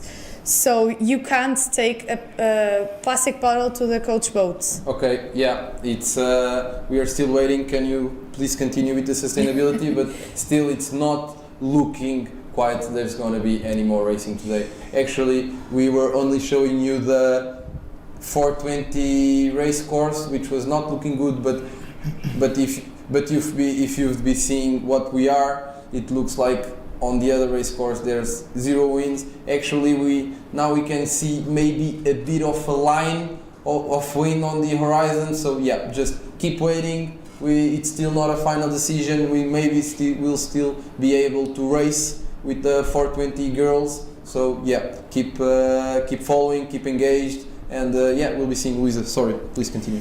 No, it's okay. So to reduce the plastic waste, participants, coaches and staff are encouraged to bring their reusable water bottles. And there are several water refill stations around the boat park, so you can just go there and refill your water bottle. And to making this easy to refill throughout the day if needed, these measures help us reduce pollution and raise awareness about more sustainable daily habits.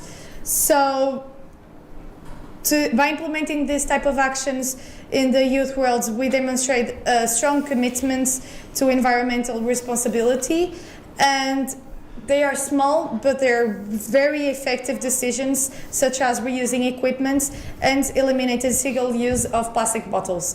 So to contribute a more sustainable future for sailing and supporting in general events. So that's it. So guys, try and be more sustainable, reuse water bottles, all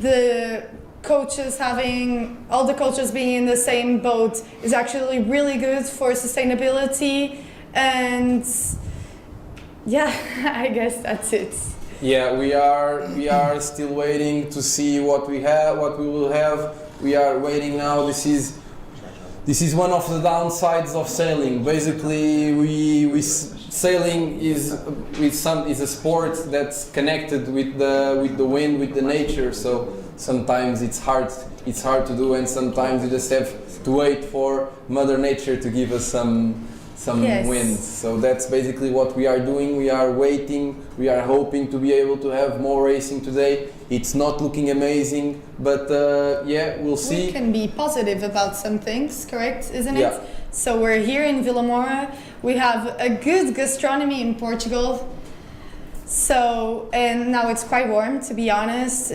I know it's December and it's not the usual ISAF not ISAF actually, Youth Worlds that we were expecting to do. So usually in December it's always in a warm country, and now it's not, but it's sunny, it's hot, so hopefully our sailors are enjoying being here, even though our conditions are not the best today and yesterday, but we'll see. Yeah, we're still waiting. Maybe, Edu, can you tell us what normally, because this happens a lot in sailing, this waiting for wind, and in the sailor, especially an elite sailor, an Olympic sailor like yourself, you really have to keep engaged. You have to keep your mind sharp and waited and always be ready. But also, if you are waiting on the water for 4 hours and you're always trying to be focused, it sometimes can be a bit exhausting. So you also have to be able to knowingly, okay, now maybe we'll be waiting 30 minutes to maybe turn off a little bit, maybe play, have some jokes with your coach, which Luis is a professional with that. And yeah, what can you tell us a little bit about what is your mindset when you have to wait this long? Especially when you're actually doing normal racing and you have your coach nearby you with the coach and with the rib as well, then it's way easier. I think now they're going to struggle a little bit with that because they're trying to speak with the coaches and then the coaches try to speak with them and then everybody's around trying to do the same. So, but it's also different because they're in two people boat, so they can chat with each other and make jokes around with each other. It's not like the ILCA. Yeah, exactly. So, yeah, that's true. Yeah, I don't have that experience, so I don't know.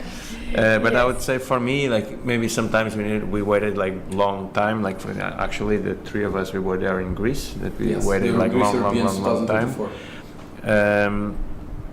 But I feel like for me it's like okay, they cancel or we are waiting. I would just go to the rib and then just relax the most I can. I was not trying to get focus because I could see around like okay, this is zero. I'm not gonna try to sail. I'm not gonna try to get focus. I was like keeping like my energy, let's say, focus energy for later and not that specific moment. Yeah, from my side, I think it's more or less the same thing. And when you can clearly see you don't have wind and you won't have wind for the next few minutes, you just try to relax, keep eating, keep drinking, make sure if it's hot and sunny, try to have a lot of sunscreen, your hat, maybe a jacket to protect from the sun. If it's cold, the same thing. So always try to be comfortable. And as soon as you see some wind coming, and you can start racing and maybe heating up, then first thing, it's very important to go and start sailing a little bit, start to test the conditions, and that's one of the games of sailing. Yes. And Luís, from a coach point of view, how important it is to play with this mental side of the sailor, because the important thing is when the start starts, it has to be 100% focused on that. Yes, when in a moment like this one, when you have a postponed race, you are on water, it's important to relax after that moment. Okay, you need to do some debriefing with the coach. We have to say important things that were not good on the race, but not too much. So it's important to keep 2-3 maximum points that are important to be focused.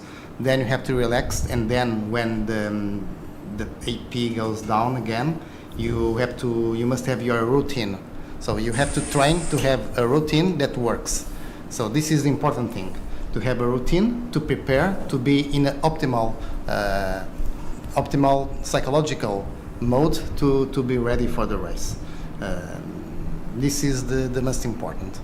Yes, I can actually say that me and you and everyone that was in China are experts in waiting now. Yeah, actually, it was a record this year. We had the senior worlds, the ILCA senior worlds in China this year in May, and actually we didn't race for the first 4 days. We only raced on the 5th day with very light winds, and then we raced on the 6th day with very strong winds. Yeah. But actually now, looking outside, the line of wind I was talking about is getting closer and closer, and it looks like we're gonna have wind for racing, I would say. It looks like a south wind. Where is this coming from? Do you think this is a local thermal stuff? Wind? Which? The wind now is coming from south. Yeah. This is not no weather forecast was predicting this. Yeah, so this is a local thermal wind. Yeah. You think probably the land, at the end now with the wind dropping, probably the land heated up a little bit, which created some local thermal wind, which it's giving this. Yes, this that's south, correct. This south wind. So yeah, and we also from our studio window we can see some IQ foils flying. So yeah, we'll have wind. We will probably or maybe have wind to do another race. So yeah, stay tuned, keep up with us, and what do you think about this wind, Edu? Actually, this is very weird. I think probably one of the first times I see this happening. Looks like the wind hit the wall and came back. Yeah.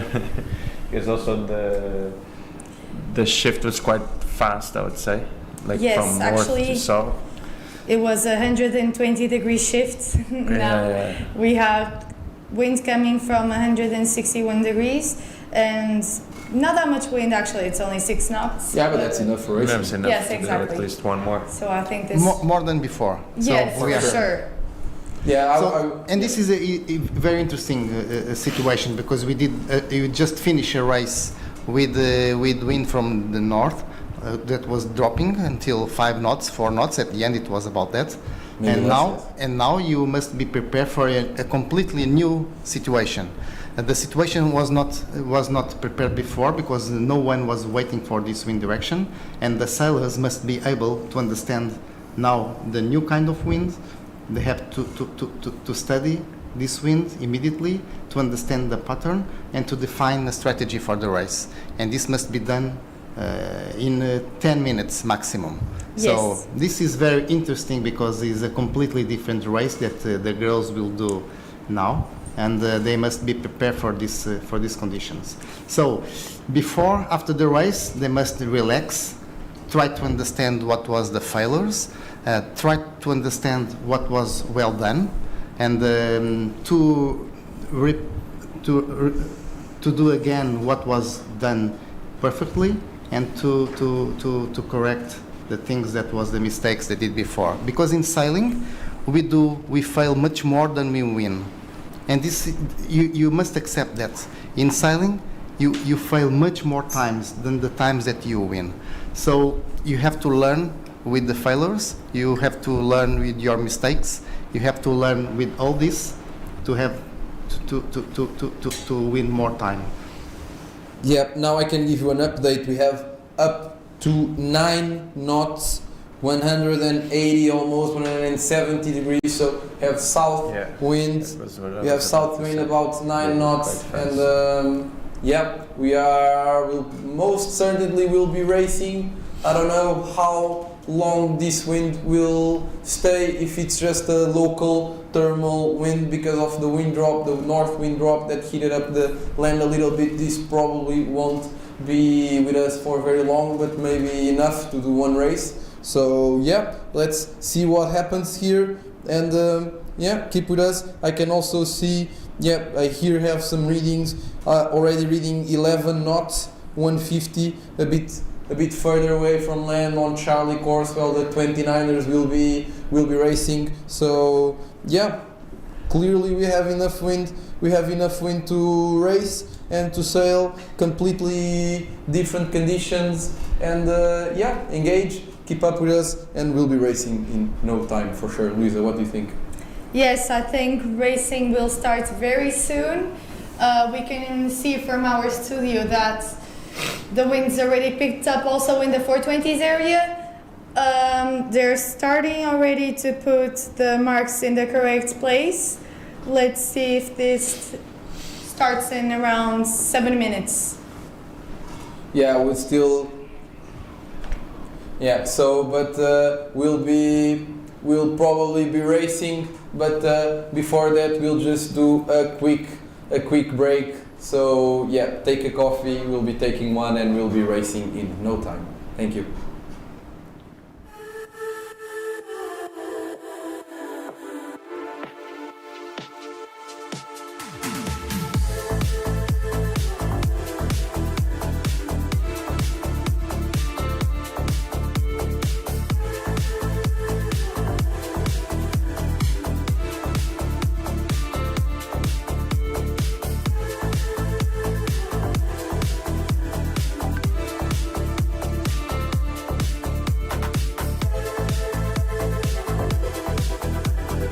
If you could relive one moment from this event, which one will it be and why? I think this is our first event after the game, so the first start. We were super eager to get back on the boat and back racing.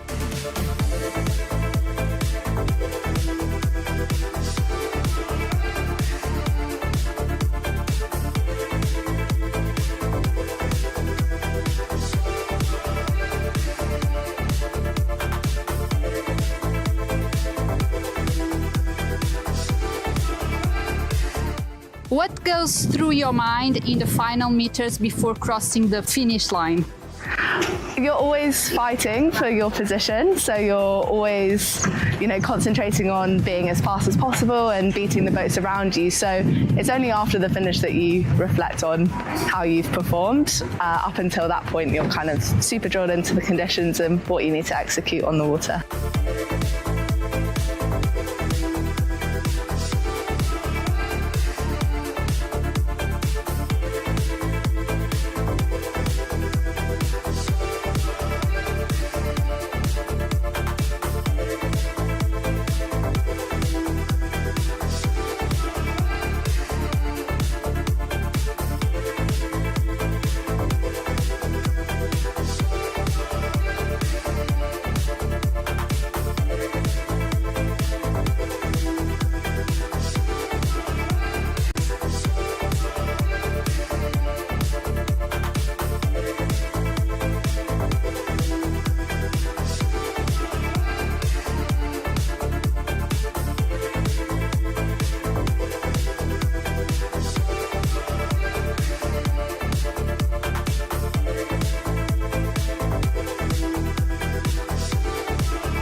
If you had to explain to a non-sailor why sailing is so addictive? What would you say? Chasing perfection, but you can never achieve, I think, for me, is the one thing.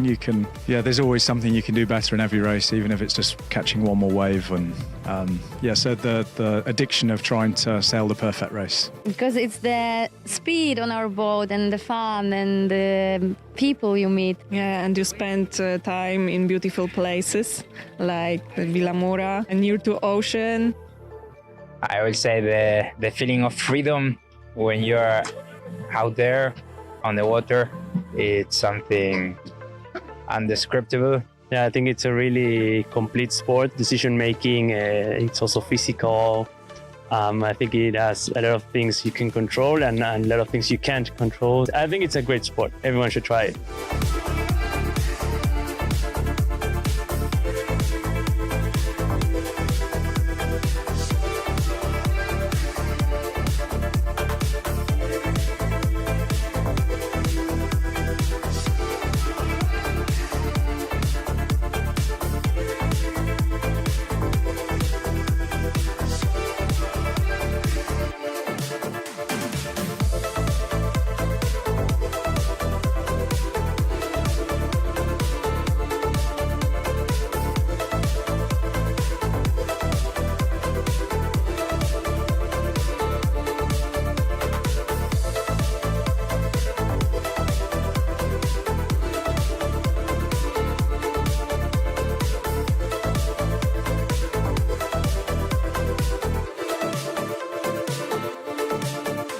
Vilamoura é conhecida pelos seus elevados padrões de qualidade urbanística e ambiental. Uma referência assente num rigoroso planeamento que permite um desenvolvimento sustentável. Nascida da ambição de Cupertino de Miranda nos idos anos 50 e, posteriormente, da visão de André Jordan nos anos 90, Vilamoura é hoje um importante polo de atração para famílias que vivem cá durante todo o ano ou simplesmente para aqueles que escolhem vir passar uns dias de férias inesquecíveis. A Inframoura tem feito orgulhosamente parte da história do desenvolvimento de Vilamoura, garantindo nas áreas que se ocupa que Vilamoura está em boas mãos. Desde 2007 que uma equipa dedicada se ocupa diariamente dos 18 km² de território onde coexistem locais e visitantes num harmonioso ambiente cosmopolita. Todos os dias, mais de 16.800 pessoas sabem que podem contar connosco. Estamos em várias frentes do cotidiano de quem cá vive e dos que nos visitam, garantindo fornecimento de água através de uma rede eficiente de mais de 180 km, com perdas mínimas ao longo do sistema. Gerimos também toda a rede de saneamento e gerimos todo o espaço público, criando e mantendo espaços verdes, assegurando a limpeza pública e toda a recolha de resíduos, incluindo a recolha seletiva com pontos de recolha em todo o território. Somos também os responsáveis pela rede viária, garantindo a sua expansão e conservação. Ao longo da nossa operação abrimos novas vias e requalificamos profundamente outras, criando um sistema eficiente de circulação e novas áreas de lazer. Queremos, sobretudo, que sejam fáceis e cómodas as deslocações dentro do nosso território e por isso temos apostado na mobilidade e na inclusão, criando vias pedonais e cicláveis e disponibilizando bicicletas de uso partilhado desde 2010. Mantivemos a malha ciclável funcional e criámos novas ciclovias. A criação de um território mais equilibrado e coeso está no nosso ADN. Por isso temos um cuidado extremo na manutenção e criação de novas áreas públicas, aumentando as zonas verdes e contribuindo para a descarbonização. Vamos pela via verde no que respeita às opções sustentáveis, gerando energias limpas e colocando-as à disposição de todos. Essa estratégia levou-nos a certificar as nossas boas práticas. Estamos cada vez mais apostados em contribuir para a descarbonização e por um território amigo do ambiente. São muitos os momentos de que nos orgulhamos ao longo destes anos. Um caminho pontuado de feitos e reconhecimento, que nos tem dado motivação redobrada para responder aos desafios que temos pela frente. Este trabalho é acompanhado por uma comunicação ativa e de proximidade que nos permite estar em... Welcome back. Now we're gonna finally have some 420 races for the women. The wind looks a little bit more stable and we have way more pressure than we had before. Yeah, finally we are more or less about 5 minutes for the start. We can already see the boats positioning themselves. Yeah, 5 minutes started now. Let's go. We're gonna have another race. Wind completely different. It did a 180 degrees change in terms of wind direction, in terms of wind intensity. It also changed. Maybe you can help us with that, Luisa. Yes. What is the wind intensity and direction on the So race the course wind right now? intense right now, it's 10 knots and we have 175 degrees. The wind looks like it's still picking up and a little bit shifty, but this race looks promising. Yeah, you can see from the temperature, from the air temperature, 17 degrees. Basically, I can try to explain you what happened here. With when the north winds that normally a bit cold, when it ended, basically with this temperature, the land heated, and because the land heats faster than the sea, the wind and the air above the land compressed because the hot air always trying to go up, so it compressed, went up, it creates a vacuum on land, and this creates this southern wind because basically the wind above the sea is trying to go to the land, and this is why we have these local thermal south winds that's perpendicular to the coast, and yeah, this is what this also means, that probably we won't be having this wind for very long, because as soon as this change in airflow stabilizes, the wind will start to drop again, and yeah, but for sure we'll be able to do one race, or at least that's what we are hoping for. And yeah, 3 minutes and now 3 minutes and 10 for the start. Already seeing some boats positioning themselves. What do you think will happen now, Luis? Now we are in the middle of the championship, so teams are maybe thinking about final result. That is a big mistake. You must be focusing yourself, in your performance, doing your best, not looking at the others, and this is maybe the key moment of a championship, the ones that are still focused on themselves and the others that are already focused on the result. Focus on the result is okay, you can have an idea of what you want, of course, but you must be focused on what must be done in each moment. So this is very, very, very important, to be focused on your performance, focus on the evaluation of the starting line, the wind shift. This is the important information that you must have in consideration to do your options and to do the best race you can. Yeah, maybe Edu, you can enlighten us a little bit. What is your starting procedure? So, what do you normally think about? Do you have a loop that you normally do, like at 5 minutes you do something, 4 minutes you do another, 3 minutes, or you just go with the flow? First of all, it really depends of which wind I'm approaching to. So, if it's offshore or coming from the sea. I would say, like in the morning now, I would consistently try to measure the wind, the direction. Sorry, Edu, let's just we'll just seeing again the race course. It's gonna be the same we were doing before. So it's up, down through a gate. You can choose the gate you want around, and then up again to the same mark, down, and reaching on the left side. Sorry, Edu, keep going. Yeah, no, first of all, I check the direction of the course and try to make sure that the line is aligned to the direction of the course. And then I start to check a lot of times the wind and direction and try to understand which side will be favored. And then next, inside of the 3-4 minutes, I start to look more to the wind outside, the furthest I can. But honestly, right now, it is such short racing, everything changed a little bit, I would say. So basically what you're saying is you're just focusing on where you want to start, doing the best start as possible, and yeah, the rest you'll be focusing later. Yeah, and then for sure inside of the last minute you only need to focus between the two boats next to you, which is one leeward, one windward, and check the line, try to understand where you are, if you are too inside or too close to the line. And let's see. Yeah, 8 seconds, 7 seconds to start. We can clearly see both ends of the start. Remember, the starting line is between the 2 orange flags. And yeah, we just had a start. Good start here from the boat from the race committee. We have here Portugal here. The boat leeward of Portugal not having a better start than the Portugal team. We see them tacking. We can clearly see the importance of having a good start. We saw, and like we were saying also yesterday, it's not only to start to cross the starting line at 0, but you have to do it with full speed and with room to be able to maintain that speed. Like we saw the boat leeward of Portugal, I still cannot identify who that boat was.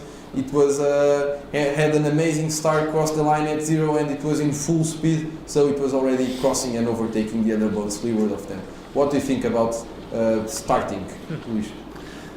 As we saw that there were some boats that were stopped at the 0 second to the start. You have to cross the line with the maximum speed. So you have to start to have the maximum speed, depend of the wind strength and the distance of the distance that you have from the line, but never less than 5 seconds to the start. You have already to start sailing with the maximum speed, and we saw that many boats were stopped at the 0 second.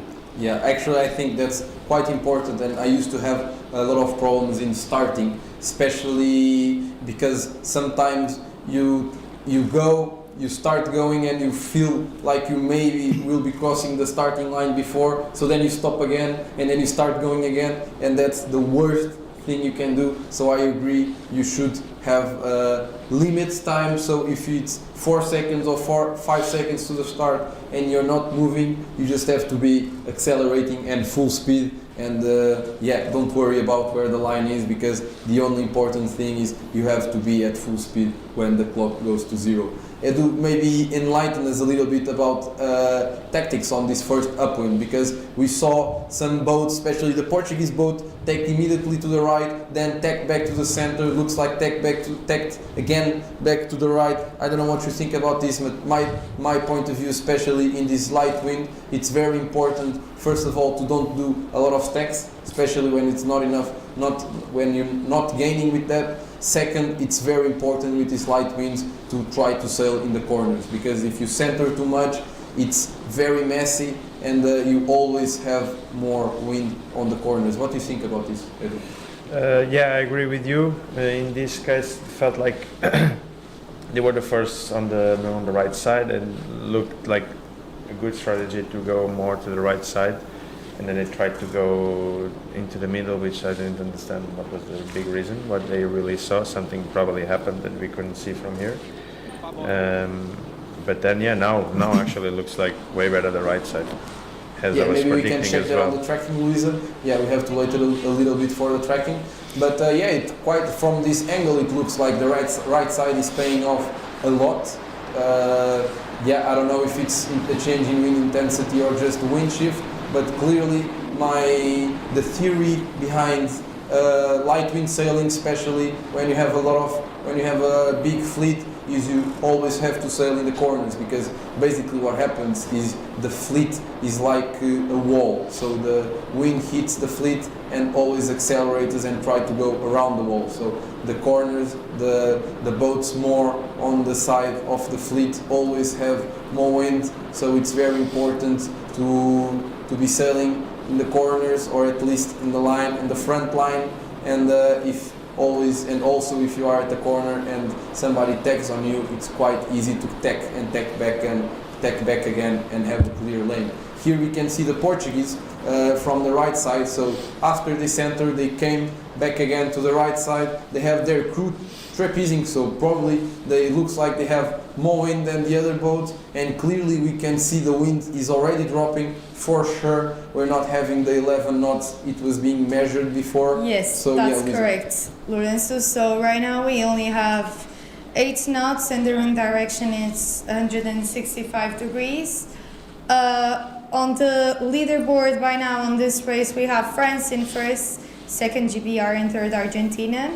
It looks like more than half of the fleet is on starboard tack now. We're almost more than halfway through the upwind mark, and let's see how this goes. It looks like the It's really looking well for the Portuguese, don't you think?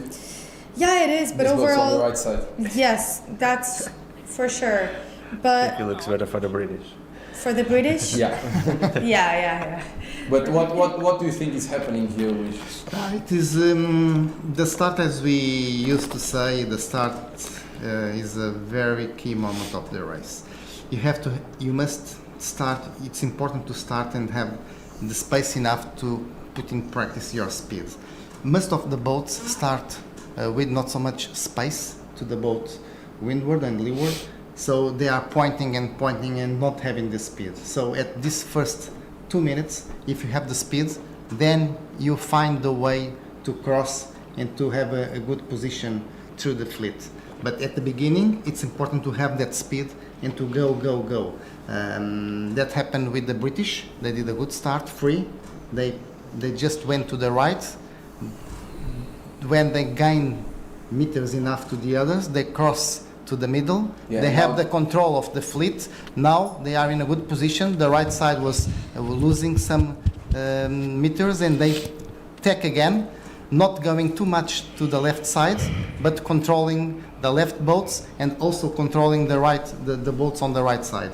So the British are doing a great strategy in this great tactics in this first upwind, taking advantage of the right, going to the left, controlling the boats of the left, not going so much to the left, and in the middle, crossing again to the right side. That was the side that was paying more. I agree completely. I really think it's important when you're racing, especially in big fleets, the first part of the upwind, you try to go fast, you are diverging from the fleet, you are trying to go either doing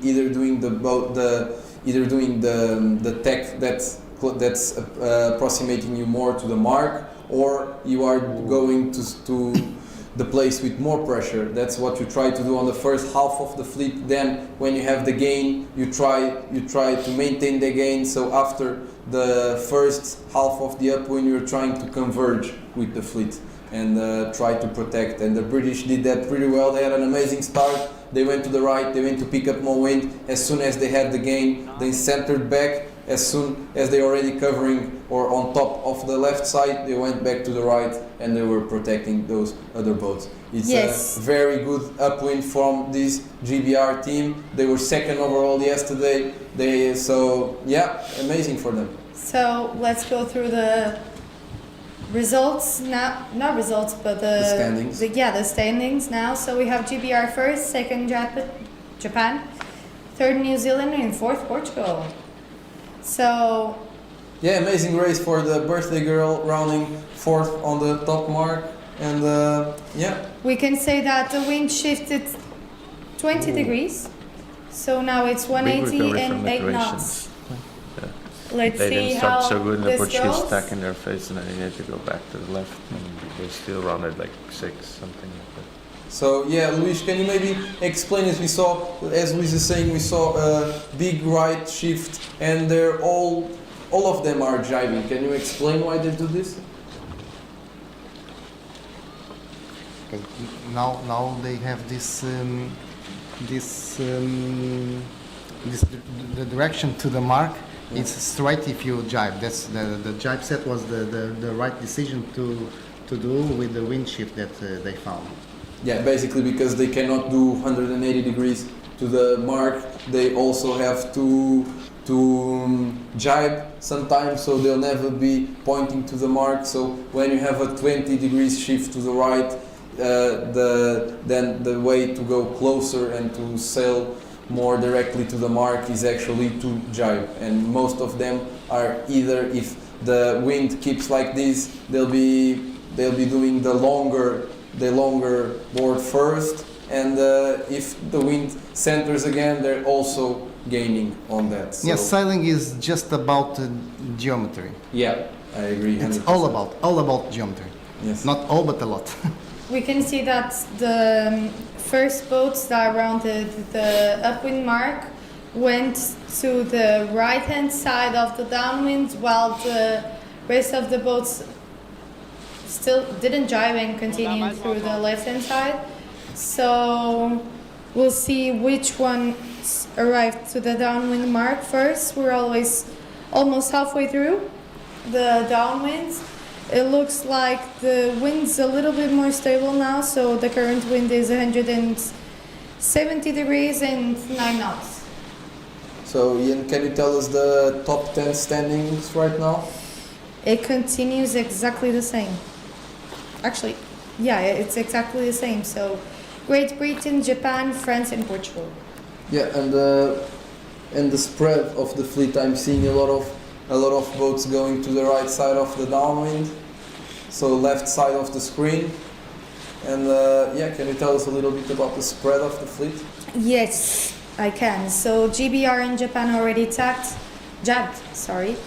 to the mark, while we can see on the other side, the right-hand side of the monitor on track, Croatia, Greece, Spain, Israel, USA, Australia, Lithuania, and Canada. I don't know if they're winning or losing on this right-hand side of the downwinds. We'll see in a few moments when we are almost rounding the downwind mark. We can see that GBR is very fast on this downwinds, as they had a pretty good race. It was them and Israel. So let me see where Israel is. Oh, they're having a bad race now, so but let's go. Great Britain, you're doing a great job. You and Japan. So they currently are sailing in 4.6 knots, and Japan is sailing on 5 knots. So they're a little bit faster. Let's see which one is going to round the mark first. Yeah, what can you tell us a little bit about this downwind in terms of spread of the fleet? We can see maybe more boats on the left side of the screen. What can you tell us about this? Yeah, I would like to have a different image that I could really understand the positioning of all the boats. But I would say what the first cruise or the first boats did, I think was the correct idea, to round and jibe, do a jibe set and go to the left side, especially because what you guys already explained. Yeah, meanwhile we are seeing the bottom mark rounding, the gate rounding, but yeah, keep going. No, I'm just checking here the positioning. While I do is analyzing the track and the race area, we can answer to Boris. You can see the direct results on SAP website. If you search Youth Sailing Worlds, you can see the direct results on the live stream also, and then they'll just correct them, so you don't have to search them on the Youth Sailing Worlds Regatta, and you can check them on SAP. Yeah, actually from this point of view, looks like the gate is a bit not 100% equal. So it looks like the left gate was a bit more to the front. This maybe has something to do with a wind shift, because especially with robotic marks it's quite easy to change. So probably we had a small wind shift when the boats were almost about to get to the gate, not allowing our race officials to repositioning them. Yeah, so we had a 10 degrees shift to the right. Yes. Yeah, 10-15 degrees shift to the right. So this is what favored one side of the gate. And yeah, GBR still leading, tacking back to the right, probably seeing some pressure or probably just defending some boats on the right. We are not able to see them right now. Doing an amazing race. The wind looks like it's dropping a little bit. The crew is not trapezing anymore. So yeah, looks like the wind is dropping. For sure we will be able to finish this race. I don't know if we'll be able to do another one. Yes, I'm gonna be honest, I find it quite interesting that GBR rounded one gate and Japan rounded another gate. So they were both first and second, and Japan decided to go to the left-hand side of the race area, while Great Britain decided to go to the right-hand side. Why do you think that is, Eduardo or Luis? Your answer? That one of the boats went to the right-hand side. For sure, they decide because the information is the information. What is going on the course and what is going on the course. Yes. But But they actually see. But they see different things and they decide different things.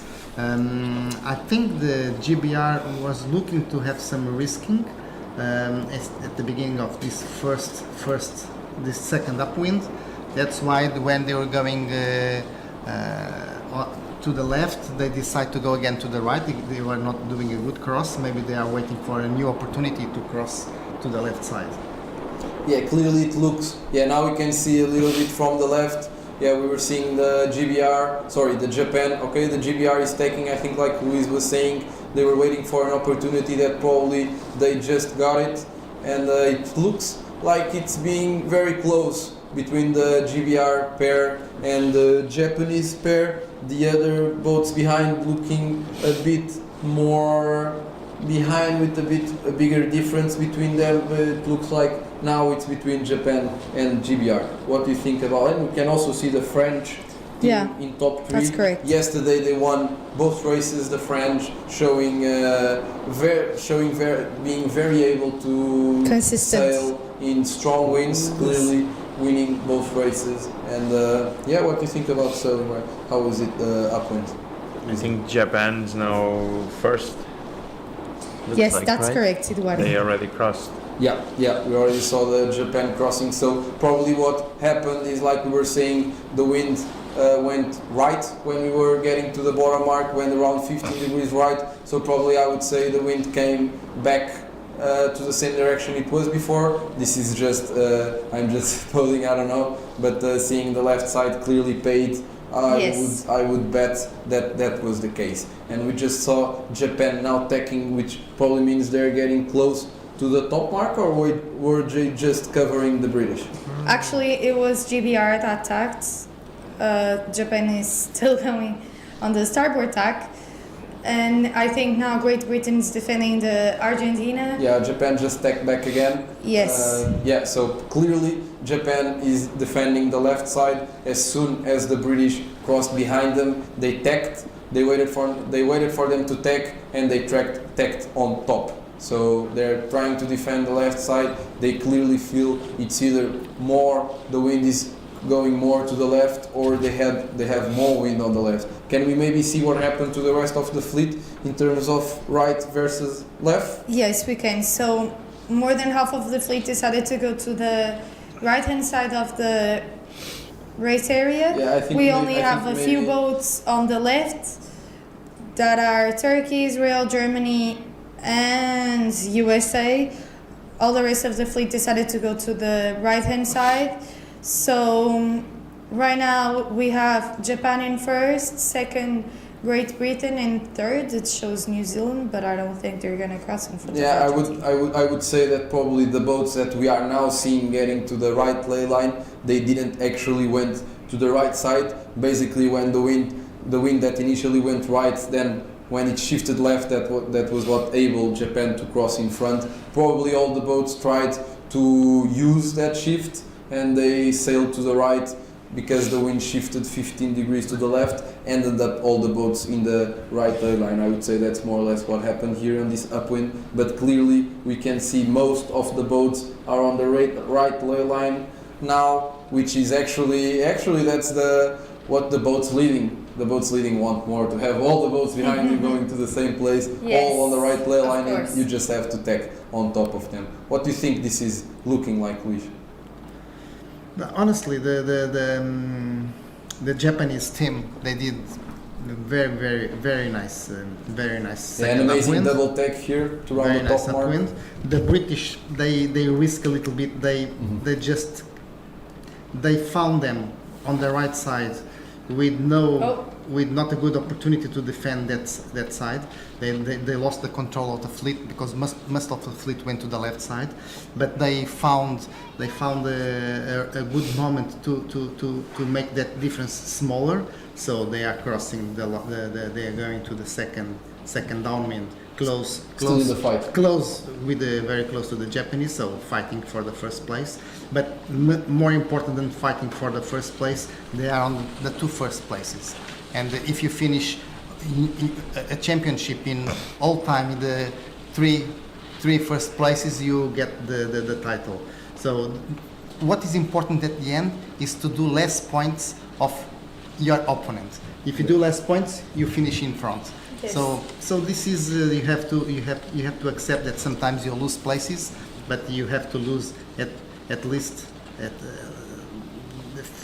not too much places. And this is just a great image to show that clearly when you jibe, it looks like, now from this angle it doesn't look as much, actually it looks like when you are getting close is not jibing, getting closer to the bottom mark.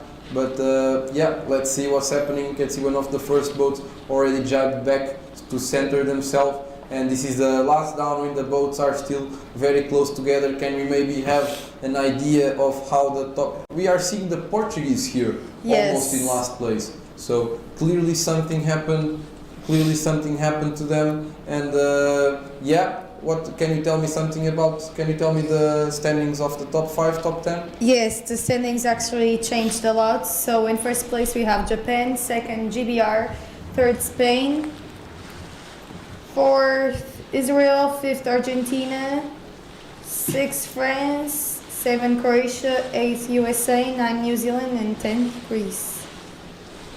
And here we have the standings also from the third leg, first mark rounding. So when they rounded the upwind mark for the last downwind, clearly everything still to be decided between the first two boats, and then the boats behind them also very close together, with the Argentinian having a very good upwind, Spanish reigning world champion and European champion in 4th place, doing an amazing event so far. And yeah, last downwind. What can you say about this race, Edu? Well, it actually played the right side, which I believed in the beginning. At least when the wind starts to fill in, normally here with south, it's way better on the right side. I was not expecting on the second upwind to shift to the left, but I would say now the race is a little bit more decided, because this is such a short leg downwind, and light winds is actually difficult to make some gains, and probably also a little bit more skewed. Yeah, and the wind is clearly dropping. We now have readings of 7 knots, 7 knots. So yeah, we'll be seeing if we can do another race. For now, if it stays like this, we'll for sure be able to do another race. But yeah, just follow the Japanese, almost about to finish the first race. And where are the other boats? They're still close together, the Japanese and the British? Yes, they are, Lorenzo. So we can see that the Japanese jibed. No, didn't jibe still to the mark. They should be jibing soon. Yeah, and looking from these angles of the downwind, if we are looking from the finish line or the start line, actually looks like the wind shifted again a little bit to the right, because clearly the angles are not the same in terms of getting closer to the bottom mark. So yes, yeah, clearly the wind is changing a lot. It means like it's almost about to end these changes in direction and intensity. What do you think about this, Luis? This footage, this image, you can see how the Japanese have a perfect control of the fleet. Having the control of the fleet downwind is not so easy as upwind. The geometrical position, it's perfect of the Japanese team, not giving any opportunity, not to the girls that are on the left, not to the girls that are on the right of the downwind, just having a perfect control of the position and not going to the places without wind. Okay, the control of the boat that is behind is perfect. Now they are controlling the boats that can come from the other side. So having a perfect control of the situation, they're very, it's easy to understand that they are very, very calm, have a very clear idea of the principles of racing, the tactical point. It looks like old school of the Japanese, like Kenji Nakamura, Masato Takagi, all these great sailors in the 470s that were the best of the best in the 90s. So this is the new school of that great sailors. Yeah, amazing. They're last reaching, they gained a bit more on this last downwind, amazing downwind like you said. And yeah, now the British going second. Again, another race where the British were leading and ended up not winning the race. But still, I still prefer to finish third and second on both races of the day and be leading before that. It's still an amazing day for the British team. And like Luis was saying, actually the secret and the hard thing to do when you are thinking about how to position yourself on the race course is actually try to view yourself and the other boats looking from above, like this view that we have on the drone. And if you often sail virtual regatta, is the same thing, to try to imagine and try to imagine in your head how the position of the boat is between yourself and the marks, trying to look from above. Edu, what do you think about this? Which boats on virtual regatta? It depends. It depends a lot. But what do you think about trying to view this, to try to view the race course and the boats from above, Luis? It is very important to have that approach. To see from above, it's the only way to understand perfectly your strategy, your position, the geometry of the course, and this is what is all about, geometry. Of course, if you have the good speed, you are a smart sailor. So this is also very important to say. Okay, all the principles of the tactics, everybody knows the principles, but it's difficult to apply.